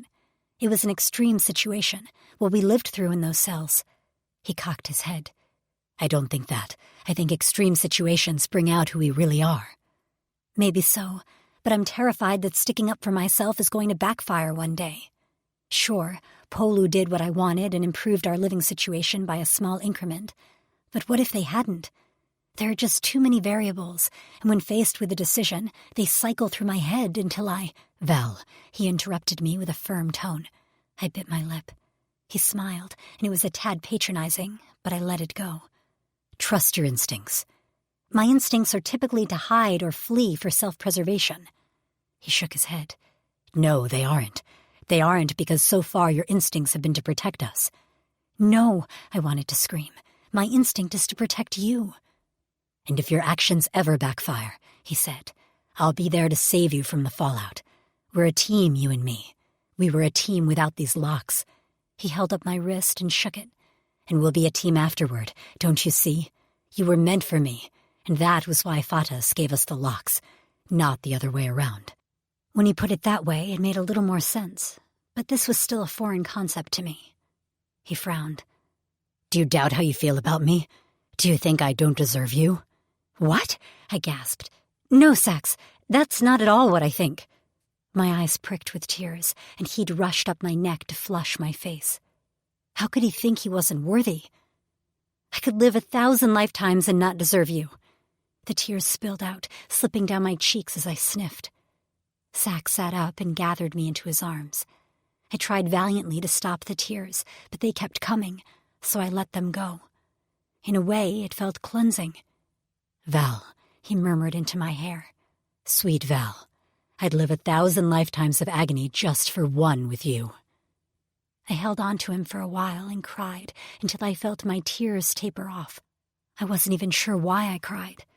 Maybe it was the drop in adrenaline from the terror of the escape, the fear we weren't going to live, and the muscle-deep ache in my bones. Then there was our unknown future, and the fact I'd just learned I was mated to an alien.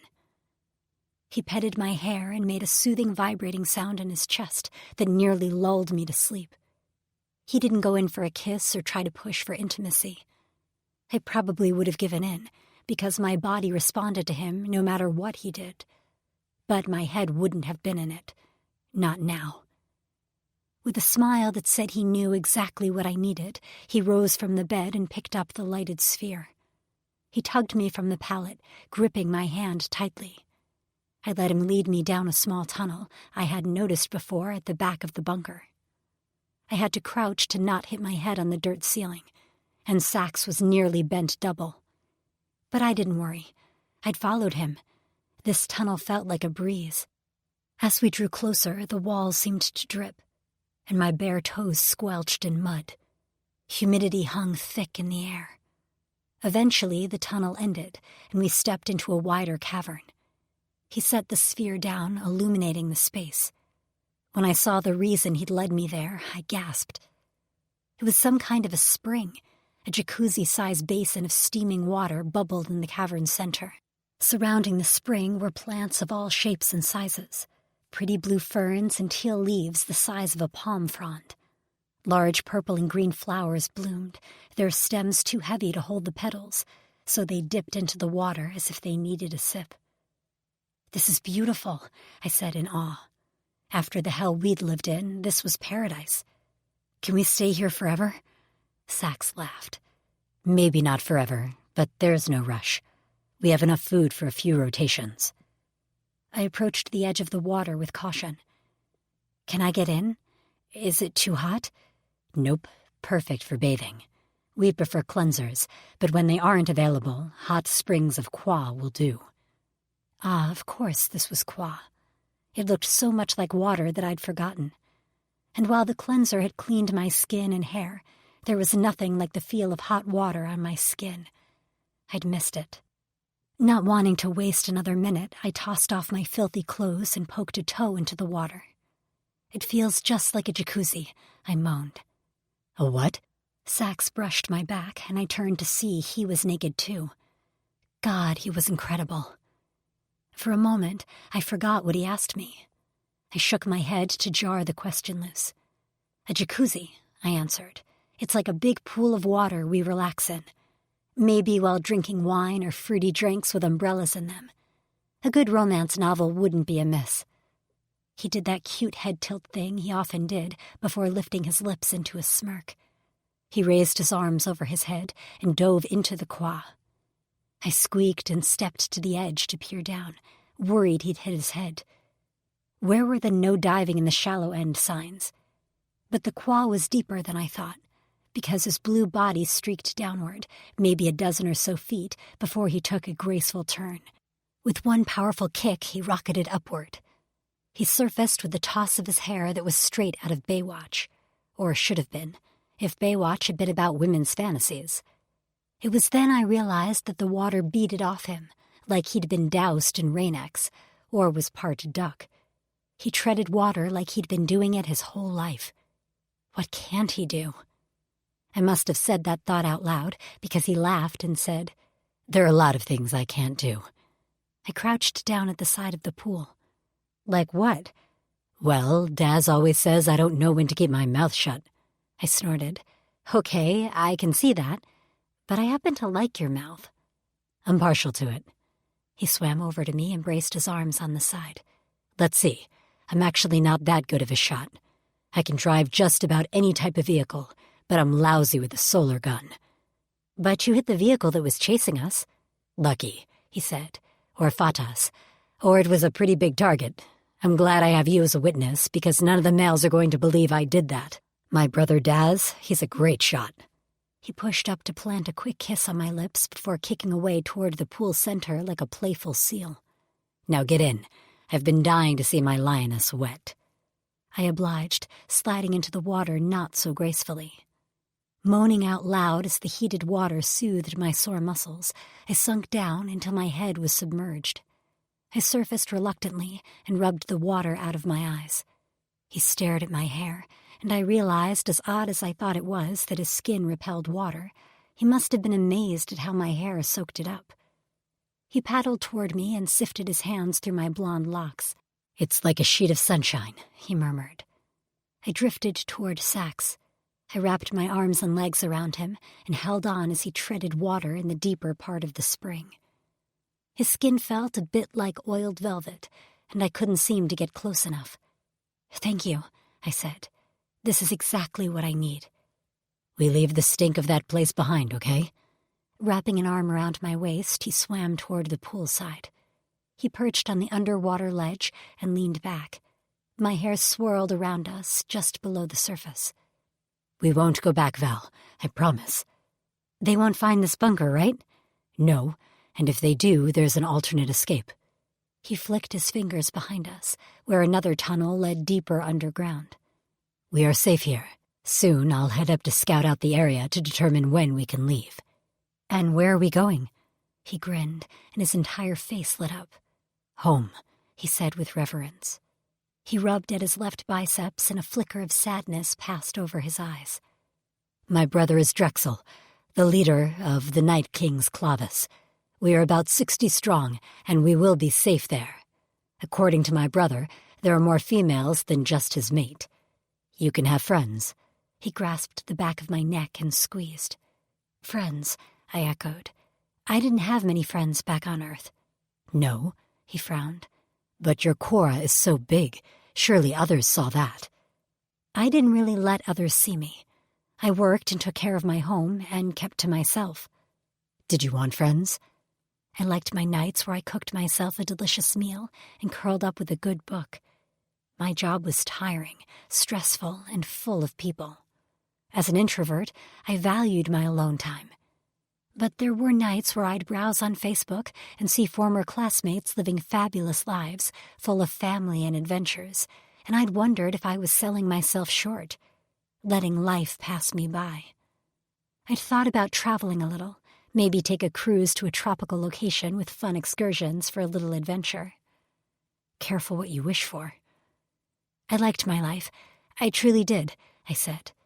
But it was hard, especially because my mother was so sick for years before she died. I either worked or took care of her. There wasn't time for me. I felt selfish wanting things for myself when my mother was fighting for her life. It wasn't until after she'd died that I'd realized my whole identity had evolved into caring for her. When she was gone, I hadn't remembered how to take care of me. He kissed my lips. It's hard to be lonely in a clavus like ours. Always someone around in your business, he grinned. Of course, I will keep you to myself as much as possible, away from the rest of those greedy flecks. I laughed and rubbed my nose against his. That sounds perfect to me. The color of his eyes deepened, and he cradled my face in his huge hands before touching his lips to mine. At first, he merely teased my lips, nibbling and sucking and pressing small kisses to the corners. Then, with his tongue, he opened my mouth and dove in. He took from me and gave of himself, and I lost myself in the kiss. For the first time in a long time, I was clean and safe, protected, and I was with the most selfless, amazing being I'd ever met. If Sax lived on Earth, he'd be everything. Chris Evans and Tom Hardy and Brad Pitt, all rolled into one. He probably wouldn't have even looked twice at me, but I wasn't going to think about that now, not while his hand drifted down my back to cup my ass. His cock grew between us, the hard shaft pressed between our bodies. I gripped him tighter, deepening the kiss as I rubbed against him shamelessly. Sliding my hands lower, I thumbed his nipple rings before giving them an experimental tug. He jerked and bit down on my lip with a loud groan. The sound vibrated down my spine to settle like molten lava in my core. Val, he murmured, breaking the kiss to slide his lips down my neck. Sweet Val, let me taste you. As if I weighed a mere pound, he hauled me out of the water and sat me on the edge of the spring. Without a word, he spread my legs wide and ducked his head between my thighs. At the first swipe of his tongue, I cried out. I was so ready, so primed. He could turn me on in seconds with his kisses and rumbling voice. He curled the tip of his tongue around my clit and sucked while I gripped his hair and shamelessly humped his face. My legs shook as he took his time with that talented tongue, weaving in and out of my folds until there wasn't an inch he hadn't touched. My stomach dipped and soared. I couldn't hold still, not when he drove me crazy from the inside out.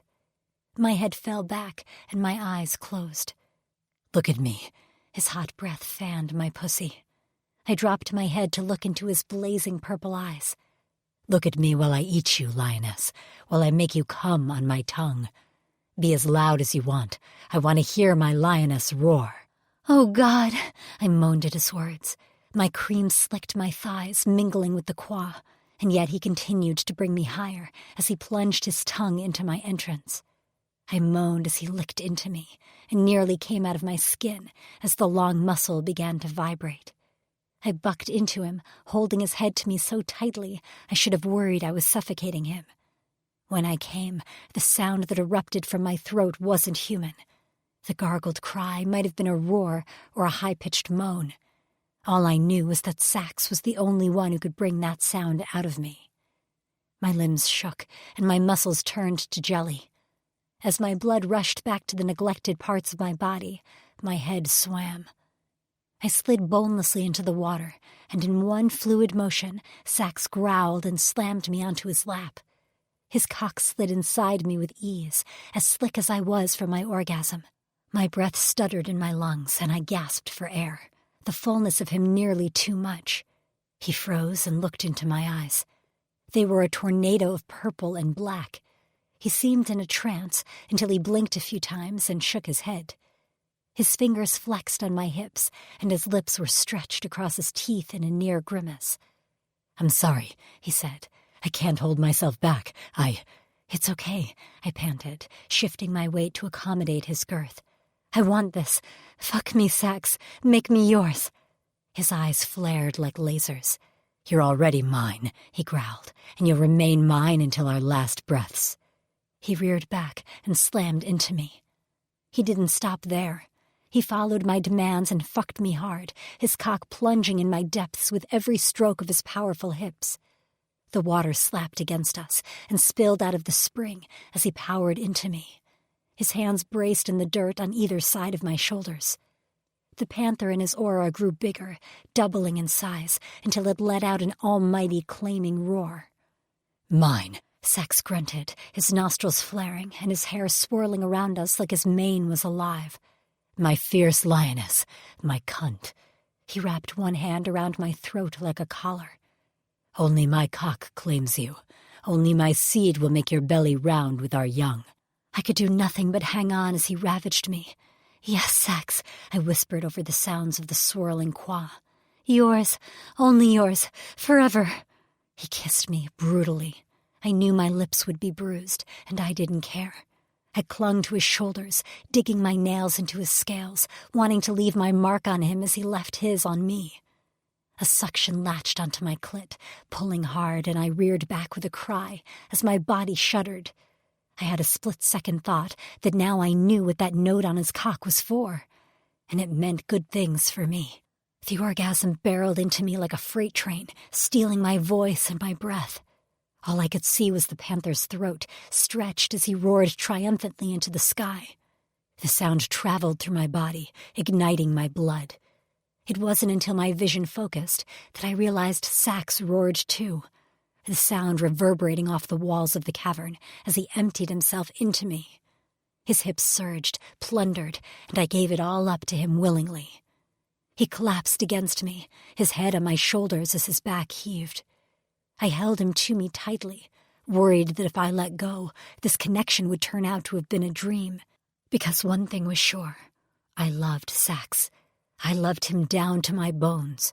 I just hoped I lived up to what he saw in me. I'd die before I let him down. Chapter 12. Sax.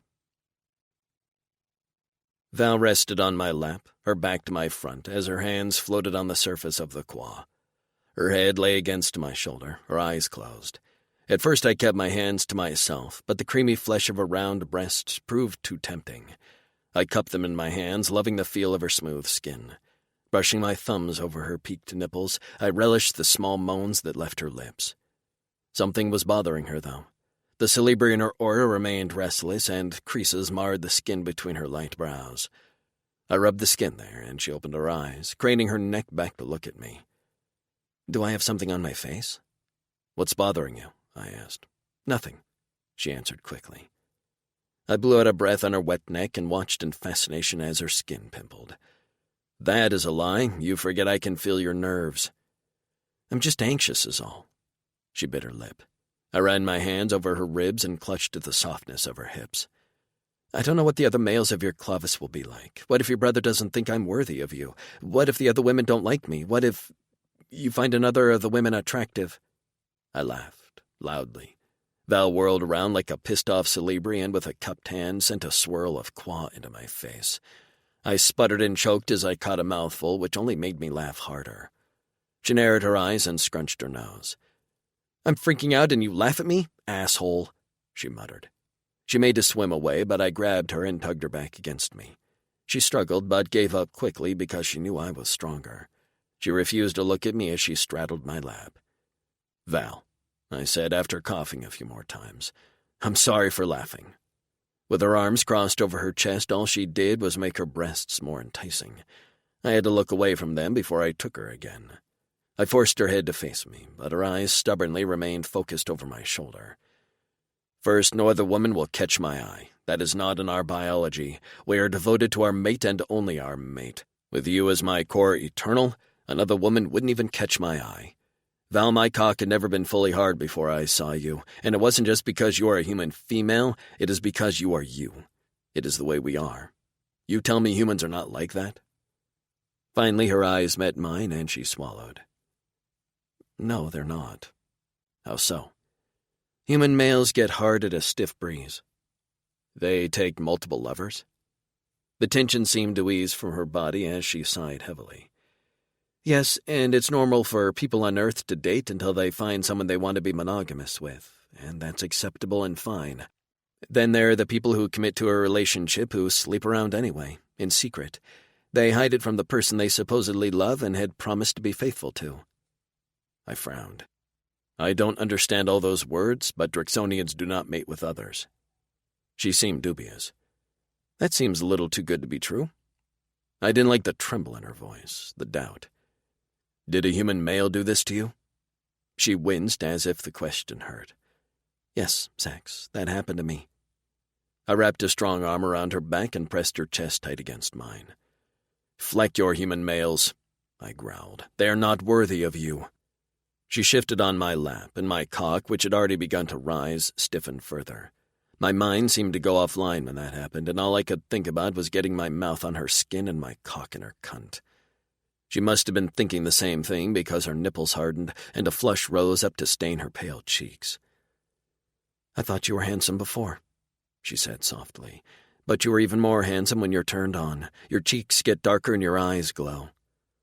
Around you I'm always turned on. I pressed on her lower back so she arched into me. Sinking down into the quaw, I brought her nipple to my mouth and sucked.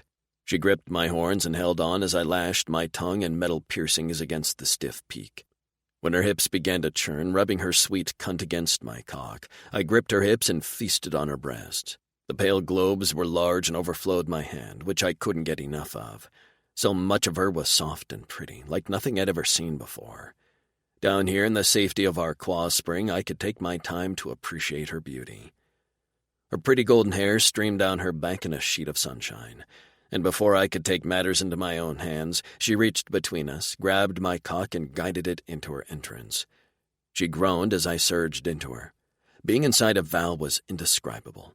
I understood now why our elders fought so hard for their home. It wasn't just how she felt around my cock, but how she filled a crater inside of me I hadn't been aware of. With our locks on display, our auras pulsing with pleasure, and our bodies connected, I knew this was where we were meant to be. This was what Fatus wanted for us. She braced her knees on either side of me, held onto my shoulders, and bounced her ass on my thighs. I did nothing but thrust my hips up with her rhythm. My balls ached, desperate to fill her again and again. Her full breasts bounced, the peaks brushing my lips. Lost in her pleasure, she threw her head back, calling out my name as my sub-cock latched on and sucked her clit to ecstasy. She cried out, and her inner walls milked my cock. My eyes rolled back into my head, and my muscles seemed to swell before I burst inside of her like a geyser. I pumped into her until my balls were dry. When I regained use of my arms, I clutched her to my chest as I caught my breath. She buried her face into my neck and didn't make any move to release my cock from her body. Her fingers sifted through my hair. It was a long time before she spoke in a soft voice full of vulnerability. Tell me we'll get to your Clavis safely, Sax. Assure me everything will be okay. I hate being this needy, but I can't help being scared. I rubbed my hands up and down her back. We will get home safe and everyone will love you, and I'll spend the rest of my life protecting you. I reached down to cup her soft belly. You will grow my young in here, and we will raise him together to be a proud Drixonian human. You will be a loving mother. I paused. Do you want to bear my young? Her smile was soft, and despite her worry, her eyes were still hazy from her orgasm. I never wanted kids. I had no desire to be a single mother, and I hadn't met a man who I wanted to raise children with. Her fingers played with the rings in my ears. But I'd bear your young, Sax, in a heartbeat. My Cora pounded, and just like that, I was hard again. I set my jaw with new determination. Those old Donny bastards will never lay a hand on you again. She cupped my cheek and pressed our foreheads together. Okay, I'm sorry for worrying. Don't apologize, I said. You didn't ask to come here, but now that you're here, it's my job to keep you safe. She nodded and bit her lip, then glanced down at her hands. Oh God, I need to get out of this water before I turn into a prune. Her fingers were wrinkled, and even her palms seemed shriveled. What is that? My body's soaking up water. She climbed off me, and my cock slipped from her warmth as she stepped out of the quaw. She grabbed a piece of fabric I'd retrieved earlier and dried her skin off. I admired the view before leaving the quaw myself. I stepped onto the edge, and my thigh buckled. I stumbled before righting myself, hoping Val hadn't seen. No such luck. She rushed to my side, her little hands on my biceps to pull me up. "Are you okay?" I glanced down at my thigh and sucked in a breath at the sight of the large wound surrounding the spot where Boren had stuck me with a needle. Val followed my line of sight and her jaw clenched. Blue eyes fired at me. "What the hell is that?" I couldn't tell her. She was worried enough. Soon we'd be home and I'd get some medicine me. I'd had worse injuries. "I told you, a branch struck me." "That doesn't look like a bruise. That looks like something under the skin. Or in your blood. Can I look at it?" She bent down, but I stepped out of the way. "It's fine, just a little stiff from our activities." I went for a grin, but she wasn't having it. I recognized this as her nurse mode, where she didn't take my shit or get distracted by a smile. "Sax, look," I sighed. "If it gets worse, I'll tell you, okay?" She pressed her lips together. "Fine. I'm serious, though. The moment the pain increases, you need to tell me." "I will, I promise." But for the first time since I'd met Val, I lied. Because I wouldn't tell her. I wouldn't worry her. I'd power through until I got her safe. Pain was nothing to me. She was everything. She is all. Val sat on the bed, and while she put on a brave front, the Celebri in her aura twitched, nervously, and sniffed the air. "I won't be long," I said, "but I have to take a look around above ground, eat something and get some rest." Her hair had mostly dried and lay down her back in pretty gold waves. My cock gave a jerk, and I had to lower my eyes so I didn't climb onto the pallet with her and stay there for rotations. We didn't have enough provisions to last that long, and while we were safe here, we were safest with the rest of the Night Kings. "It's okay," she said. "I'll be fine." Nothing about her tone implied she'd be fine. She'd worry about me, but, call me selfish, I liked having someone care about me that much.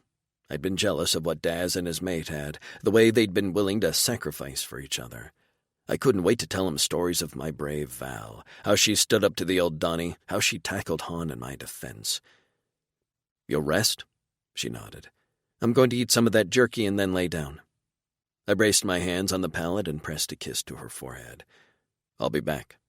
Her fingers grazed my jaw. "Be safe. Don't do anything stupid and half-cocked." I raised a brow at her. "Half-cocked? Me?" She laughed, and the sound lightened up the dank room. With a grin at her, I began to climb the ladder toward the hatch. Below me, a rustling let me know she had dug into a pack of dried meat. When I reached the top of the ladder, I remained still with my ear pressed to the hatch, listening for the sound of footsteps or the low rumblings of Kulk voices. When I heard nothing for a long moment, I pushed on the hatch to lift it a small crack. Peering out, I listened again. Nothing but the buzz of hunters, the chirps of briggers, and a few muffled Antilla footsteps. Out here in this terrain, Kulks weren't my worst enemy. The last thing I wanted was to get treed by a nasty Pivers pack, the bloodthirsty bastards. As far as riser clans, most didn't roam this area, as it was too rough on their short legs, but they were known to venture here if hunting was scarce elsewhere. If they caught me, I was flagged. I edged the hatch open farther and slid out as fast and smooth as I could. I closed the hatch silently and lay on the ground, covered by the thorny Numa bush, and remained vigilant. When we'd first hidden in the bunker, I thought I'd heard their footsteps above us. Judging by the tracks in the dirt, they'd already canvassed this area. Knowing the old Donnie, they'd ordered the Kulks to return with me and Val, or not at all. They'd still be out hunting us. They were shit at tracking, but there were enough of them that they could cover a lot of ground. Plus, they'd be armed with solar guns. I had nothing but my wits and machetes. We didn't keep weapons in the bunkers, as we didn't have enough of a supply to leave one inactive for so long.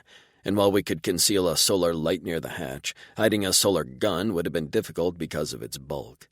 When I determined the immediate area was danger-free, I climbed the closest and largest tree. I settled myself as near to the top as I could get without venturing out onto a thin branch. My skin camouflaged me in the foliage, which carried the same hues as my scales. The Kulks could try and shoot me out of the tree if they could find me. I doubted it, though. They were terrible shots. This was why the old Donnie wanted us back.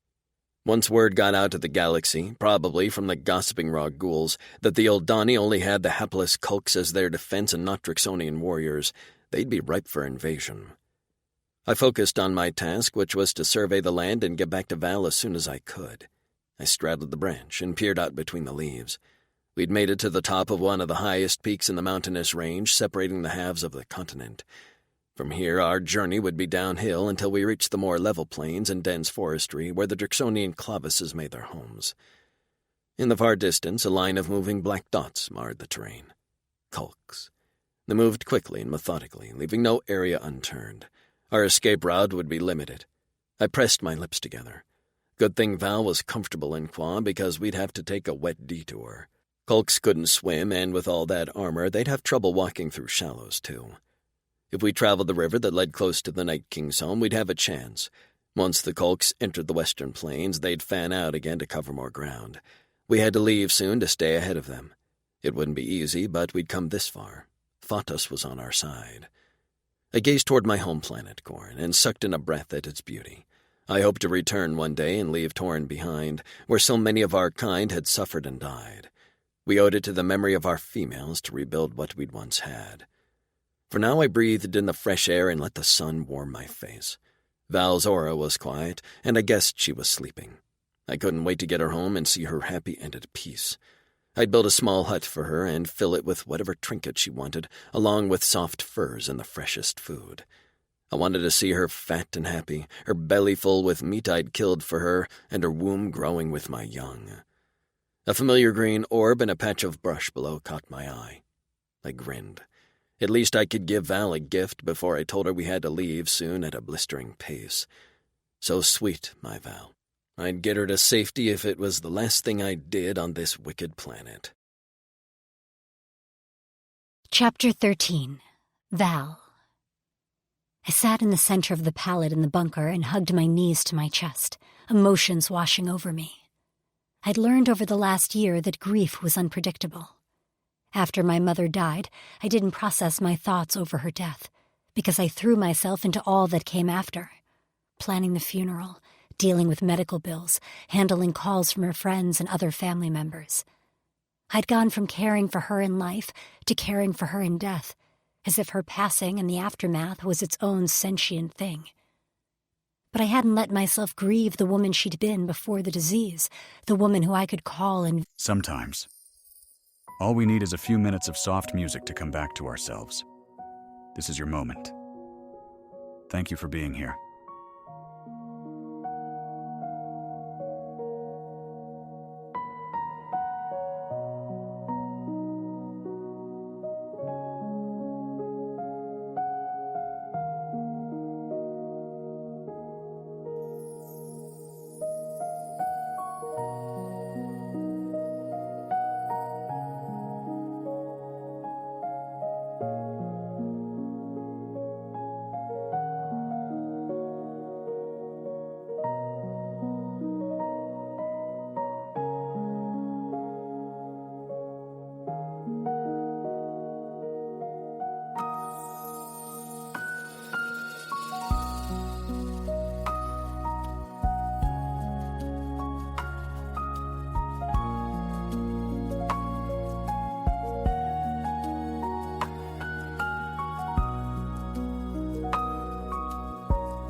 to, but who didn't expect anything in return, who would listen simply because she loved me.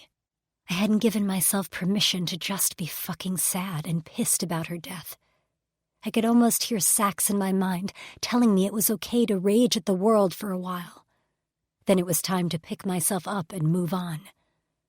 There were plenty of things I missed about Earth, but I had to admit that now that my mom had passed, no one was waiting for me there.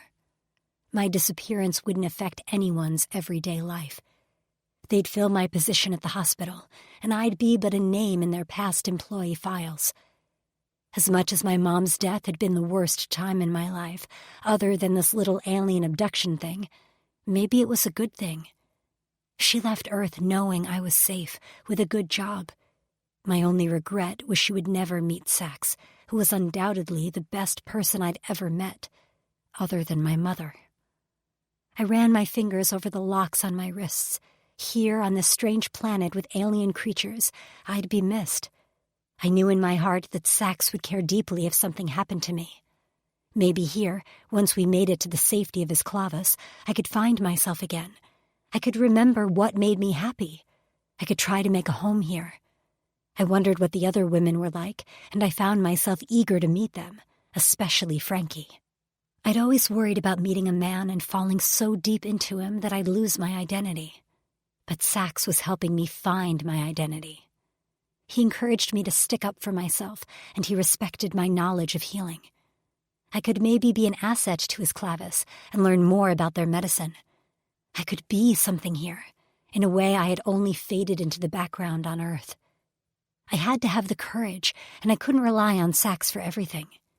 That wasn't fair to him. He deserved a strong mate who wasn't a worrywart burden. I rubbed at my chest, taking deep, even breaths, even as the walls seemed to close around me. Why was being courageous so damn terrifying? The hatch opened, and Sax's voice echoed down the shaft before he dropped to the floor in a crouch. He was grinning, and I smiled in return, because his good mood was infectious. He strode toward me, braided hair swinging over his shoulder. In his palm, he held a green ball. As he drew closer to me, he sliced it open with a claw, revealing a jelly-like center. "I return bearing gifts," he said. I peered at the ball. The outside was like a thin membrane, and the jelly center glowed like it was phosphorescent. It had a clean, slightly floral scent. He dipped a finger into the jelly and swiped it onto his arm. "It's called Freum. It grows on Corin too," he said. "We sometimes used it on our skin. It was popular with females." I dabbed at it with my finger, and when it didn't hurt or burn me, I dipped out a dollop and smeared it on the back of my hand.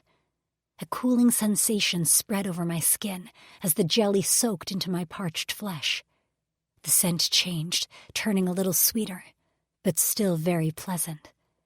I rubbed it into my skin, reveling in the renewed softness. This stuff would have sold like crazy on Earth. It reminded me of super-powered aloe. "It's so nice," I whispered as I began to slather it on my arms. "It feels so decadent." I'd never spent a lot of money on beauty products, although Mom had insisted I do something to prevent crow's feet around my eyes. But this stuff, now I understood why people spent hundreds on skincare. Sax slathered some on himself too, humming happily. On him, the scent altered, meshing with his body chemistry. He smelled like himself, but better. "Do I smell different?" I asked him. He wrapped his arm around my waist and tucked his face into my neck. He inhaled there, and I laughed at the tickling feeling. Pulling back to grin at me, he said, "You smell like my Val, just even better." "Can we take this stuff with us?" We'd only used about a quarter of the jelly. "Of course." His expression sobered. "Speaking of leaving, we have to go.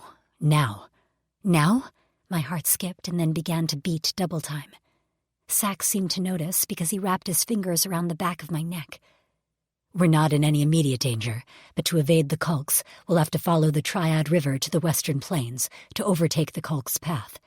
They can't cross the river, and as long as we stay on the opposite side, we'll be okay." I trusted him. How could I not? "Okay." He gripped my arms. "I'm not perfect, but I'm good with directions. Really good. I know this terrain better than anyone." I cupped his face. I happen to think you are perfect, and if there's a way, I know you'll get us there. Purple swirled in his eyes, and his chest heaved. Your confidence in me makes me hard, and that's not good, because we don't have time to do anything about it. I laughed. Well, let's get going, because the faster we get home, the faster we can do something about it, right? With a lunge, he smashed his lips to mine. By the time he pulled away, we were both breathless. You're right. Let's pack light and get going. Using his claws to slice the fabric, Sax fashioned a pack out of the bedding, and we filled it with some qua and food. I strapped it to my back, as Sax would be carrying me. So really, he'd be carrying everything. I looked at our bunker, reluctant to leave a spot where I'd felt so safe. I could have used another bath, but there was no time. We climbed up the ladder, and Sax hauled me onto his back. My arms were still sore from the last time we'd traveled like this, and I tried to hide how they trembled as I gripped him. Sax straightened and looked at me over his shoulder with a frown. Why are you shaking? Shaking? Your muscles, in your arms. They're just a bit sore. It's fine. I couldn't complain when he had the much harder job. His frown deepened, and he gestured for me to get down. Are your legs sore? I shook my head. No, just my arms from holding on to you. It's fine, though. Don't worry about me. You are my concern, he said sharply. If your arms are sore, tell me, and we'll try something else. Speak up for yourself with me, my lioness. I nibbled my lip, his concern for me making my head spin and my body flush hot. I'm sorry, but I didn't think I should say anything when you're the one doing all the work carrying me. Holding on to me is work too, and I'm a Drixonian. My body can endure more than a human's. I didn't even care about the slight to my species. He wasn't wrong. Okay then, yes, my arms are still a little sore. We will both go on foot for a while then. He grabbed the pack from me and strapped it to his back. Is that acceptable? I nodded. I liked the idea of stretching my legs a bit. I was sure I'd be wheezing and out of breath soon, but we'd cross that bridge when we came to it. Yeah. Let's do it. Keep up as best as you can. I'll slow my pace for you. Okay. Now I was annoyed at the humans are weak attitude. I did a little dance on the balls of my feet and shook out my arms. With narrowed eyes, I said, Oh, is that right? What if I have to slow my pace for you? Sax threw back his head on a laugh. Since he was distracted, I took off. Sax's laughter cut off when he realized what I was doing, and then he was after me. His footfalls nearly soundless. I batted a branch out of my way and kept going, pumping my arms as the feeling of freedom soared in my chest like an eagle. Fuck the Kulks. Sax and I were a team, and a damn good one. I whooped, not too loud, but just enough to release the burst of optimism in my chest. Sax caught up to me in seconds, his grin nearly feral. There's my lioness, he said. Knew you'd come out when I tested you. I guess you know how to get a rise out of me, I said as we ran side by side. I think it's the best out of you, he said. You're at your best when you're standing up for yourself. And us. I nodded, unsure what to say. He had a point. I felt the most powerful when I didn't let myself be pushed around. When I didn't let anger and frustration well up in me until I overflowed with pessimism. For the first time, I was starting to actually feel like his lioness. Sax. Val kept pace with me well. I wasn't running as fast as I could, but I was happy enough with our progress not to scoop her into my arms and set off on a sprint. Even she seemed surprised by her stamina. I wondered if the mate bond had something to do with it. Did she feel any physical changes? I felt stronger and faster. The only issue was my leg. I tried to hide my limp, but it was getting harder and harder to run through the pain. When we stopped to get a drink, I excused myself to piss and took a glance at my thigh. The injection site was black and angry. Pus leaked from the prick in my skin, which had expanded, and my whole thigh was darker in color, hot to the touch and swollen. I wished I had some medicine, and for the first time I began to feel real worry. What had he injected me with? Could it even be cured? Sax? Val's voice called softly. You okay? Your aura is off. I pulled up my pants swiftly and turned to join her. She stood next to a tree, her little teeth worrying her lip. When she saw me, her expression remained concerned. "I'm fine." I held her hands and pushed as much reassurance as I could into my tone. "Just thinking." She studied my face, and I worked to neutralize my expression. Pressing her lips together, she nodded. "Okay. You all right to ride on my back now? The terrain coming up is a little rough." She glanced in the direction we were heading and sighed. I'd noticed she'd been pretty winded when we'd stopped. Finally, she nodded. "Yeah, that might be for the best, but if I get too heavy, let me know." Like I'd ever do that.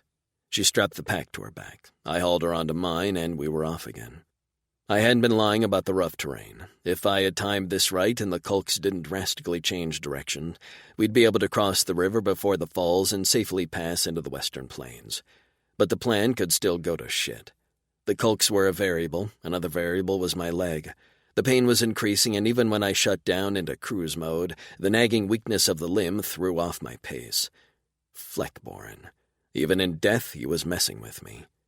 Still, despite the growing heat and stiffness in my leg, I ran on until the sun began to dip and the sky darkened. As the pain spread from my ankle to my hip, I finally slowed to a jog.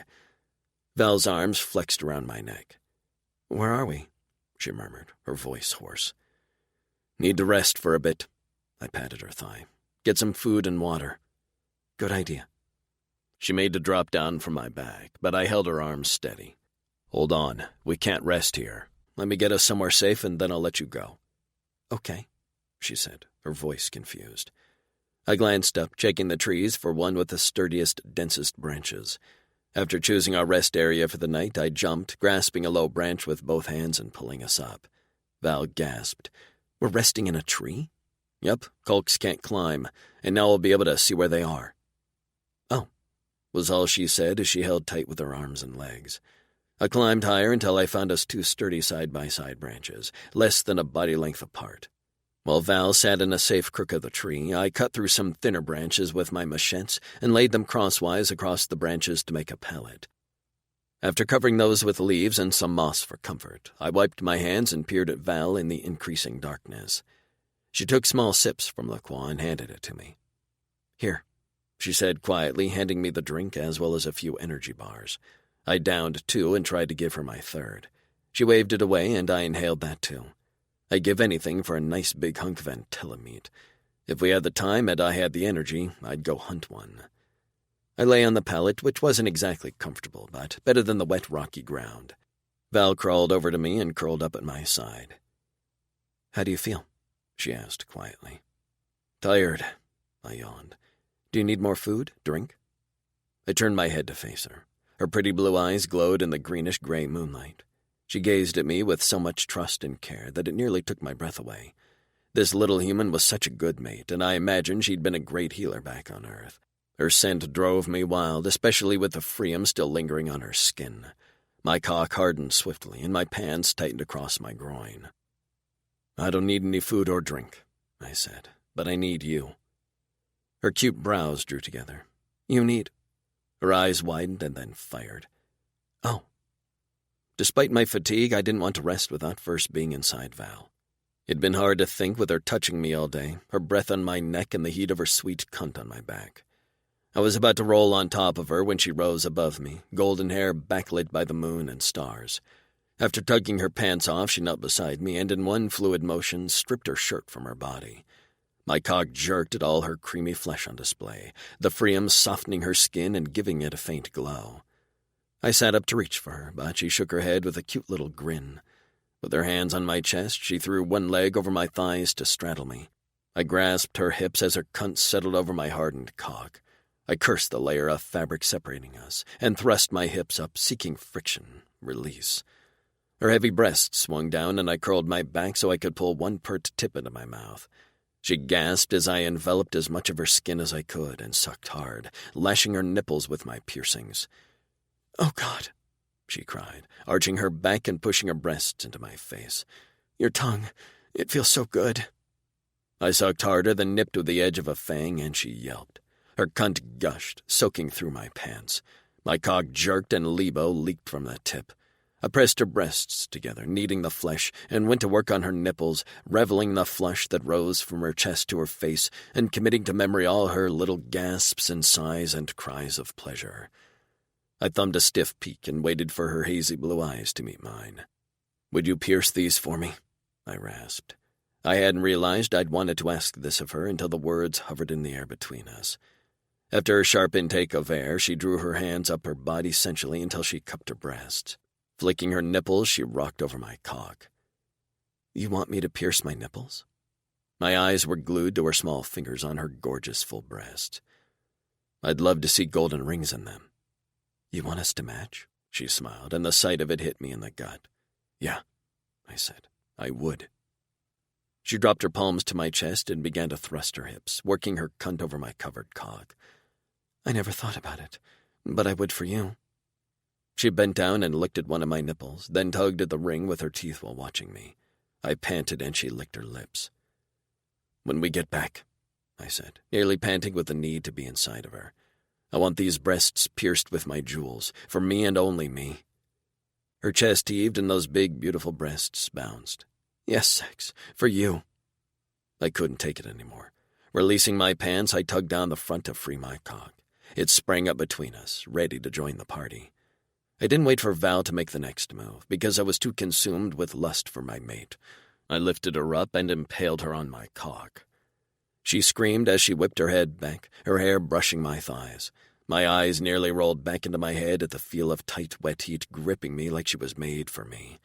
She was made for me. I gripped her hips and thrust up again and again. Her body jolted as I plundered her, and she fell forward, palms on my chest, fingers playing with my nipple rings as she rode me. Her ass slapped against my thighs, and her breasts waved in my face. I drew a nipple into my mouth and bit down. She bucked hard and let out a sob. "Sex." Her fingers curled into claws on my chest. "Fuck yes, sex." My sub-cock extended, latching onto her clit and tugging.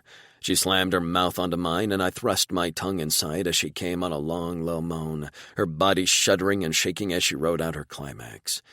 I took control, tossing her onto her back and powering into her. Her hands dug into my hair, and my tail lashed behind me as I roared out my release, coating her inner walls with my seed. I collapsed onto my back beside her and drew her to my chest as I caught my breath. She lay an arm across my stomach and tucked her head against my biceps, where she fit perfectly. We didn't speak for a long time, and despite my weariness, I found that just lying with my mate seemed to fuel my energy. In her body and presence was where I found my strength. Her hand drifted up my stomach to rest at the center of her chest. Her thumb flicked one of my nipple rings, and I gripped her hand. "I wouldn't do that unless you want me inside you again."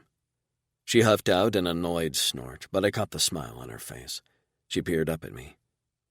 "Did you mean what you said about getting me pierced?" "Of course I meant it." She chewed on her lip. "Okay." "Did you mean what you said, that you'd do it for me?" Her cheeks flushed, and she shifted her legs restlessly. "Oh, yeah, my mate liked the idea.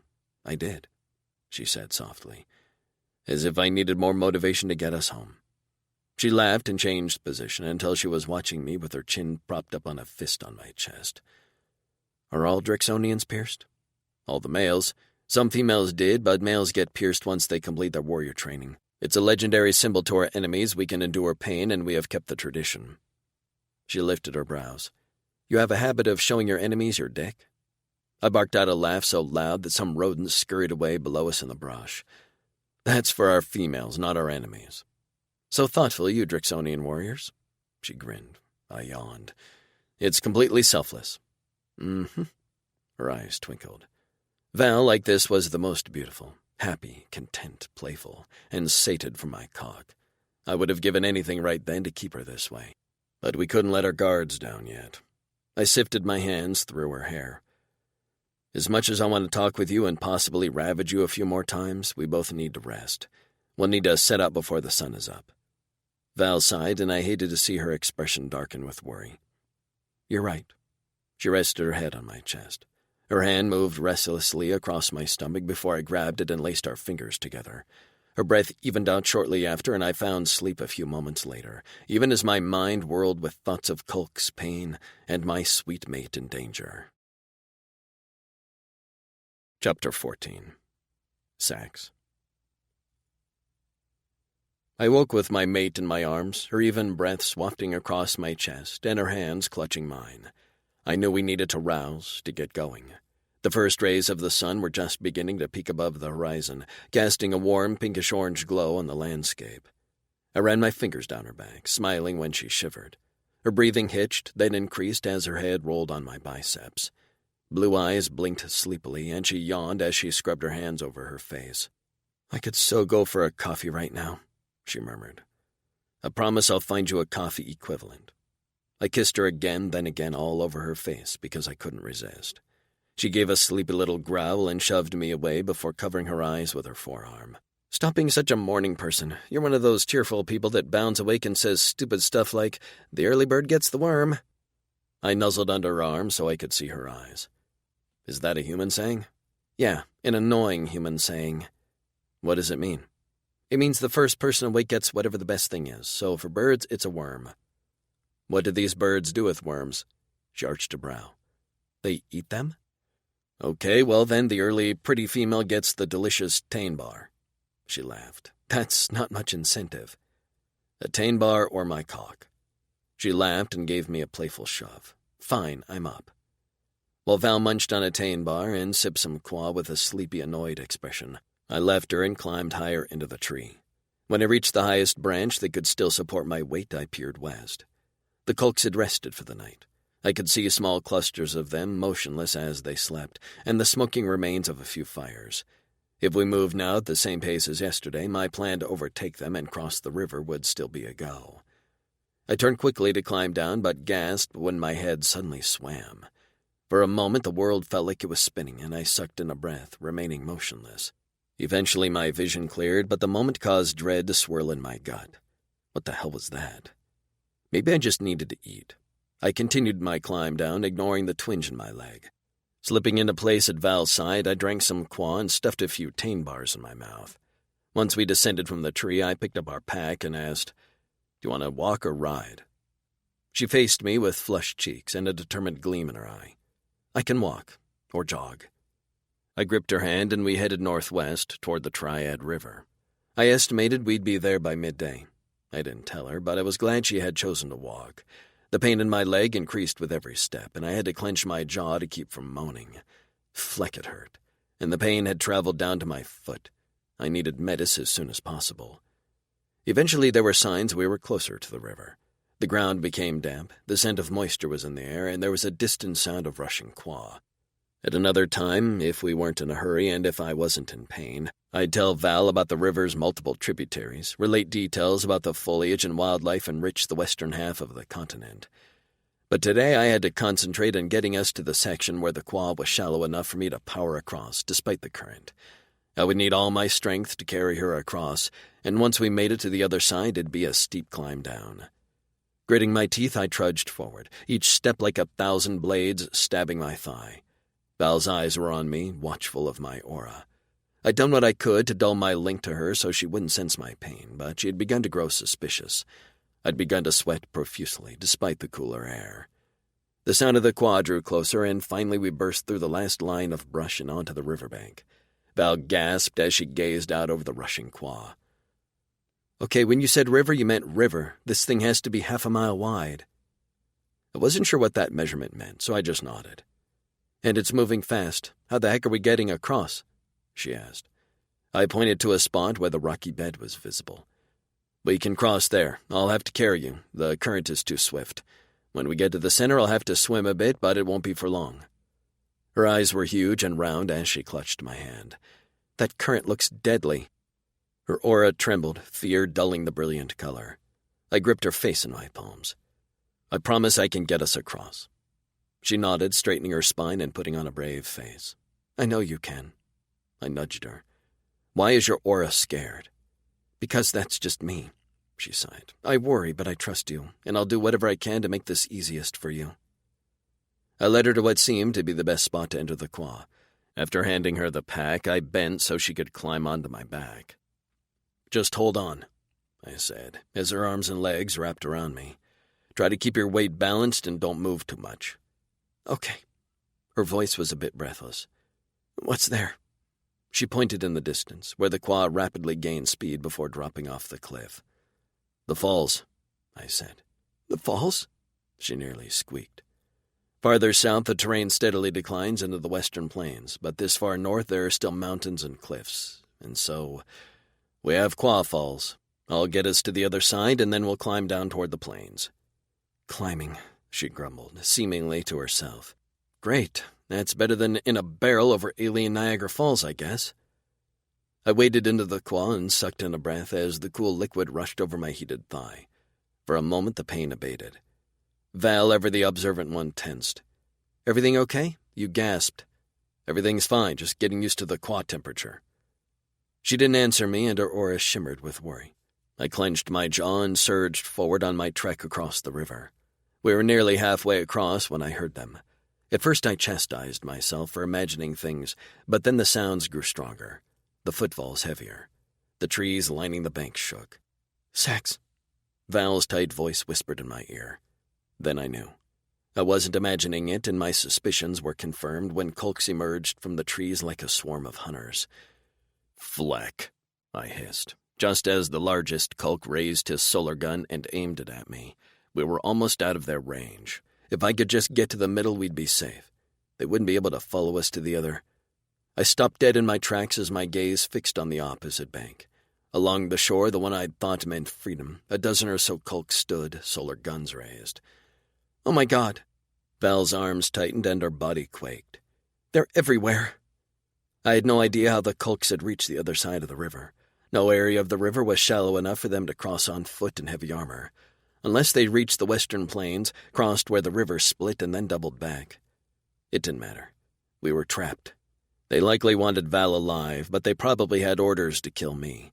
Panic welled in my chest, spurred by the fear pulsing in Val's aura. I gazed down the river, my cora beating against my rib cage with the fury of 1,000 warriors. The only way was downstream.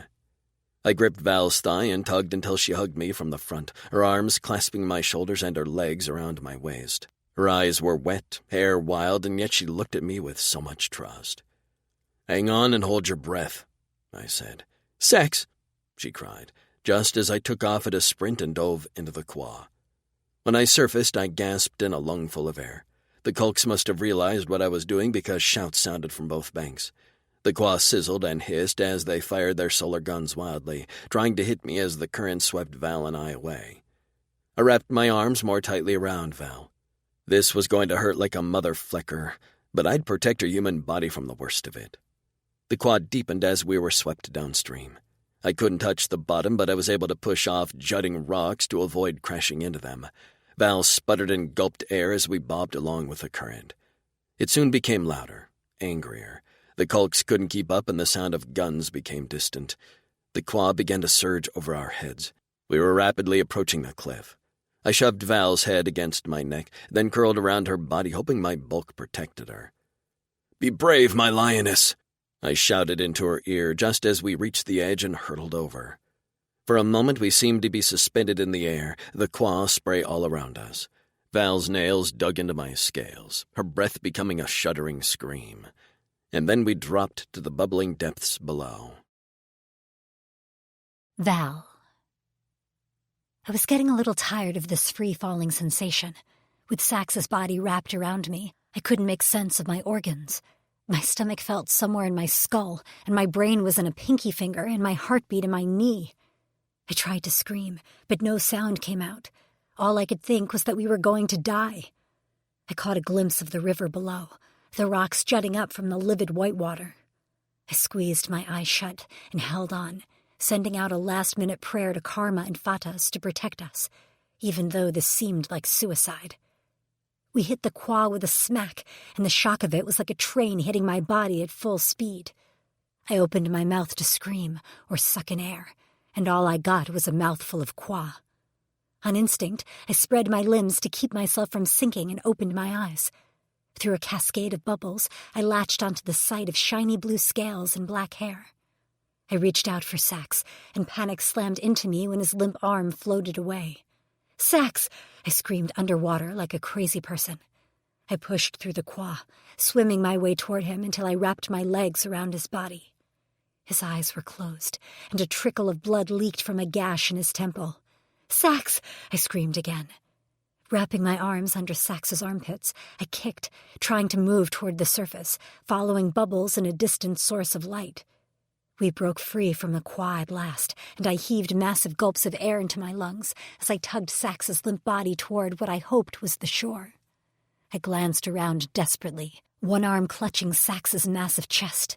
I exhaled a sobbing breath when my gaze fixed on the bank and a small slope where I might be able to drag him out. When my feet finally touched a sandy bottom, I almost wept with relief. With a lot of stumbling and grunting, I hauled Sax out with my hands under his armpits. When the Qua lapped at only his feet, I fell onto my ass, taking a moment to catch my breath before I scrambled to my knees beside his body. His chest rose and fell. "Oh, thank Karma," I muttered. "Thank you, Fatas. Thank you, everyone." I couldn't believe we'd survived that fall. "You're alive because Sax sacrificed himself for you and took the brunt of the fall, dummy." I listened to his heartbeat, which was strong, but he was still unconscious. I glanced around frantically, suddenly remembering we had freaking enemies after us. We seemed to be in the clear for the moment. I couldn't see or hear any Kulks, not that I was confident in my ability to hear them. With their armor, it should take them some time to reach us from the top of the cliff. "Wake up, Sax," I muttered, running my hands over his body. "Please, wake up." I checked for broken bones, lumps on his head. Other than the cut on his temple, he seemed to be intact. But then my gaze reached his left thigh, the one he'd been favoring. It looked bigger than his right, swollen, and despite the coolness of the Qua, was hot to the touch. Finding a tear in his pants, I wiggled my fingers inside the hole, stretching it wider until the material ripped down the center. I glanced down at his exposed skin. Bile rose in my throat and I gagged, tears immediately springing to my eyes. His entire leg was a sickly black. The area where he'd told me a branch had poked him was now a pus-filled crater, the edges ragged. I hesitantly touched it, and the infected heat coming off his skin made me hiss. He'd been running on this for 2 days, 2 fucking days, and he hadn't said anything. I angrily wiped away tears before reaching for our drenched pack. I didn't think there was anything inside to treat his wound, but I had to do something, anything to help him. A groan reached my ears, and I peered into Sax's face as he squinted, his eyes blinking open, the irises nearly black and hazy with pain. He licked his lips and peered around us, focusing on the waterfall in the distance. He grinned at me, but the action was forced. "Good job getting me out of the Qua. The fall hit me harder than I thought it would." "The fall hit you harder?" I spat. "The fall? How about you tell me why your leg looks like a war zone? You told me it was just a scratch from a branch. Was it poisonous? Why didn't you tell me about this?" He lifted onto his elbows with a wince to see his pant leg ripped open. His color paled, and his eyes rolled back as he collapsed onto the ground again. "Sax," I gripped his face. "Are you okay?" He opened his eyes again, but I didn't see the normal alertness I'd come to know from Sax. He blinked rapidly, and he seemed confused. He frowned. "Fleck, I can't think." I peered again at the cut on his temple, worried about a brain injury, but it had already clotted and stopped bleeding. There was no lump around it. "Did you hit your head? What's wrong?" He covered his face with his palm. "No, I didn't hit my head." "Then what's wrong? Sax, please." "Boron," he whispered softly, dropping his hand to the ground with a flop. The sound of that vile Oldani's name sent a bolt of panic down my spine. Sax peered up at me, his brow furrowed and his eyes fogged with pain. "Back at the lab, he stuck me with something before I killed him." I had to have heard him wrong. "I'm sorry, what? He stuck you with something?" Sax licked his lips, and I held some Qua to his mouth for him to drink. After he swallowed down a few gulps, he sighed heavily. "Yeah, a needle. I don't know what was in it, but he got me.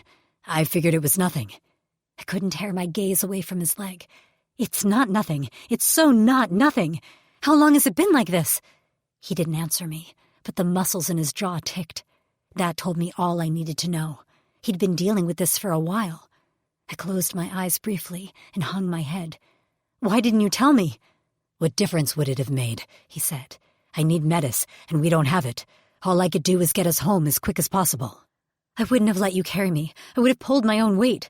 We're a team, Sax. You told me that, and you can't hide stuff from me like this. You were worried enough. I didn't want to worry you more. I hated how angry I was getting, but the helplessness of our situation was combining with my fear, twisting it into an ugly fury that needed an outlet. Why? Did you think my weak human heart couldn't handle it? His eyes went wide, and his nostrils flared. That has nothing to do with it. I threw my hands in the air. Then what? Why would you keep this from me? Because I'm supposed to protect you. His aura shook, blurring. The panther's face nothing but an unfocused grimace. Sax's chest heaved before his eyes drooped, and he held out his hands to me imploringly. The thought that I might fail you is more painful than anything Boron could inject me with. Sax, I whispered. I wrapped my arm around his shoulders and held him to my chest. He exhaled across my wet skin, raising goosebumps. I closed my eyes, listening to nothing but the rushing water and the breeze blowing through the trees. I'm sorry I yelled, I said softly. I'm worried about you. I felt his breath hitch before he pulled back and shot me a crooked grin. It'll be fine. I've been walking on it all day. Let me look at it. I tried valiantly to switch to nurse mode. I'd coached my mother through chemo and watched her body turn on itself. I could try my best to evaluate Sax clinically. I ran my hands over his leg and palpated the skin. Pus oozed out of the injection site, which had widened to about a 2-inch crater in his leg. His veins, which were normally black beneath his skin, had turned a grayish-white around the crater. Whatever Boron had injected him with seemed to be in his bloodstream. I didn't hold out much hope, but maybe I could prevent the spread of the toxin to his vital organs. I tore a few strips of fabric from our pack. I wrapped one tight around his upper thigh, and then another below his knee to make tourniquets. Looking at my handiwork, I wasn't happy that this was all I could do. Sax watched me carefully as I tended to him. He flexed his knee and winced, but quickly hid it from me. I narrowed my eyes.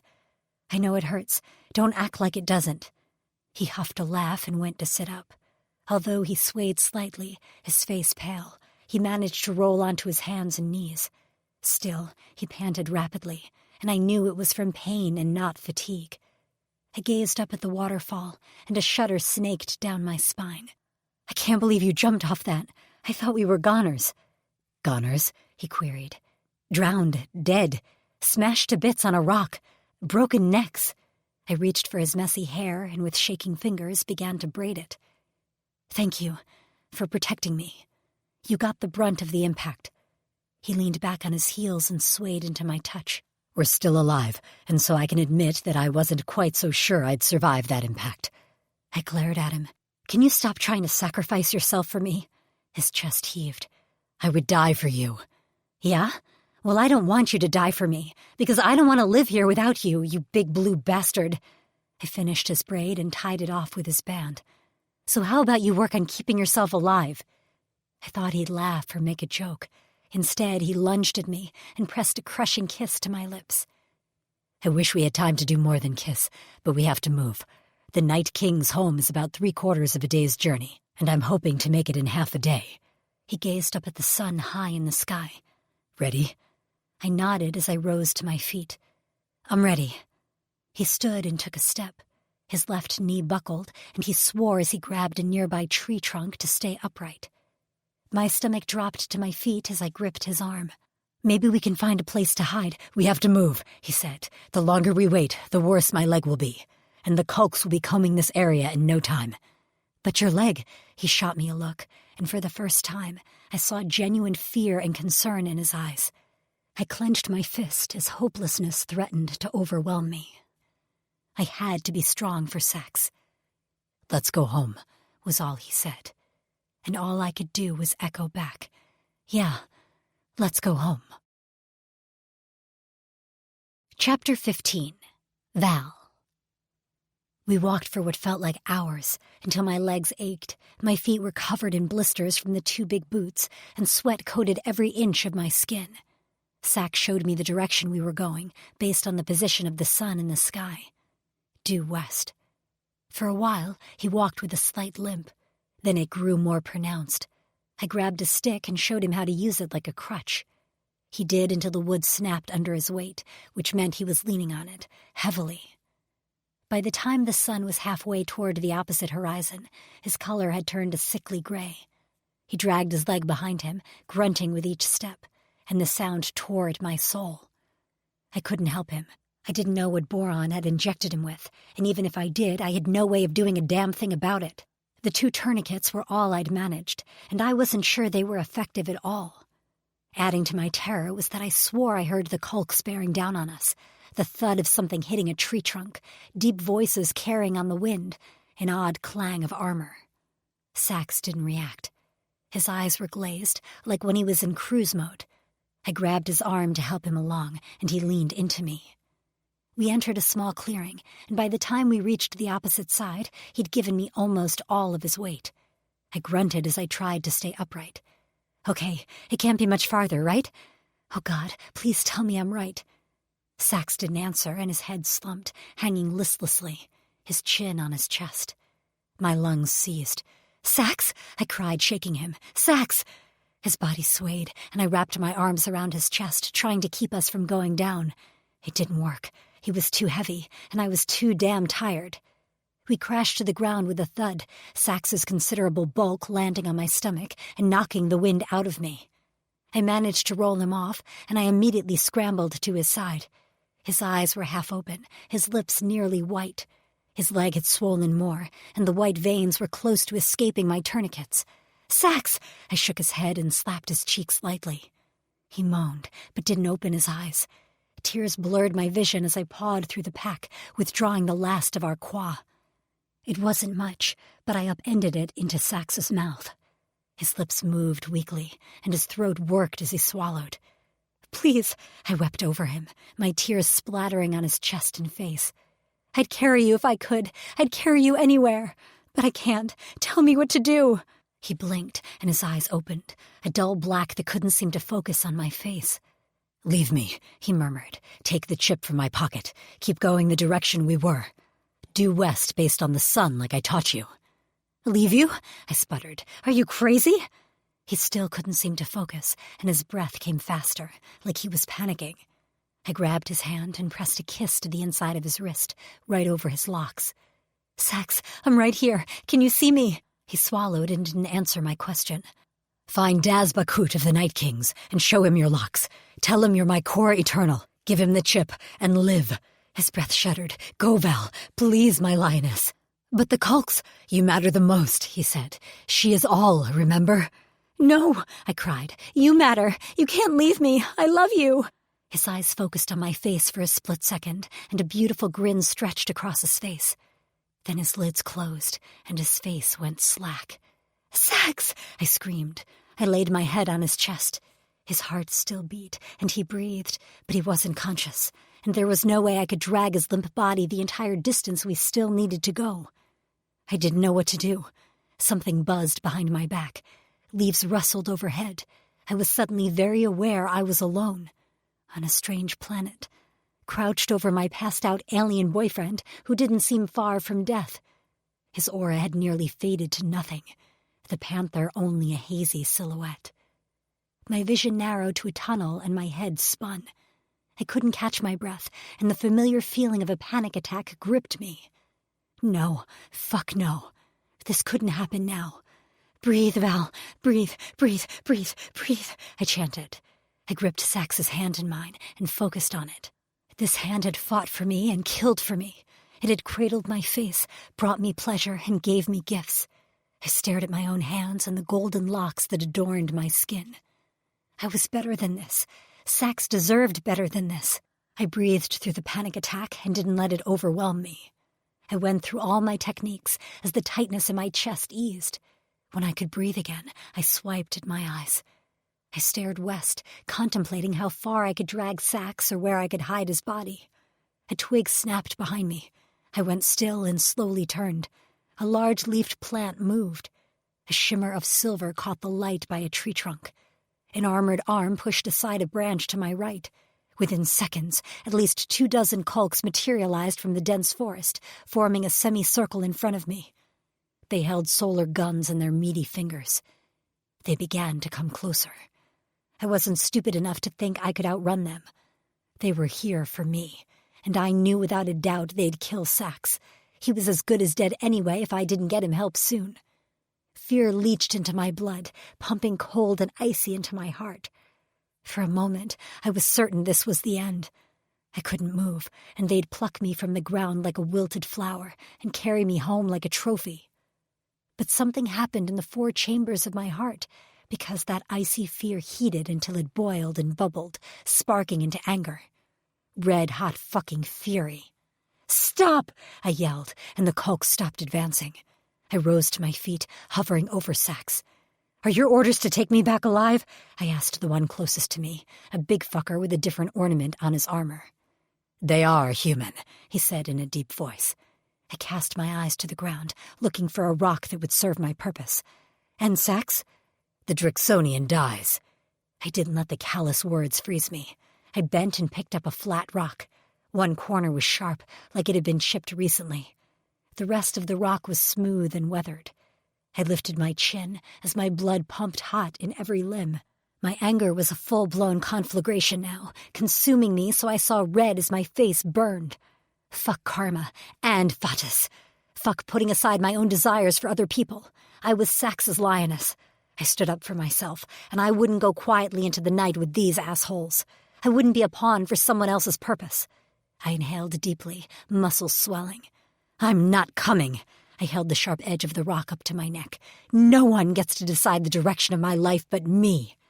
The Kulk stepped forward, tension rolling off of him in waves. "Human, my name is Valerie," I roared at him, pressing the rock into my neck until I felt a bite of pain. "You don't get me, you don't get my womb, and you don't get Sax's life." Blood trickled down my throat. "Because he is mine." The roar that left my mouth was unlike anything I'd ever produced. It shook the ground, the trees. It sent my heart into overdrive as my lungs burned with each giant inhale. The roar seemed to go on long after I fell silent. The Kulks glanced uneasily at each other, and that's when I heard it. A dull buzz that grew and grew until the very air seemed to vibrate. "Grab her!" the Kulk leader screamed, just as a gust of air knocked me off my feet. I landed on my hands and knees and tilted my face up at the sky. A horde of mean-looking blue-horned aliens on wheelless bikes roared over my head, heading toward the Kulks. I stared in amazement as a cavalry of blue aliens leapt off their bikes midair and landed on the ground in front of me, the force slamming my shoulder to the ground. Their bone blades rippled down their forearms and backs, and they crossed their arms in front of their throats before moving into some sort of practiced V-shaped formation. I scrambled backward and huddled over Sax's body as a whistle rent the air.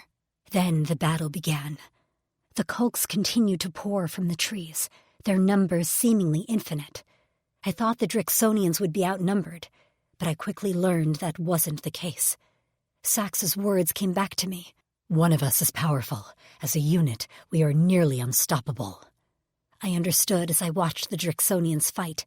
They went through the Kulks like a heated knife through butter, melting their ranks and leaving bodies in their wake. A few Drixonians remained on their bikes, zooming around the trees like X Games champions, firing precision-aimed laser gun shots at the Kulks. It was a massacre. I huddled over Sax's chest, watching as green Kulk blood arced in the air and soaked into the ground. Lifeless bodies hit the ground, and death rattles shook their chests. The Drixonians fought nearly silently, some seeming to relish the fight, grim smiles on their faces that chilled me to the bone. A massive Kulk with one broken horn, his face scarred, lashed out with a tail ringed with metal spikes. The weapon sliced into the Kulk's armor, and he alone took out 6 at a time.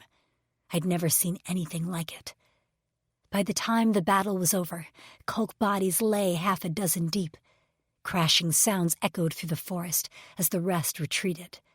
From the crowd of warriors, a large Drixonian emerged. His gaze leapt from me to Sax, and his expression turned thunderous, his eyes nothing but black pits.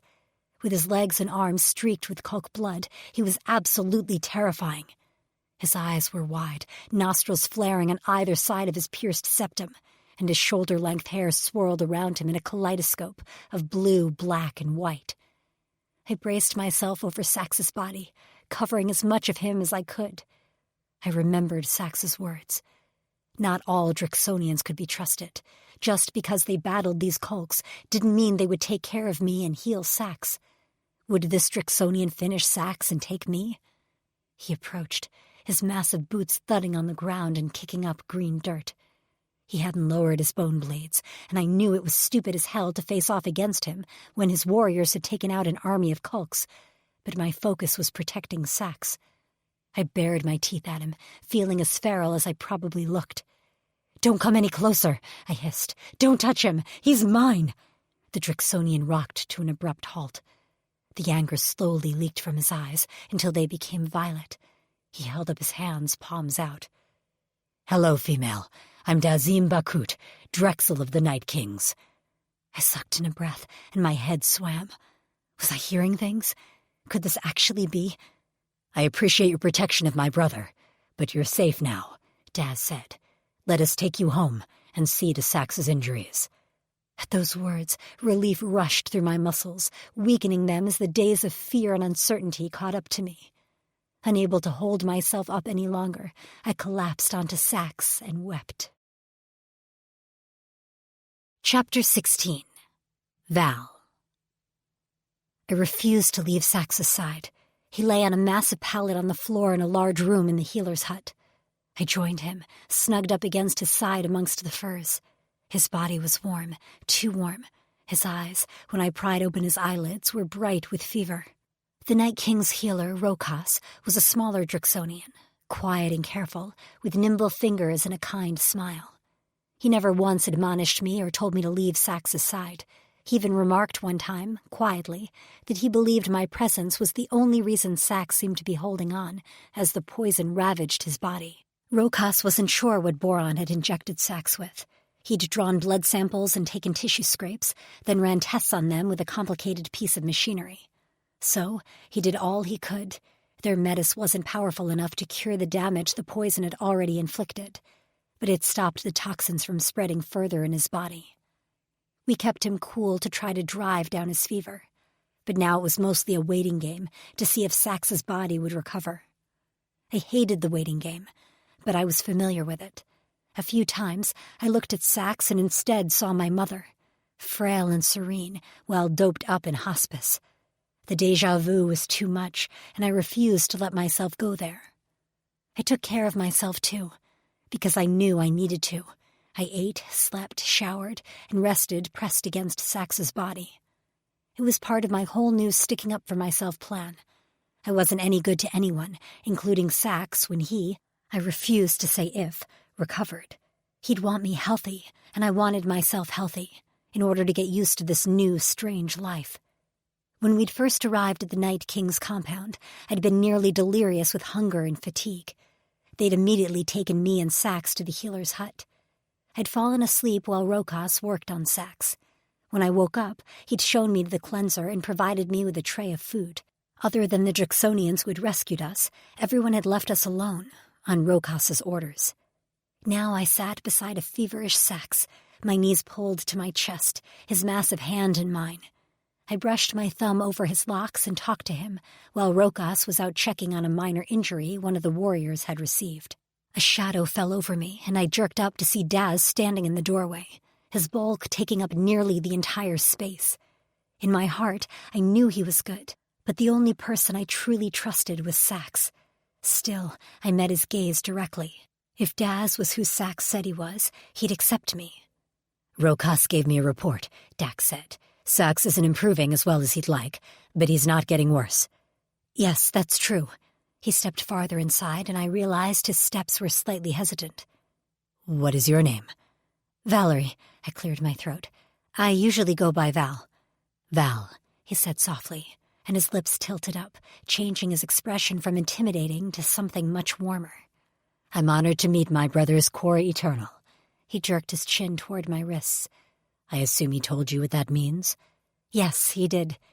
I laid Sax's hand on his chest and replaced the cloth on his forehead with a fresh, cool one from the qua bucket beside me.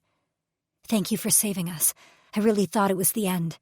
I dropped the old cloth, which was warm from Sax's burning forehead, into the bucket to cool down. "How did you find us?" Daz watched my movements, and when I finished, he took a seat on a chair next to the pallet. He braced his elbows on his knees. "We have warriors who regularly scout the perimeter of our territory. One reported a large contingent of Kulks. We rode out to take a look and found you." His violet eyes held mine. "Actually, we heard you first." "Heard me?" "I heard what you said as you stood over my brother's body and faced off against dozens of Kulks in full armor." He swallowed, and his gaze dropped to his hands as he rubbed a thumb over the markings on his wrists. His locks, the ones that matched those of his mate. His back heaved with a deep breath. Finally, his eyes lifted, and when he spoke again, his voice was soft, reverent. "You human females are warriors." Sax saved me more times than I can count. I swiped at a wet strand of hair that had stuck to his nose. "If you're up to it, will you tell me how you met? Last I saw my brother, he was an Aldani prisoner." I fidgeted as I considered where to start. When I began speaking, I only intended to give an abridged version. But the more I told to Daz, who sat silently and attentively, only interjecting a few questions, I found myself spilling my guts. I explained the fear and the desperation, how his brother sacrificed himself again and again, all the pain he'd put himself through, and how bravely he'd driven that hover car to our safety. How terrified I'd been when I realized the seriousness of his injury. I swiped at my eyes. I'd spent the last half of the story silently crying. I dug into Sax's pocket and pulled out the chip. Sax destroyed the lab and saved this. Apparently this has all the Aldani research on their Drixonian breeding problem, and private information about your, Frankie. Daz held out his hand and I dropped it into his palm. "I guess HIPAA laws aren't a thing here," I murmured. Daz asked. I waved a hand. "Nothing." He studied me for a moment. "Fatas chose well for my brother." I flushed, and it was on the tip of my tongue to deny or reject the compliment, but I held the words back. "Thank you," I said. "I think the world of your brother, so that's the nicest thing anyone could say about me." His mouth opened into a full-on smile then, and I sucked in a breath. If he would have looked like that when I'd first seen him, then I would have recognized the resemblance. His smile was beautiful, like Sax's, although my mate definitely smiled more, if the lines on his face were any indication. "My Frackie is eager to meet you. She was devastated when we didn't come home with Sax." "I'm excited to meet her, too." Sax spoke highly of her. Just then, two blue bodies barreled into the room, pushing and shoving at each other. "Rokas said wait," said a Drixonian with a lower lip piercing. "Yeah, well, Rokas is off sticking a needle in a grumpy gar." This came from a smiling Drixonian with a mohawk, nipple rings like Sax, and thick cold rings on his fingers. "What he doesn't know won't hurt him." "What are you two doing here?" Daz growled. He slapped Mohawk's hand when he fiddled with a box of Metis vials. "Don't touch anything." Mohawk seemed unperturbed. "I want to see Sax." He strode toward the bed, and I saw the moment he realized I was there too. His steps faltered, and he came to a halt. He blinked at me, and then his mouth turned up into a rakish grin. "Hi, I'm Xavi. Happy to meet you. You were a little badass standing up to those Kulks." "Hi, I'm Val," I said. "Sax mentioned you. He would talk about how he missed riding with you." Xavi let out a boom of laughter. "Ah, me too. Well, I've been personally looking after his bike. Cleaned it every day so it'd be ready for him when he got home." He bent over Sax and ran his hand over his friend's hair and down his neck to squeeze his shoulder. "Hey, buddy, you have to get better. I have a new spirits recipe for you to try. I've been saving it so no one else has had it yet. I'll even name it after you." He went down to his knees and shuffled forward until his chest was pressed against Sax's side. He sobered as he took in Sax's battered body, the heat of his skin, and the nasty-looking wound in his leg. He gripped the back of Sax's neck and touched their foreheads together. "Miss you, brother." His voice went hoarse. "I would have traded places with you. Thought about it a bunch of times, just showing up at the Aldani gates with nothing but a prayer to Fatas. If I thought it would have worked, I would have done it." Behind Xavi, Daz sat with his head bowed, and the other Drixonian stood over his shoulder, watching Xavi with a somber expression. I admired the way these strong males, full of testosterone and warrior instincts, were willing to lay themselves bare emotionally with no hesitation. Toxic masculinity didn't exist on Corin, along with HIPAA laws. Glad you found her, though, Xavier was saying. You should have seen her taking on those Kulks, defending you. You would have been proud. Tears slipped down my cheeks, and I angrily wiped them away. I was so sick of crying. With a squeeze of his fingers, Xavier let Sax go and stood up. He ran his hand down his face with a heavy sigh before shooting me a soft smile. Thanks for taking care of him when he was in that fucking hole. He took care of me, I said. After I thought about it for a moment, I said, I guess we took care of each other. It's what mates do, Daz's deep voice added.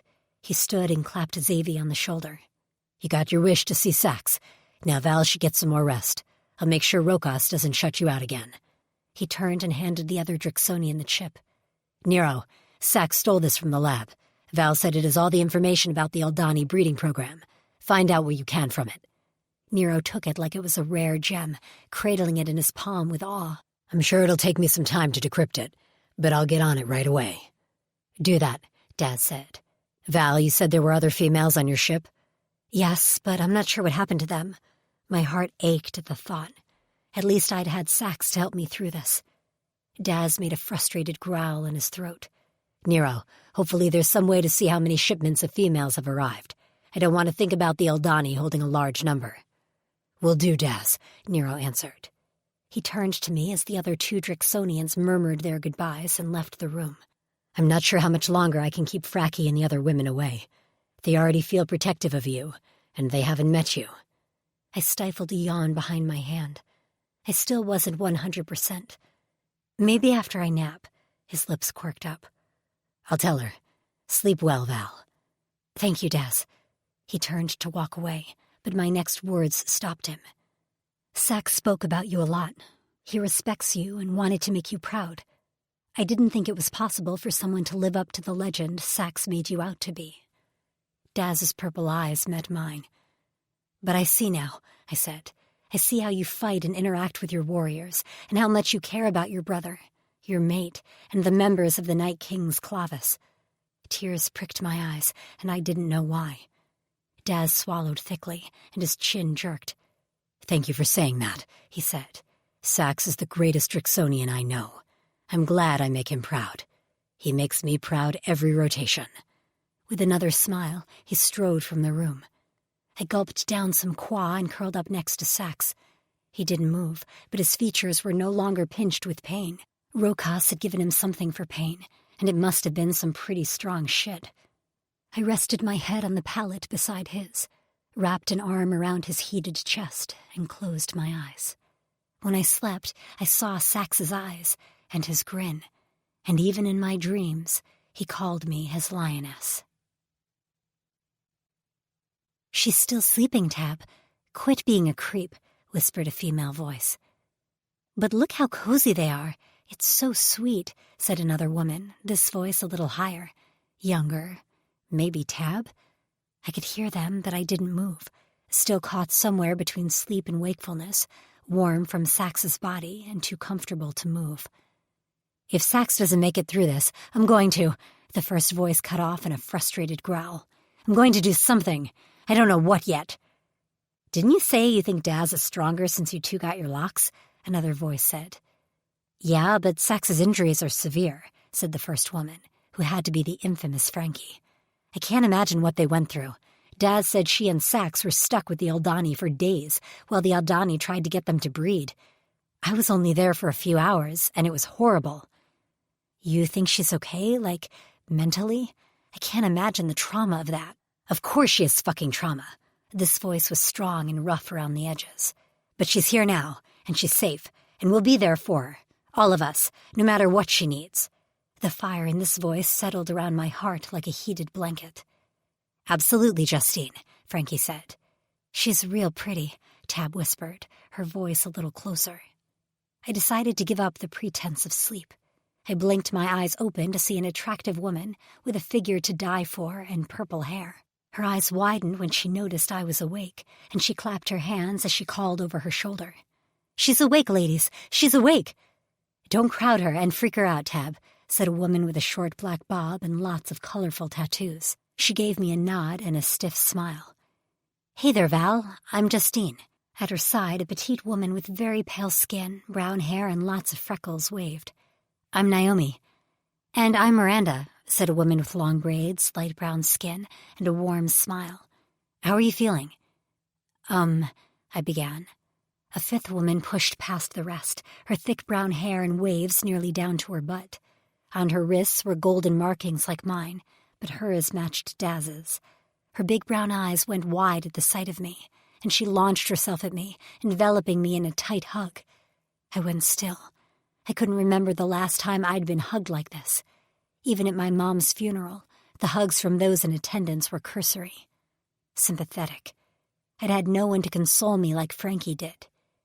Her breath was hot on my neck, and her hair smelled good. "I'm Frankie," she said in my ear, her hand making soothing circles on my back. I must not have moved or breathed, because she pulled back and shot me an apologetic smile. "Sorry, that was probably overwhelming. I'm a hugger." "It's okay," I said. "It just surprised me. It's been a long time." These damn tears again. I blinked them away. "It's just been a long time since I've seen a human. It feels like forever, and it's probably only been a week or so." "I know the feeling." Frankie tucked a knee on the pallet beside me, and it felt a little weird to be holding a get-together around Sax's unconscious body.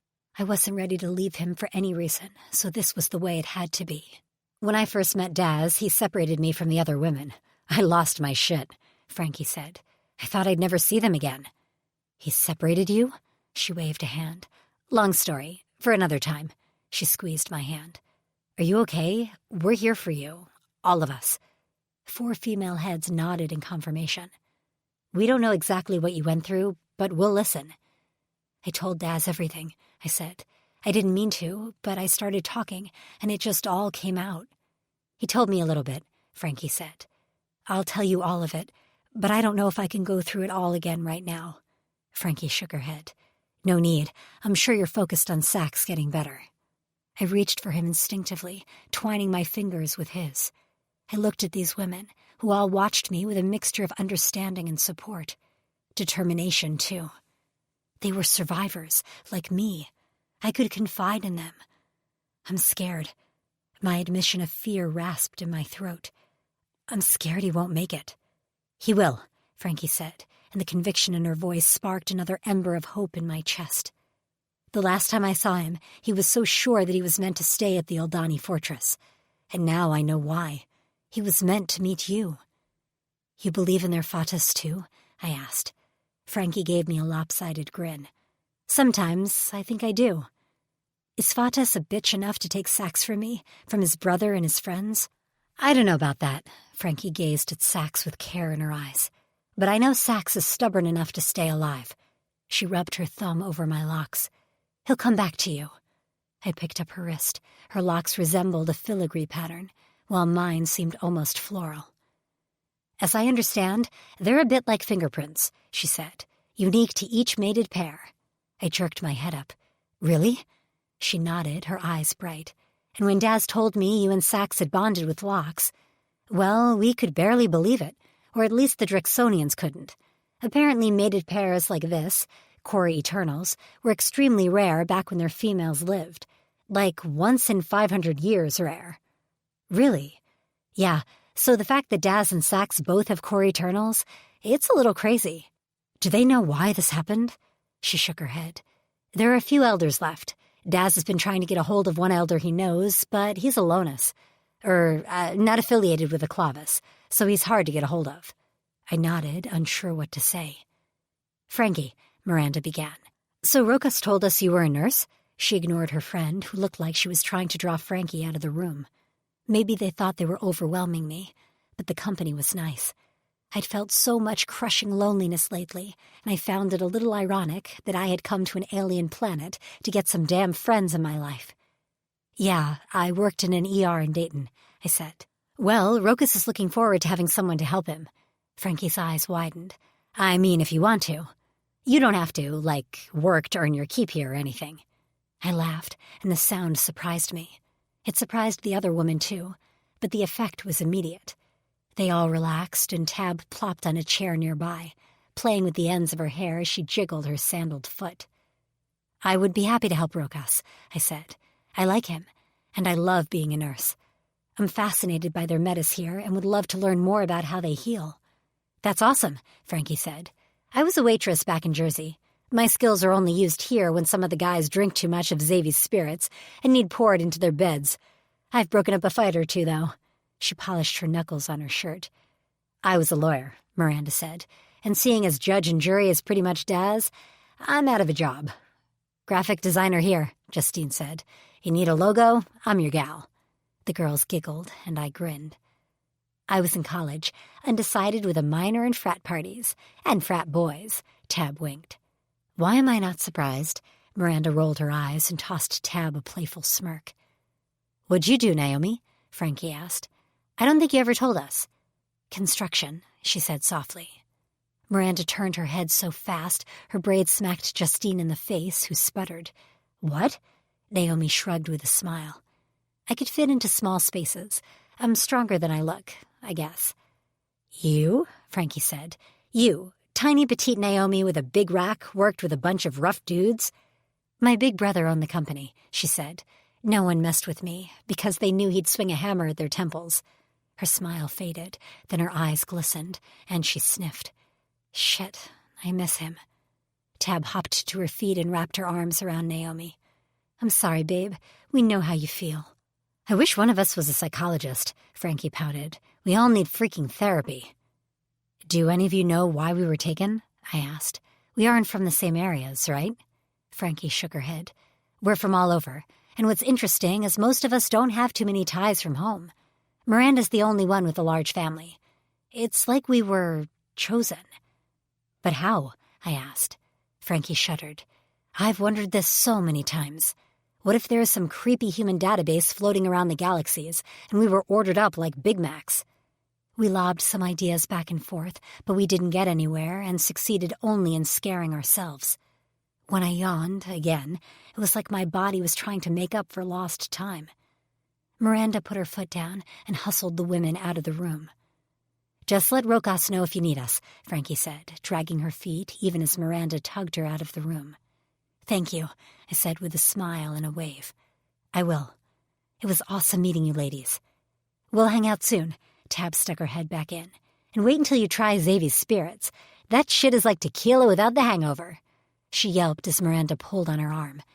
Get some sleep and take care of your mate, Miranda called over her shoulder. I will. As I heard their voices fade and leave the hut, I sighed, feeling better than I had in a long time. Since I'd met Sax, threats had loomed over our heads, making it nearly impossible to relax. Now I just needed him to wake up, to hold me, to kiss me, and wrap me in those strong arms. I longed to see his smile and hear his laugh. I wanted to see him speed around on his bike with his best friend. I wanted him to be able to hug his brother. I wanted to start our new lives on this crazy planet. Chapter 17. Sax. Thin, small fingers brushed my forehead, and there was a slight tugging on my scalp. Oh, shoot, sorry, a female whispered. Just trying to get the snags out of your hair. I know you don't want to wake up with a rat's nest. Not just any female. My female. My Val. But where were we? The last I remembered, I was dying. I struggled to pry open my eyelids, but they were so heavy, and my lashes wouldn't budge.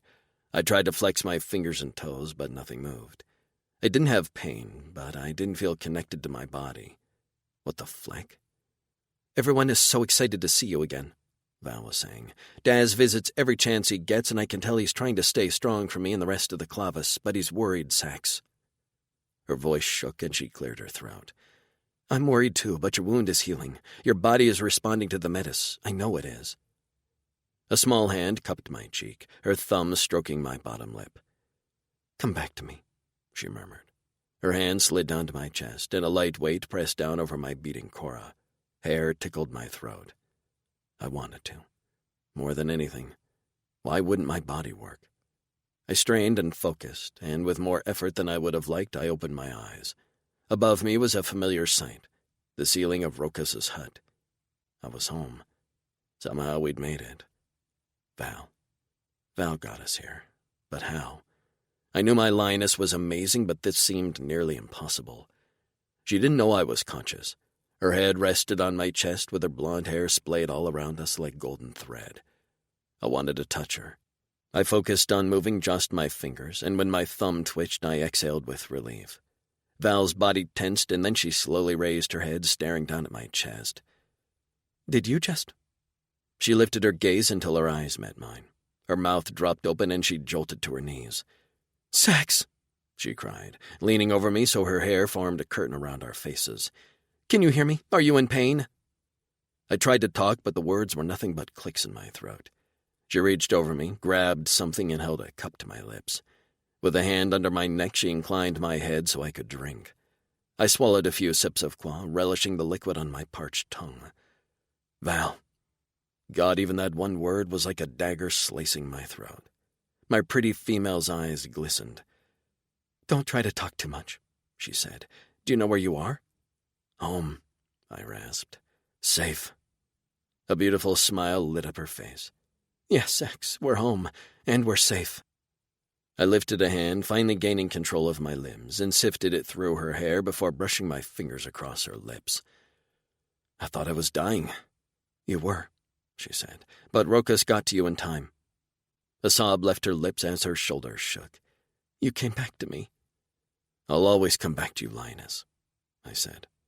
She pressed her lips to mine, heat flooding my weakened muscles with much-needed blood. I was home. Once I woke up, nothing could hold me back.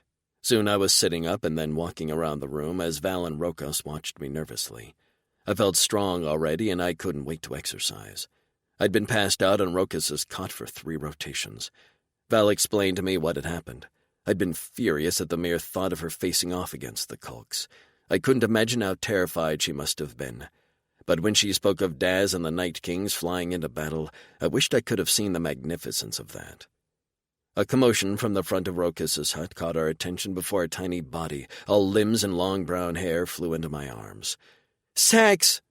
Frankie sobbed against my chest. "You're okay. Oh, God, you're okay." She pulled back, tear-streaked face smiling up at me before she frowned, red-faced, and slugged me in the biceps. "Don't you ever sacrifice yourself like that again. Don't you ever scare us by getting injected with gross old Donny poison, and never, ever, ever pass out on us for days when we're unsure you'll ever wake up." Her eyes fired at me. "That was rude, you big jerk." Then she collapsed against me into sobs again. I wrapped my arms around her as her little fists pounded me. "I tried to keep her away longer to give you time." Daz's deep voice filled the room, and I glanced up to see my brother leaning in the doorway, arms crossed over his massive chest. "She snuck out and ran here because she doesn't listen to her mate." With a pointed look, he directed the last words at Frankie, who wiped her runny nose and glared at him over her shoulder. "Your mate wanted to see your brother, who put his life on the line for both of us," she hissed back at him. Daz's expression melted as he stepped toward me.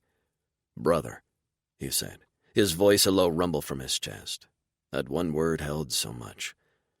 "Brother," I answered back with a nod.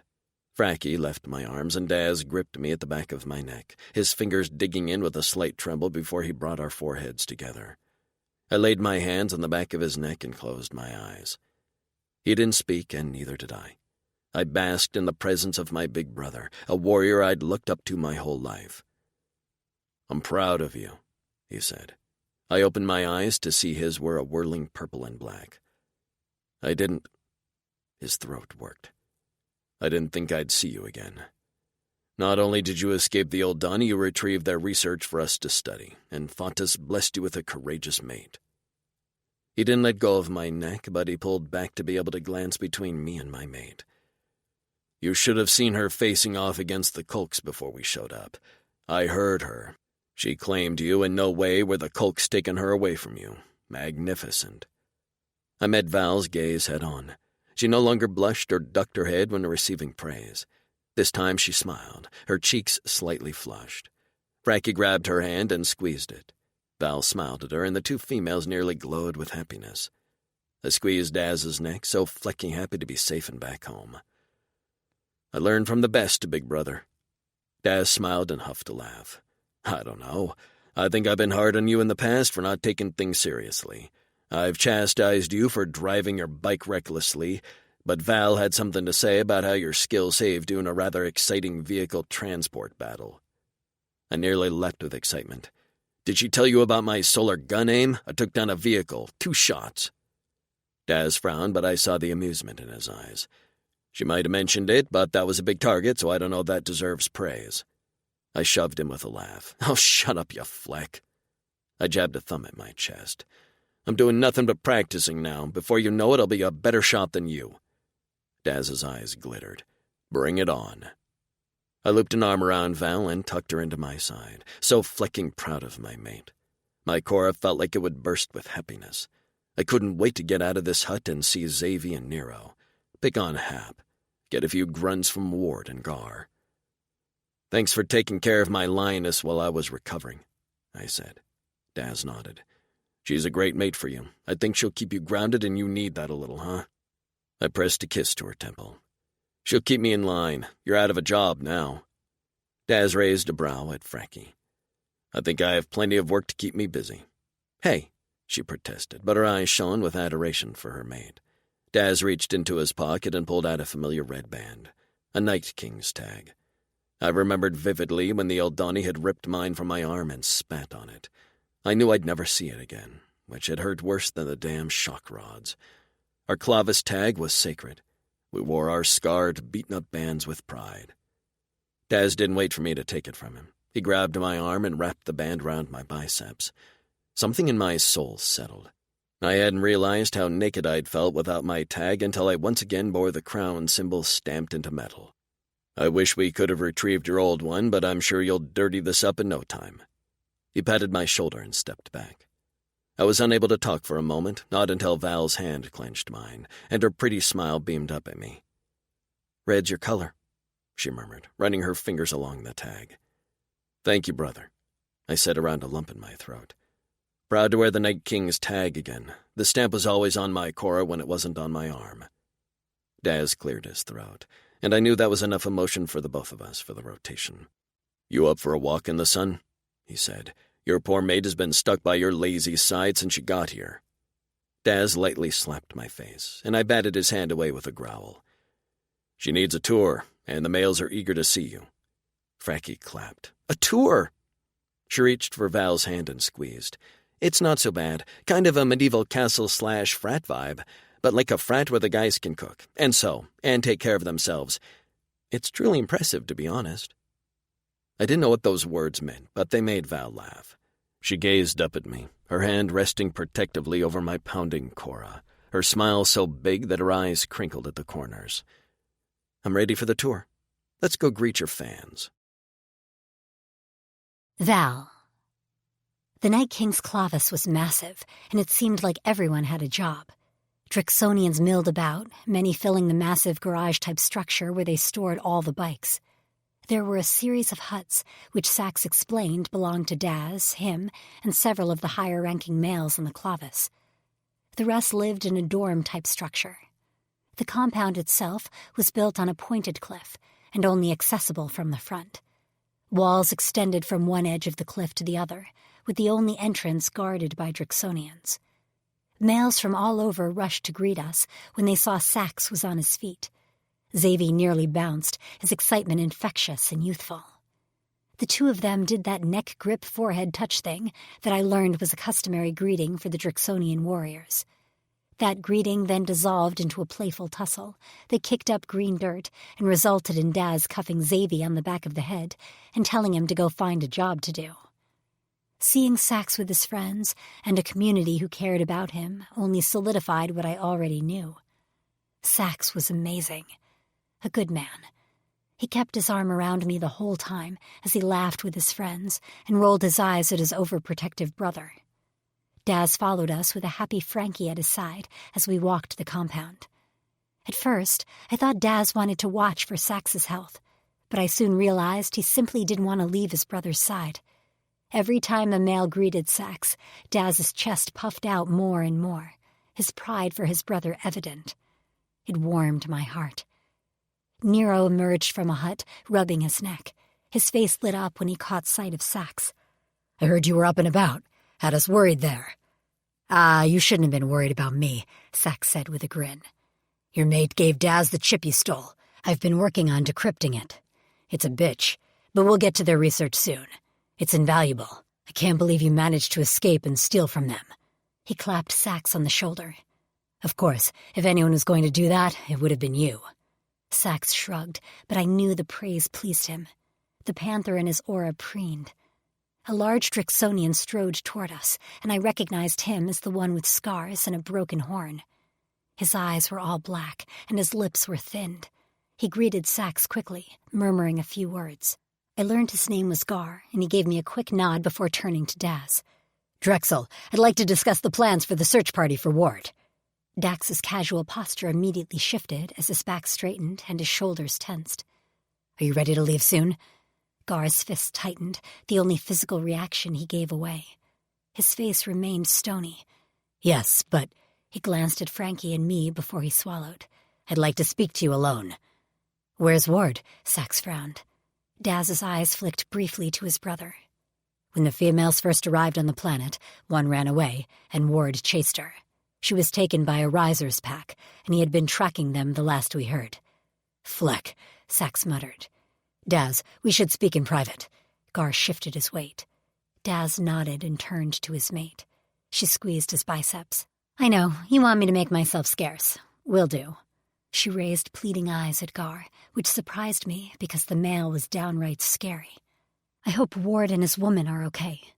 Bring them home." After giving me a quick hug, she strode off in the direction of one of the huts. Daz and Gar walked away, their heads close together as they talked. "Do you want to follow them?" I asked Sax. He watched them carefully before shaking his head. "Nah, it's okay. Daz will fill me in later." He gripped my hand, and we continued the small tour on our own until we reached the back of the compound, where the land abruptly came to an end. When Sax led me to the edge, I gasped. We stood on a cliff, and, as far as I could see, stretched a green sea. Waves hit the rocks below, splashing into swirls of white and sea foam. "An ocean," I whispered. "We call it the Freshus, but I like your word ocean," he grinned at me. I peered below. "Do you sail? Have you ever traveled on the Freshus?" "We have small boats we use for emergencies." He pointed to a pulley system. I saw a few canoe-like vessels braced against the side of the cliff, ready to be lowered. "We are in a good defense position here," he said, "but we have to be prepared in case of a siege." That sounded scary, and I decided not to think about it. "This is beautiful." The air smelled slightly sweet, and the humidity coated my skin.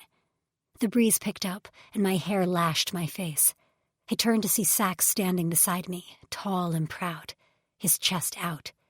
He barely limped, and I knew it was only a matter of time before all evidence of what he'd gone through was gone. But we'd remember, both of us. We were bound by our experience, mutual respect, and love. Sax reached for me, tugging me into his arms, and I went willingly, so happy to be in his embrace again. I'd thought I'd never feel the weight of his arms around me, cradling me. "I remember you said something right before I passed out," he said. "I believe you used the word love. We don't have that in our culture, but Daz explained it to me when we were in the Yaldani prison." I meant it. I watched avidly as his lips twisted into a self-satisfied smirk. "Of course you do. I'm completely lovable." I laughed. "Oh, I see someone's back to his old self." He suddenly dropped to his knees, and his hair waved in the wind like a shiny black flag. "I love you too, my lioness. There were times in the Aldani prison that I despaired. I wondered if I made the right choice to stay alive, to remain there while my brother and his mate survived. And then you showed up. I knew you were my purpose, my brave lioness, my healer." "I didn't heal. Rokas told me that the tourniquets surely saved my life. You did that. You stood up to the Aldani and pulled me from the river, and you stood up to the Kolks." His eyes narrowed. "Although if I ever hear about you threatening to take your own life again, I'll tie you to my bed." I smiled. "I can accept that deal. No more sacrifices." I inhaled, loving the scent of the Freshus and Sax and the lingering smoke from the campfire. "We get to be happy now. We earned this." He kissed my hands and rose to his feet. "We did. Now let's go to my hut and make the rest of the males jealous while I lick you until you scream." Memories of his wicked tongue slammed into me, and I squirmed. He grinned devilishly, like he knew what I was thinking. Wait, he did know. Stupid auras. "You should probably rest. We did a lot of walking." Oomph! I was airborne, carried over Sax's shoulder like a sack of potatoes. "Sax, put me down!" I hit my fist on his back, which was about as effectual as a fly swatter. Drixonians watched us as we cut through a crowd on the way toward the huts. Many laughed. I saw Tab giggle and wave. I shot her the finger, which caused her to double over with laughter. "Nope, I earned my female's pleasure cries, and I'll get them." He dropped me in front of a hut before pushing the door open and then shoving me inside. He bent down and invaded my mouth, seeking entrance. I melted into his arms. "It's time to make my lioness purr." I did purr and touch and scream. Later, as Sax and I fell asleep in each other's arms, sated and sweaty, I vowed to always be his brave lioness, to always stick up for myself, and to never turn down a Drixonian-induced orgasm. This concludes The Alien's Escape by Ella Maven, narrated by Heather Costa and Jeffrey Kafer. Copyright 2020 by Ella Maven. This unabridged audiobook is published by arrangement with Ella Maven, care of Corvisiero Literary Agency, and was produced in the year 2020 by Tantor Media Incorporated, a division of Recorded Books, which holds the copyright thereto. Please visit tantor.com for more information on our growing library of unabridged audiobooks.